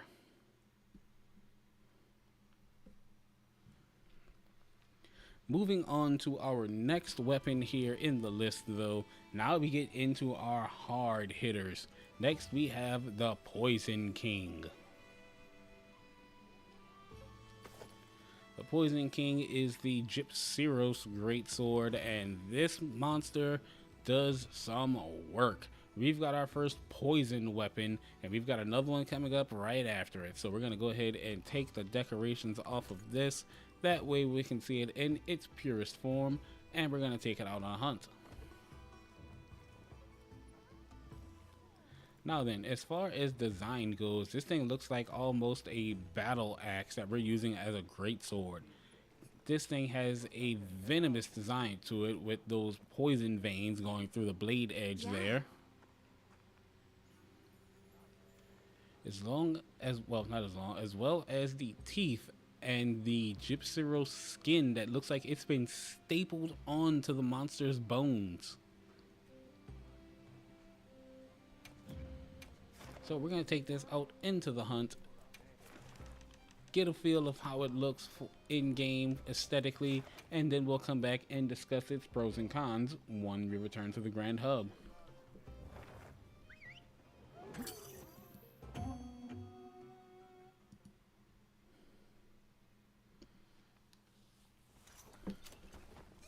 The hunt is on! Look at all our ingredients. We should whip out the barbecue grill. A supply shipment's come in. Hope you find something useful.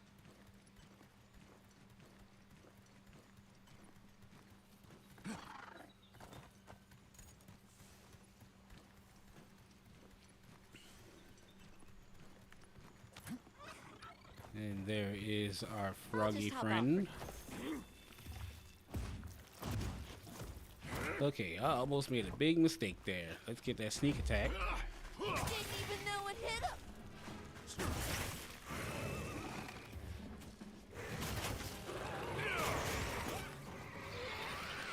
No bugs.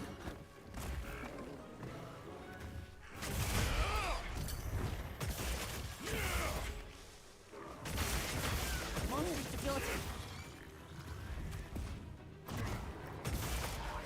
So, as you can see, we've already stacked up what this weapon can do, and it has poisoned the monster, giving us a slow damage over time proc that's going to just tick this monster down into non-existence.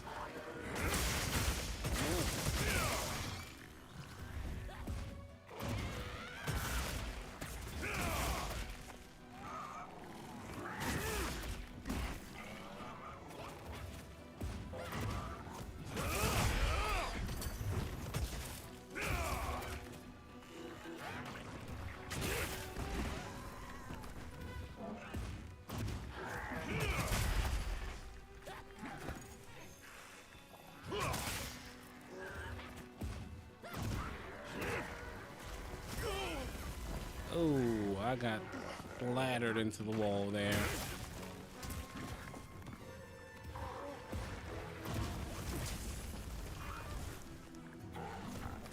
But not the second time around. Oh no, the wall made me miss.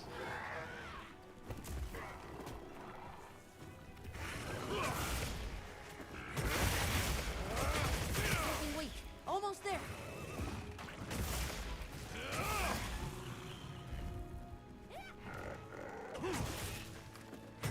Looks like it's moving to a new area.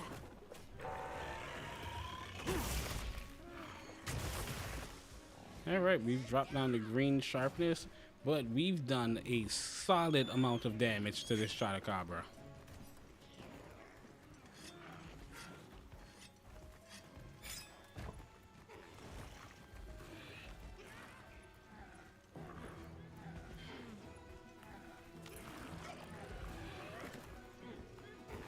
Now, Chotacabra, will you bed down, or are you looking to battle this out?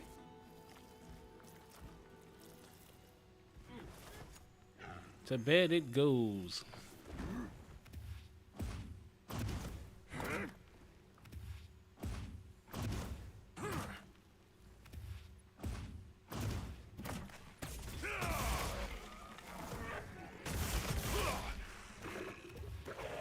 Saw to put a dent in it.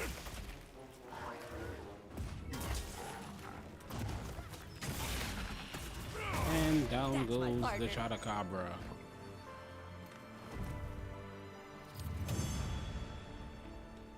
Now this one, it hit like a truck.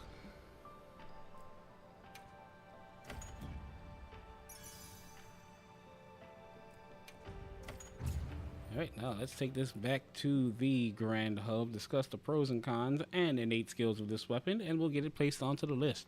We're getting close to the end of our ranking list here. We only have a few more great swords to go. So, the Poison King, sitting at 1,104 raw damage with no affinity and 500 of the poison element. It's got blue sharpness, green sharpness, and a good wedge of yellow sharpness. That blue sharpness can be boosted by the handicraft skill. Once again, we're sitting at 3, 2, and 1 of the decoration slots with no defense bonus. As far as its innate skills go, it has critical draw and punishing draw. Punishing draw gives us increased draw and, well, stun effect and attack power on the draw attack, as well as getting that extra affinity on the draw attacks as well with critical draw. So this weapon, it hits really hard. It does poison damage to slowly tick away at the monster's health. I'm going to place this one into the A rank as well. I'm going to put it right under the Grim Slayer because it hits hard, it does solid damage that's reliable, and a lot of monsters are not resistant to poison. So this one's going up into the high A's, and we're going to be moving on to our next weapon, which is yet another poison weapon. This one might be actually more powerful than the one that we just left off on. So moving over from the Poison King, we have the I can't even begin to say this. I'm going to say it as close as I can. The Siege Lined. But this is the Raytheon Greatsword. So we're going to take all of the decorations off of this just so we can get a good look at it. It's looking pretty nice, aesthetically wise. Looks like something from an anime, but that works.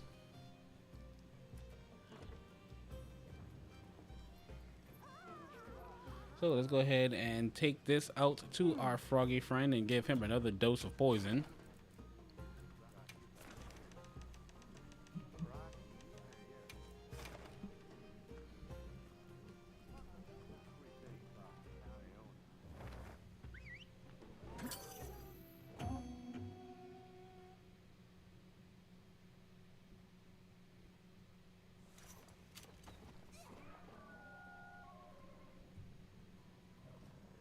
Let's have another hunt with no surprises today. The guild sent us supply items.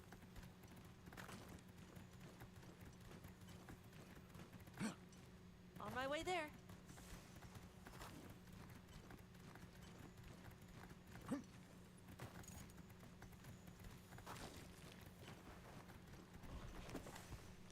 Okay, I might be able to do this without any bug interference.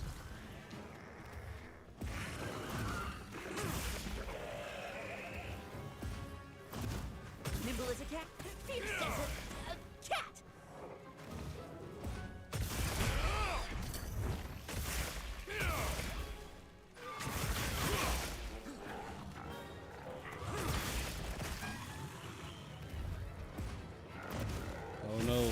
The bugs have spotted me.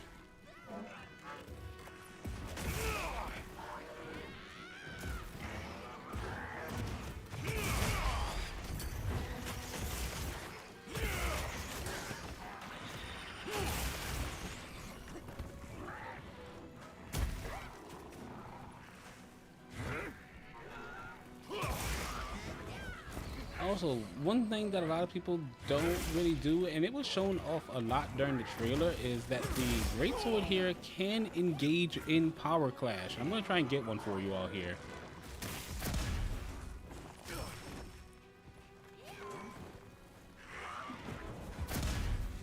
Okay, that's another guard. If I get one more good block, I should get a power clash.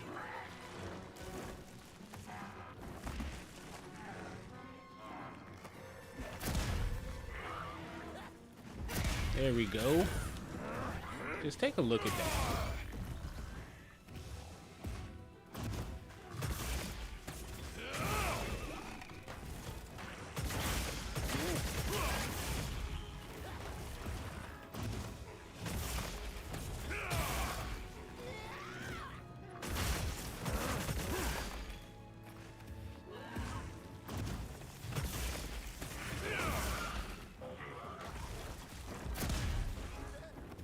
Monster's debilitated.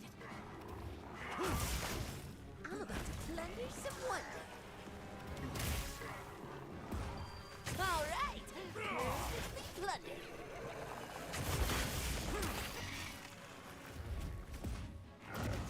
Now this one's about to go down, and we haven't even let it run off to nest yet. And it's running away with that slow ticking poison on it.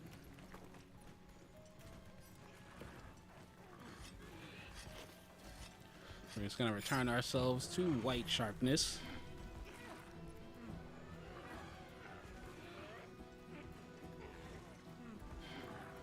And let's see if this one beds down, or will it want to battle this out.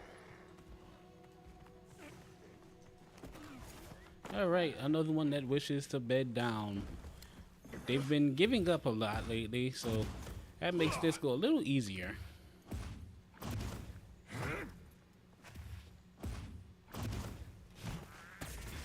Got it on the ground. Oh wow, I made it fly to the other side of its bed.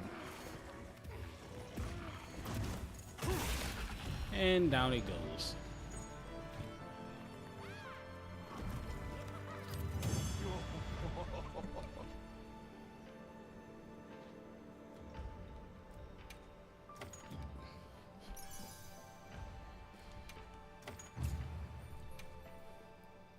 So let's go ahead and discuss the Raytheon Greatsword now that we're going back to the Grand Hub here. Alacha, Beberi.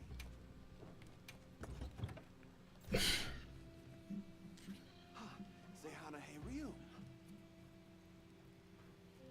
Sufiri Jimzanahe. So this bad boy has critical status level 3 innately built into it. So it's going to be boasting a 1008 raw damage like a lot of other great swords that we've seen. It's got 15% affinity with 300 poison damage. It's got white sharpness and a good bit of it that can be boosted further with handicraft, a small sliver of blue, and a fair chunk of green. The decoration slots are as following: 3, 2, and 1, like a lot of the others that we've seen so far.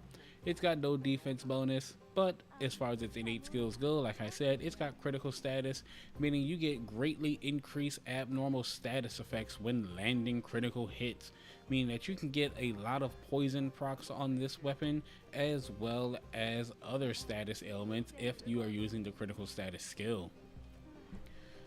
Now, it also has poison duration up, a unique skill built specifically for the poison element. It extends the duration of your poison's effects on monsters. It extends that by a 20% effect, meaning that once you poison a monster, it's going to stay poisoned for just a little while longer, meaning you get even more of that dot damage. So this weapon, really solid. Is it stronger than the Ravager Blade or the Disillusion, I don't think so. I think the Disillusion is still stronger. So it's actually going to go into the high end of, I want to say C tier, because I believe the Whitefire Wrathguard is okay. So this is about the same as the Whitefire Wrath, but instead of fire damage we have poison damage. So it's going to go at the highest rank of C tier because of that white sharpness that it has.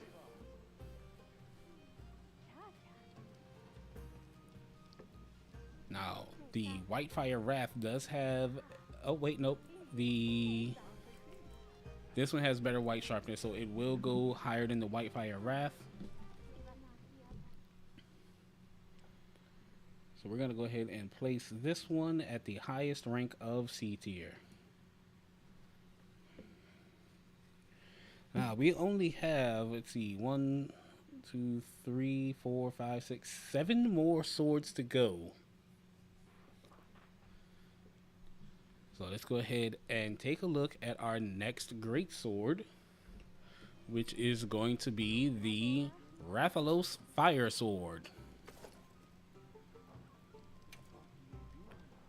So let's go ahead and remove the decorations from this one so we can see it in its purest form. And we're going to take this out into a hunt and see what it can do. Now, it looks about as similar to the Whitefire Wrathguard. Now, actually, I want to take a look at something here. I want to see what its damage is like, because we may not need to take this one out onto a hunt. Alright, so looking at the Rathalos Fire Sword and the Whitefire Wrathguard, there's not much of a difference between the two as far as design change. The Whitefire Wrathguard is just about the same. It just has that white scaling with the blue veins glowing through it because of the guardian nature of it, while the Rathalos Fire Sword is the purest form of Rathalos because it is a living Rathalos.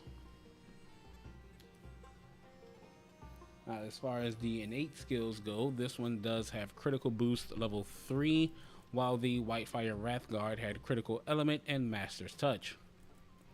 There is no difference between the decoration slots or defense bonus between the weapons, so we'll just be discussing the attack, affinity, and element and sharpness of the weapon, and we'll see how it compares to the others. Now, the Rathalos Fire Sword is sitting at 960 attack with 10% affinity and 500 fire damage. This is not the highest boasting fire damage that you can find out there, but with this 10% affinity and the innate skill of critical boost, whenever you had that 10% chance of getting a critical hit, your critical damage is increased by a whopping 34%, meaning that you have a 10% chance to really rock a monster when you're fighting it. Now, those small chunks of white, green, blue, yellow, and orange sharpness, followed by a big, massive wall of red, will have you sharpening this weapon rather often, but with it being a fire blade and really low on its raw damage, we're actually going to be putting this one along the lines of the C tier with the destructive torpor. We're actually going to be putting it at the bottom of C tier here, just because it has very low raw damage, but since it's not doing negative affinity or anything of the sort, it can be a little bit better than the Abadonian Crake, just because of the fact that you won't have your damage reduced. So that goes ahead and marks that one. We're going to be moving on to the next weapon. That was a rather quick one. Now we move on to the two most annoying great swords this game had to offer me. And let me tell you, it was fun using these weapons. It was very fun using them, but making them was a living nightmare. We have one more before that.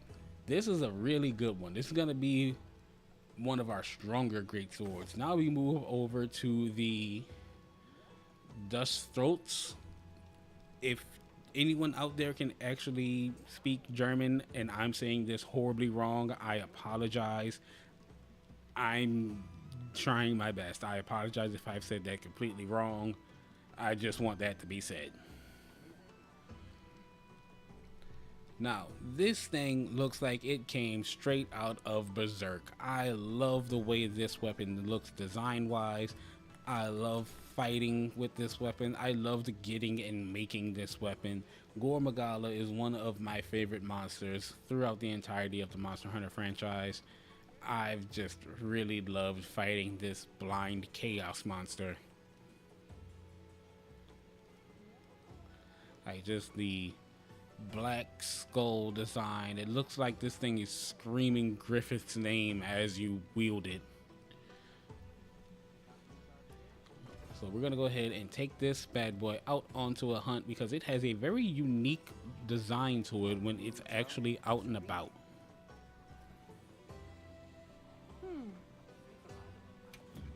Now, I could have been doing this over in the training hub, but where's the fun in that? You do it out on an actual hunt. Because the training hub, yeah, you're gonna have the training monster that you can predict all of its moves and get your perfect counters and everything like that, but that's not really what you're here for. You're here to see me fight actual monsters, not the training dummy. Okay, let's move out.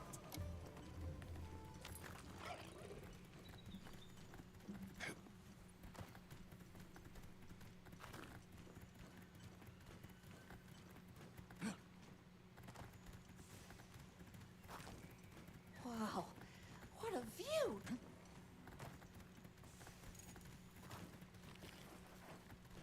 There, that's our target. So the cool thing about this weapon is when you've drawn the weapon and taken it off your back, the black cloth that was wrapped around it goes away and you see this giant evil eye open up on the weapon that looks really cool.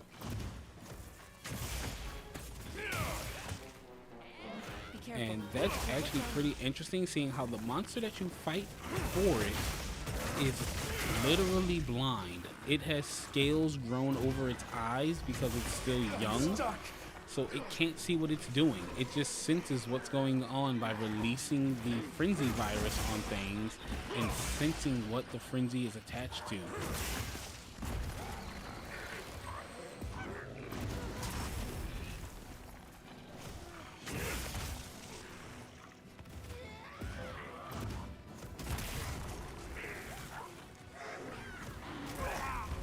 I couldn't show to charge that one. I waited too long. Hey, you leave Dodo alone.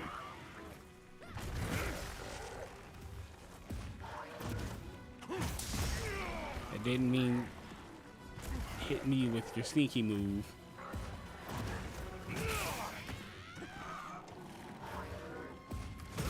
Take that.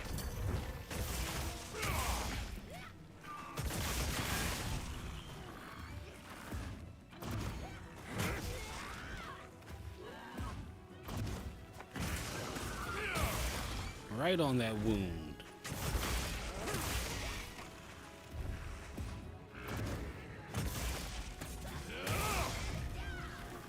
Broken leg.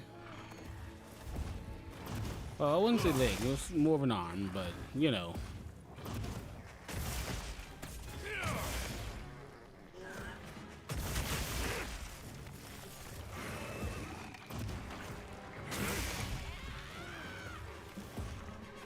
Oh no, you don't, you freaking bugs.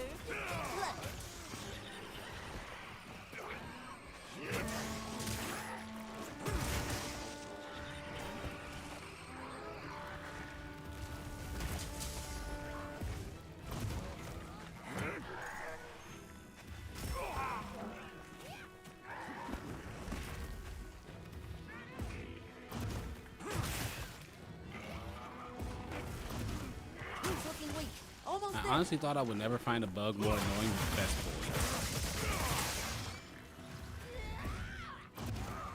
Looks like it's moving to a new area.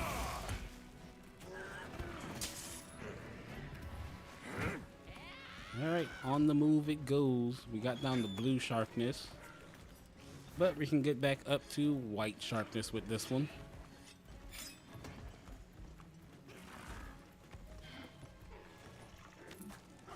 Now, I am looking forward to later title updates where we get our hands on purple sharpness weapons. That's going to be a massive advantage to us hunters. Looks like this one's down to battle this one out. You want to fight? Let's fight.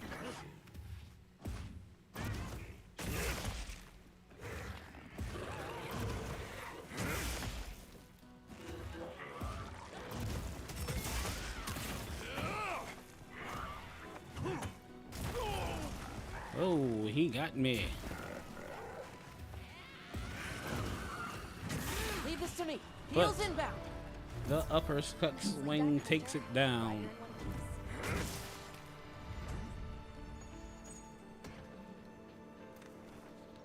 So that is the Gore Magala Greatsword displayed in action.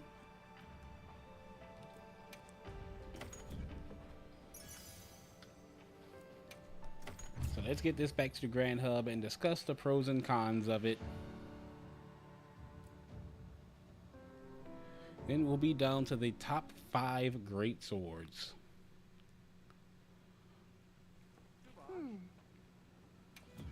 Of Oh course. wait, no, that's the wrong Come person. back What am I anytime. doing?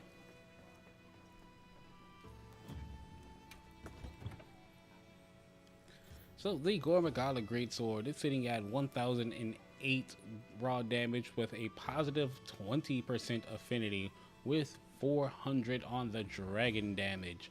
It's got a big wedge of white sharpness followed by equal parts blue, green, and yellow. The orange and red sharpness are really low, but if you ever get down to that point, you really haven't been paying attention to your sharpness to begin with. As far as its innate skills go, it has critical element level 3, meaning that you're going to be whopping things even harder with that dragon element. The decoration slots are 3, 2, and 1, just like a lot of the others, with no defense bonus. This greatsword does hit very hard, and it is very good for fighting monsters, especially if they're weak to dragon element. So, that all said, I think this weapon is personally going to go up into the S rank because it is the hardest hitting dragon sword that I have so far. As far as the list goes, compared to the Guardian Stalwart Lamrock, this hits a little weaker than that, but it has that positive affinity and more dragon damage. And compared to the Stalwart Lamrock, while it may have 100 less dragon damage, the sharpness is better and the affinity is better, meaning that I'm going to hit things way harder with the Gore Magala Greatsword than the Arkveld Greatsword. So this is our first S-ranked weapon as far as dragon damage goes.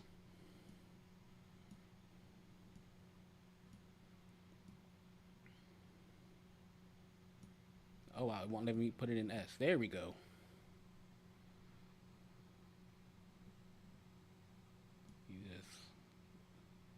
Move that slightly. There we go. So next up, we have the weapons that annoyed me. We're going to start with the one that wasn't as hard to make. Then we're going to move on to the one that was the hardest and most annoying to make. So the one that wasn't as hard to make is the Freezer Spear Tuna. This weapon got on my nerves. So if you had been taking part in this challenge run from the beginning, you would have seen that I had a bit of a time trying to get my hands on the spear tuna fins that you are required to have in order to make this weapon.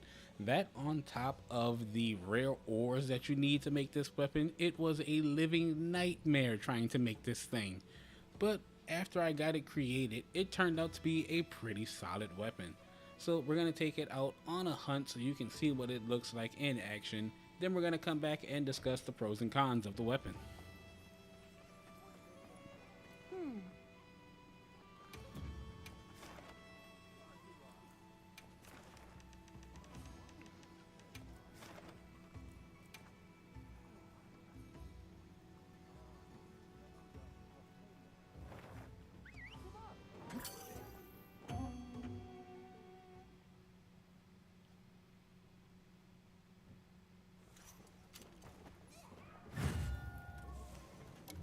at all our ingredients. We should whip out the barbecue grill.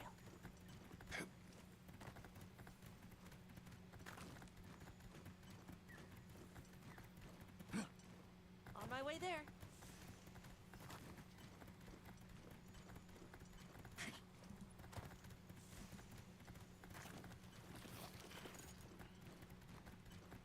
There is my frog. Alright, so first thing I'm going to do is get rid of these bugs, because they're going to come after me in this hunt. And I know they are.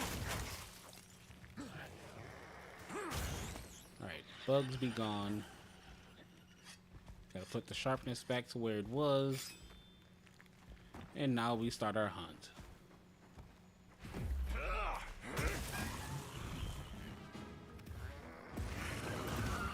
So as you can see, the freezer Spiritomb here, I'm literally hitting people with a fish that got stuck in a freezer, and we decided we were going to use it as a weapon.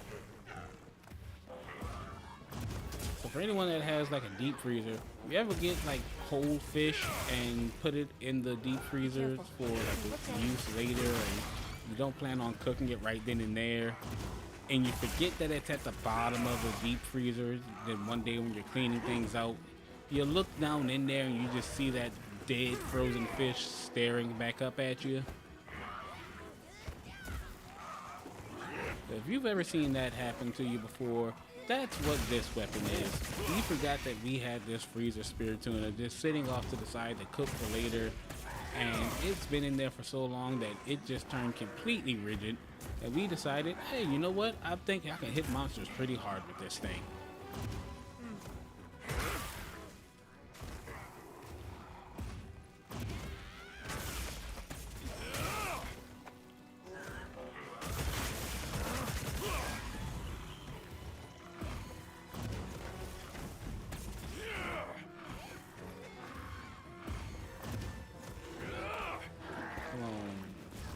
Give me a chance or offset attack. Smack.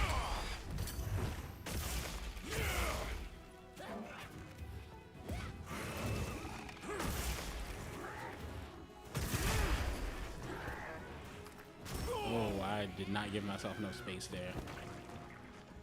All right, perfect splendid.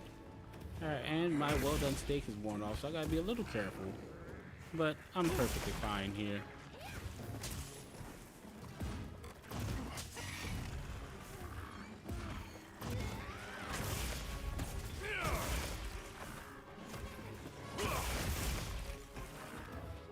This ought to put a dent in it.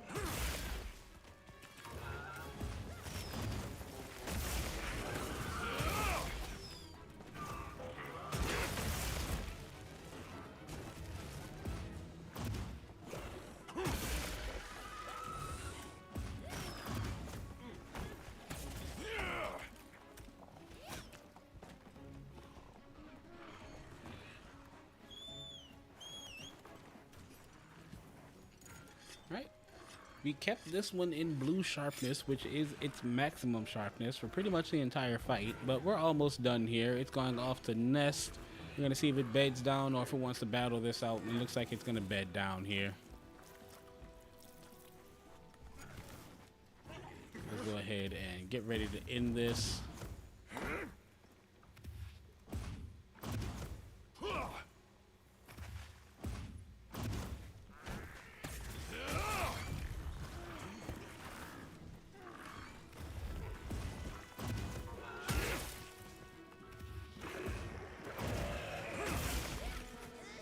Should be the end. Goodbye. Oh, I missed.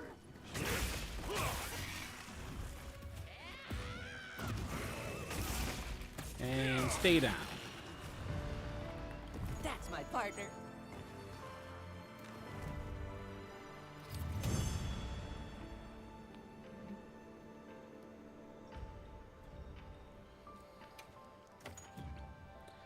So the freezer Spiritomb, as you saw, it's literally just a giant frozen fish that we said we're gonna use as a weapon.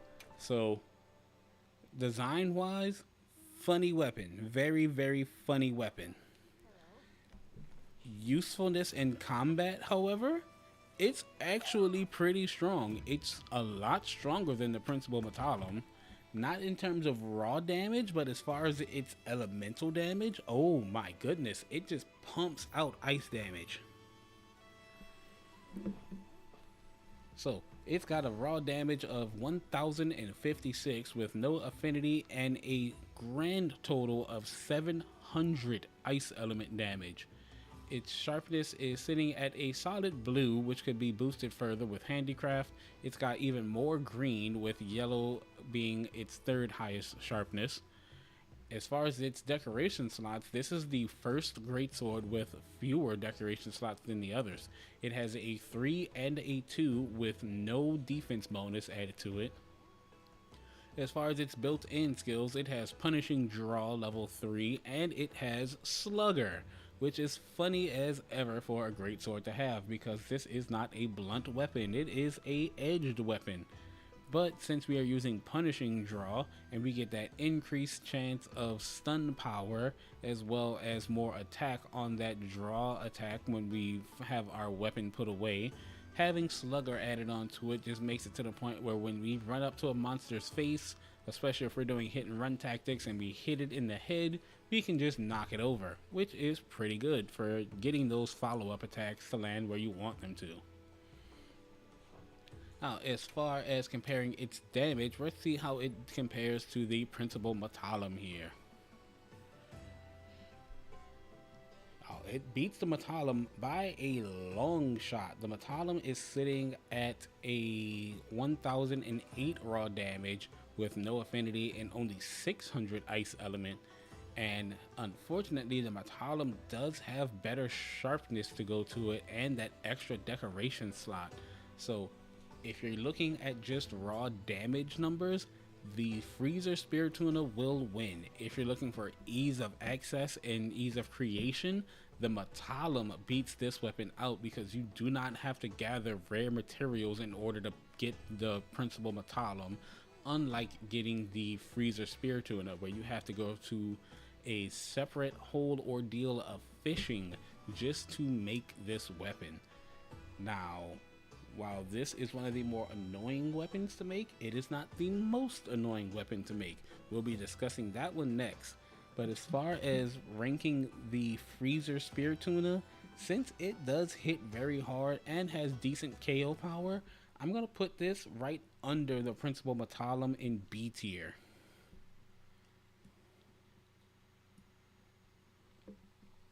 Moving on to our next weapon, it was the hands down most annoying weapon to create throughout the entirety of this chapter, and that is the Giant Jawblade. This weapon sucked to make. I'm just gonna say that it sucked making this weapon.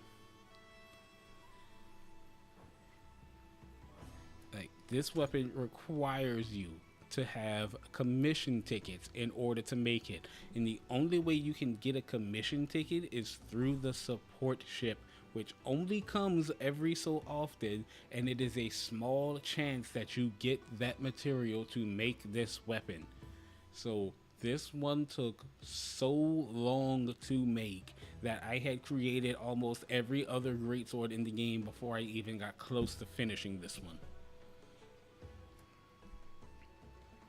Now, don't get me wrong, this is one of the most iconic looking greatswords to have in this franchise. So much so that I actually have a prop of that exact greatsword sitting on my desk right now. That it just felt so bad that it took so much to make that weapon when it's so iconic.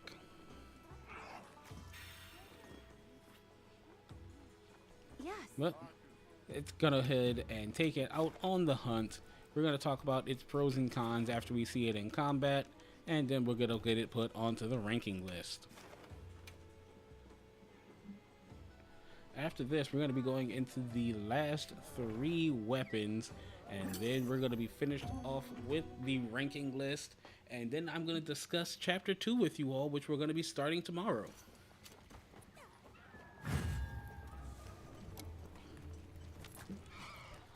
Now, I know today has been running for quite a while, but that's just because we're doing the ranking list.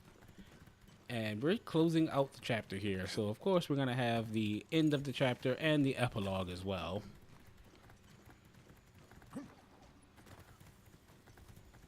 I'll just hop off for now. So, we're going to blind everything mostly. Then get our sneak attack so I can deal with the bugs.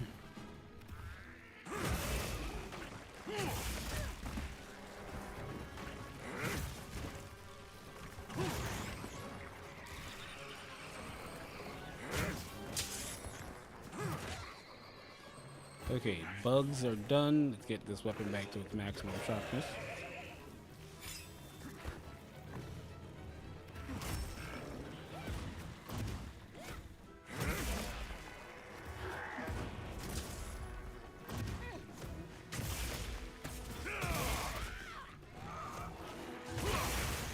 No bug.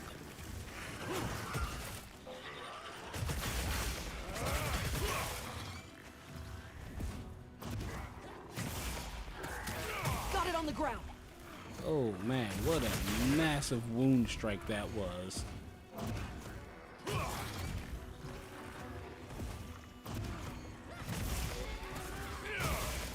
Another one right on the wound.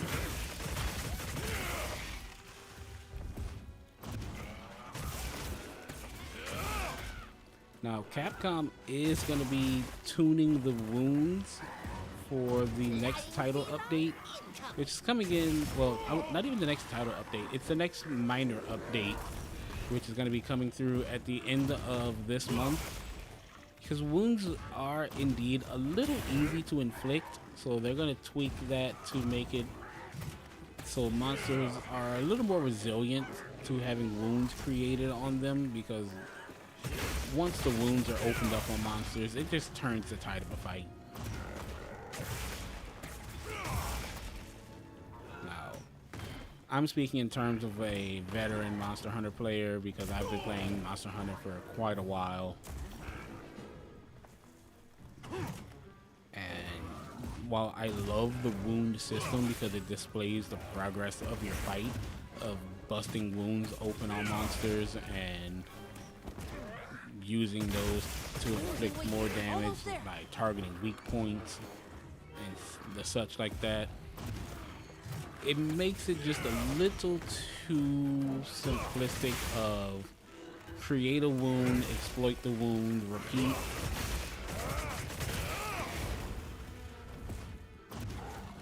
Looks like it's moving to a new area. Wow. This is the way that you would actually go about hunting something as big as, you know, a 3,000-pound frog. This is not how Capcom intended for the gameplay loop to go through, in my opinion.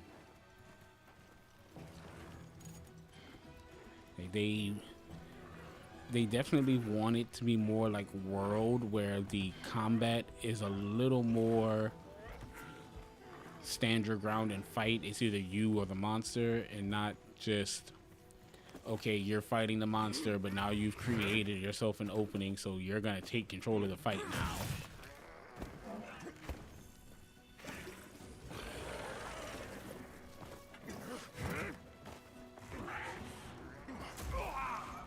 I was in midair. How did that hit me? What is the hitbox of that attack? Does it go all the way into the sky? What is that?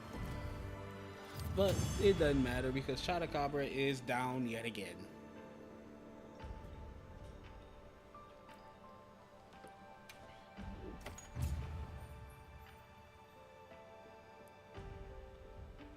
Let's take a look at that anime pose that Chad's in back there.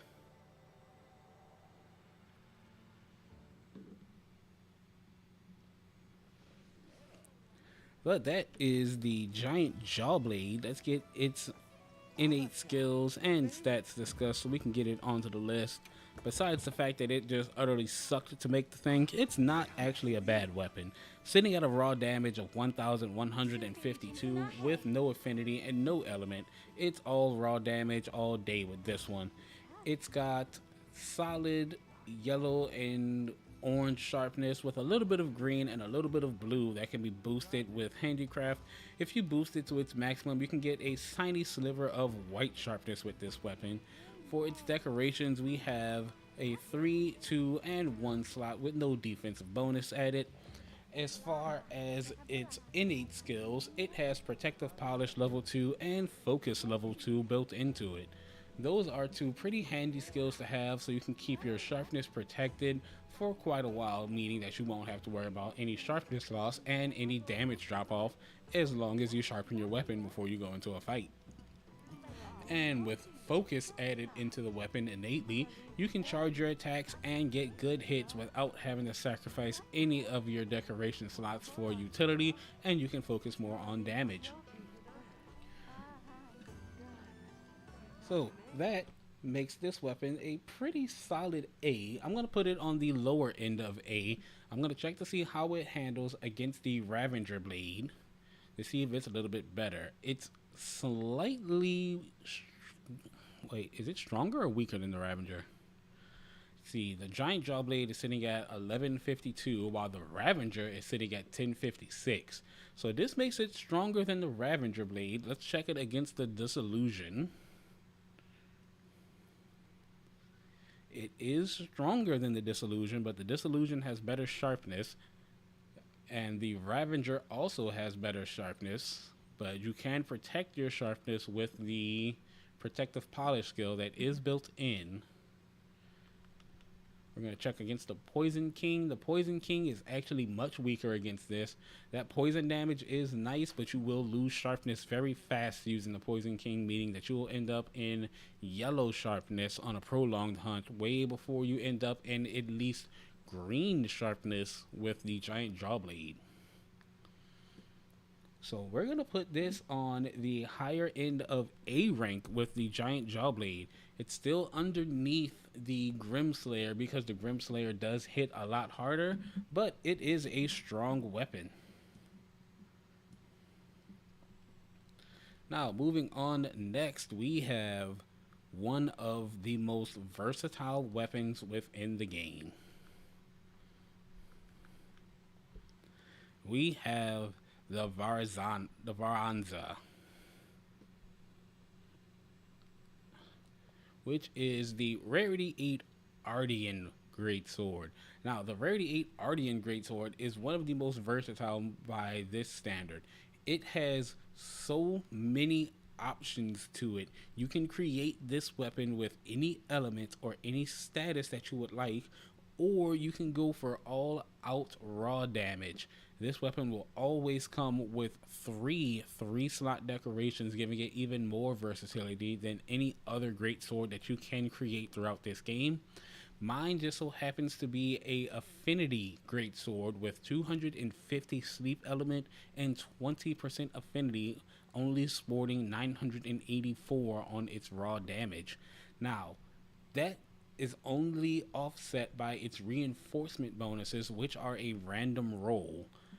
Mine ended up with 3 affinity boosts and 2 sharpness boosts, giving it an extra 60 sharpness and 15% affinity.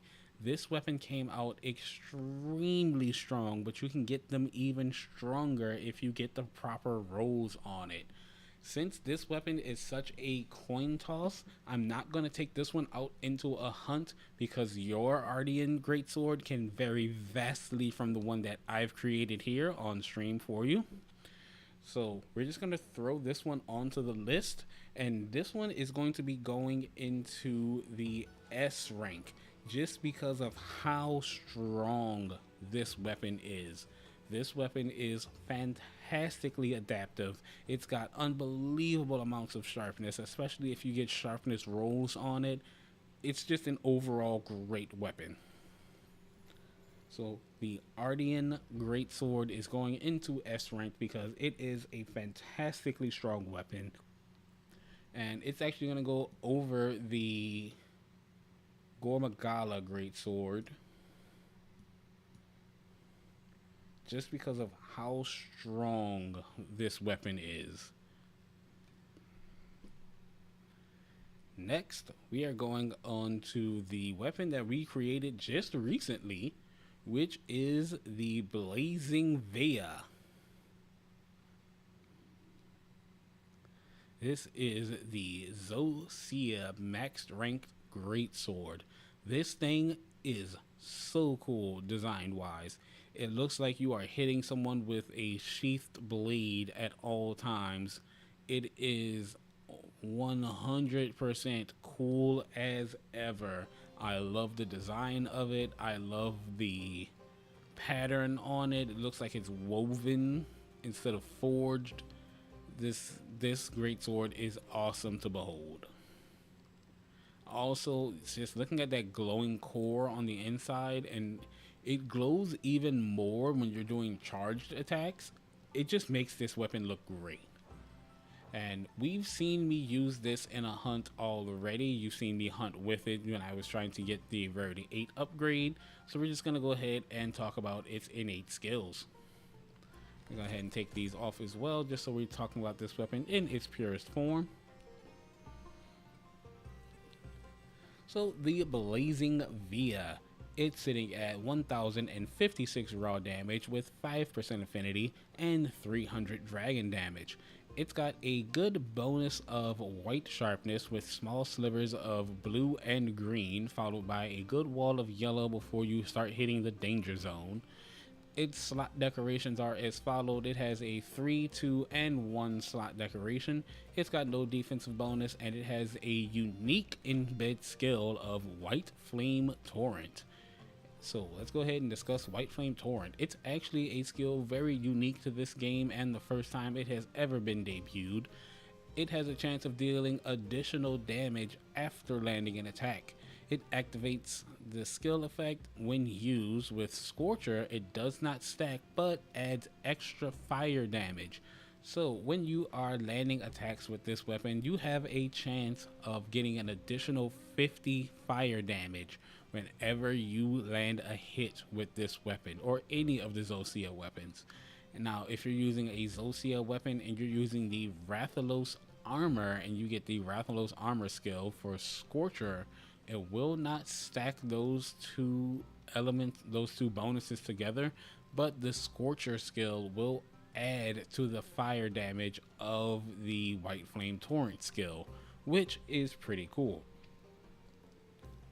So with that in mind, this is the only greatsword with a dual element embedded into it. Now that second element is a hidden element of fire, but it is still very, very strong, and it makes this weapon hit like a monster.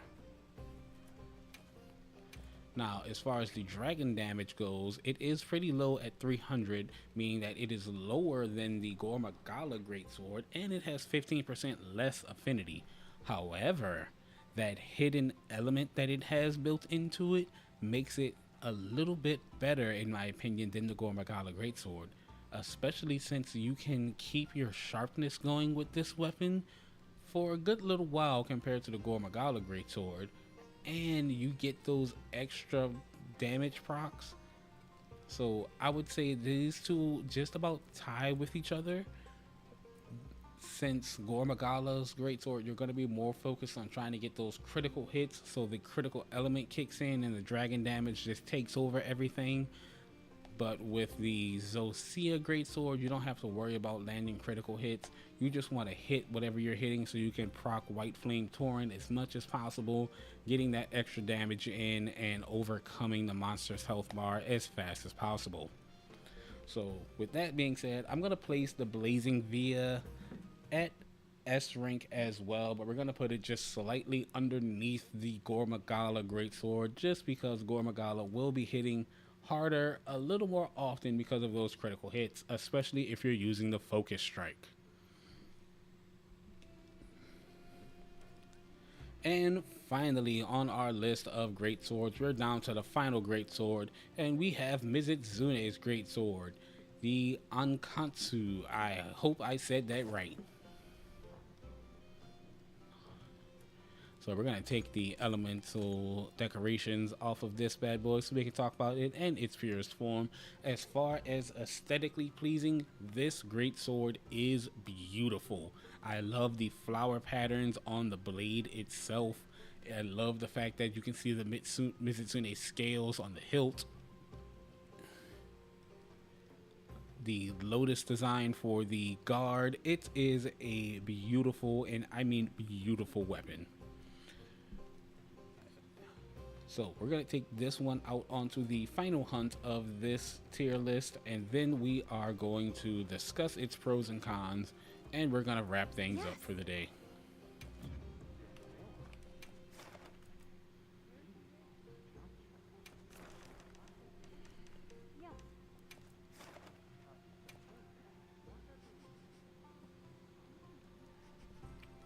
So hopefully you all have enjoyed my weapon ranking of all of the great swords here within the game.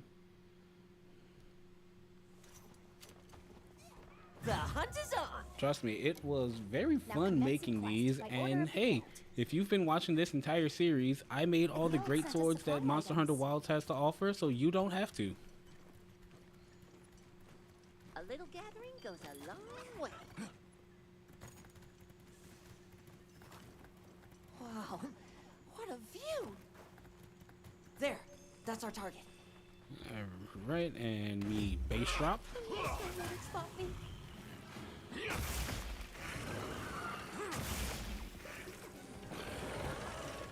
Okay, bug removal time.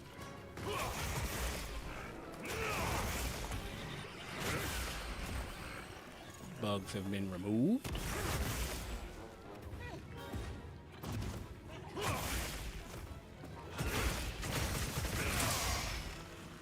Takes care of the wounds that we already inflicted on it.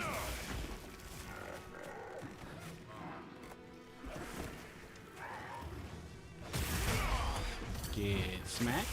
That wound busted.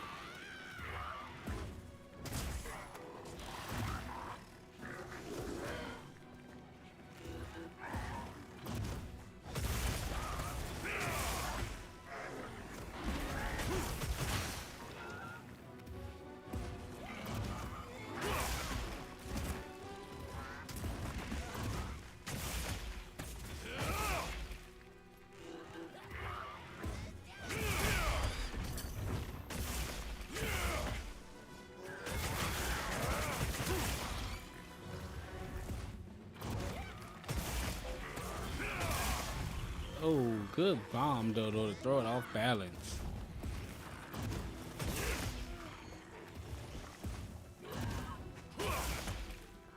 Let's see how we're doing here. Take a look at that status bar down there.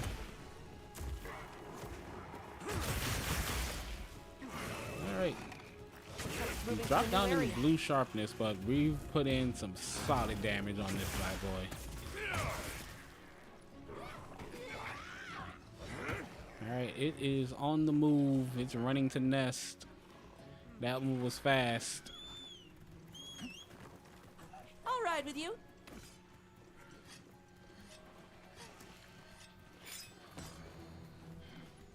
I'll just hop off for now.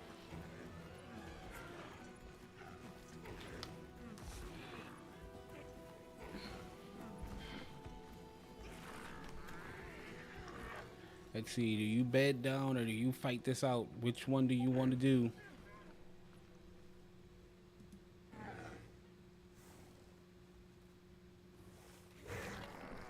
Oh, he wants to fight, so we throw it down. Bigger wasp for you. He wants to go to the end.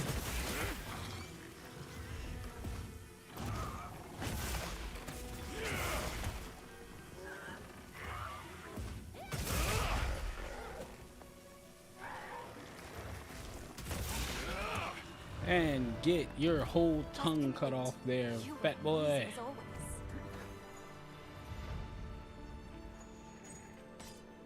And that is the end of Chotacabra yet again.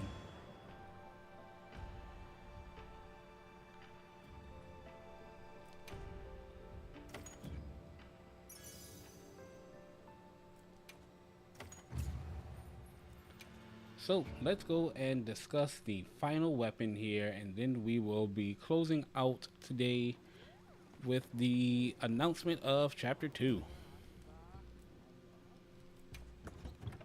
So the Mizitsune Greatsword, it's got a raw attack of 1008 with 15% affinity and 450 water damage.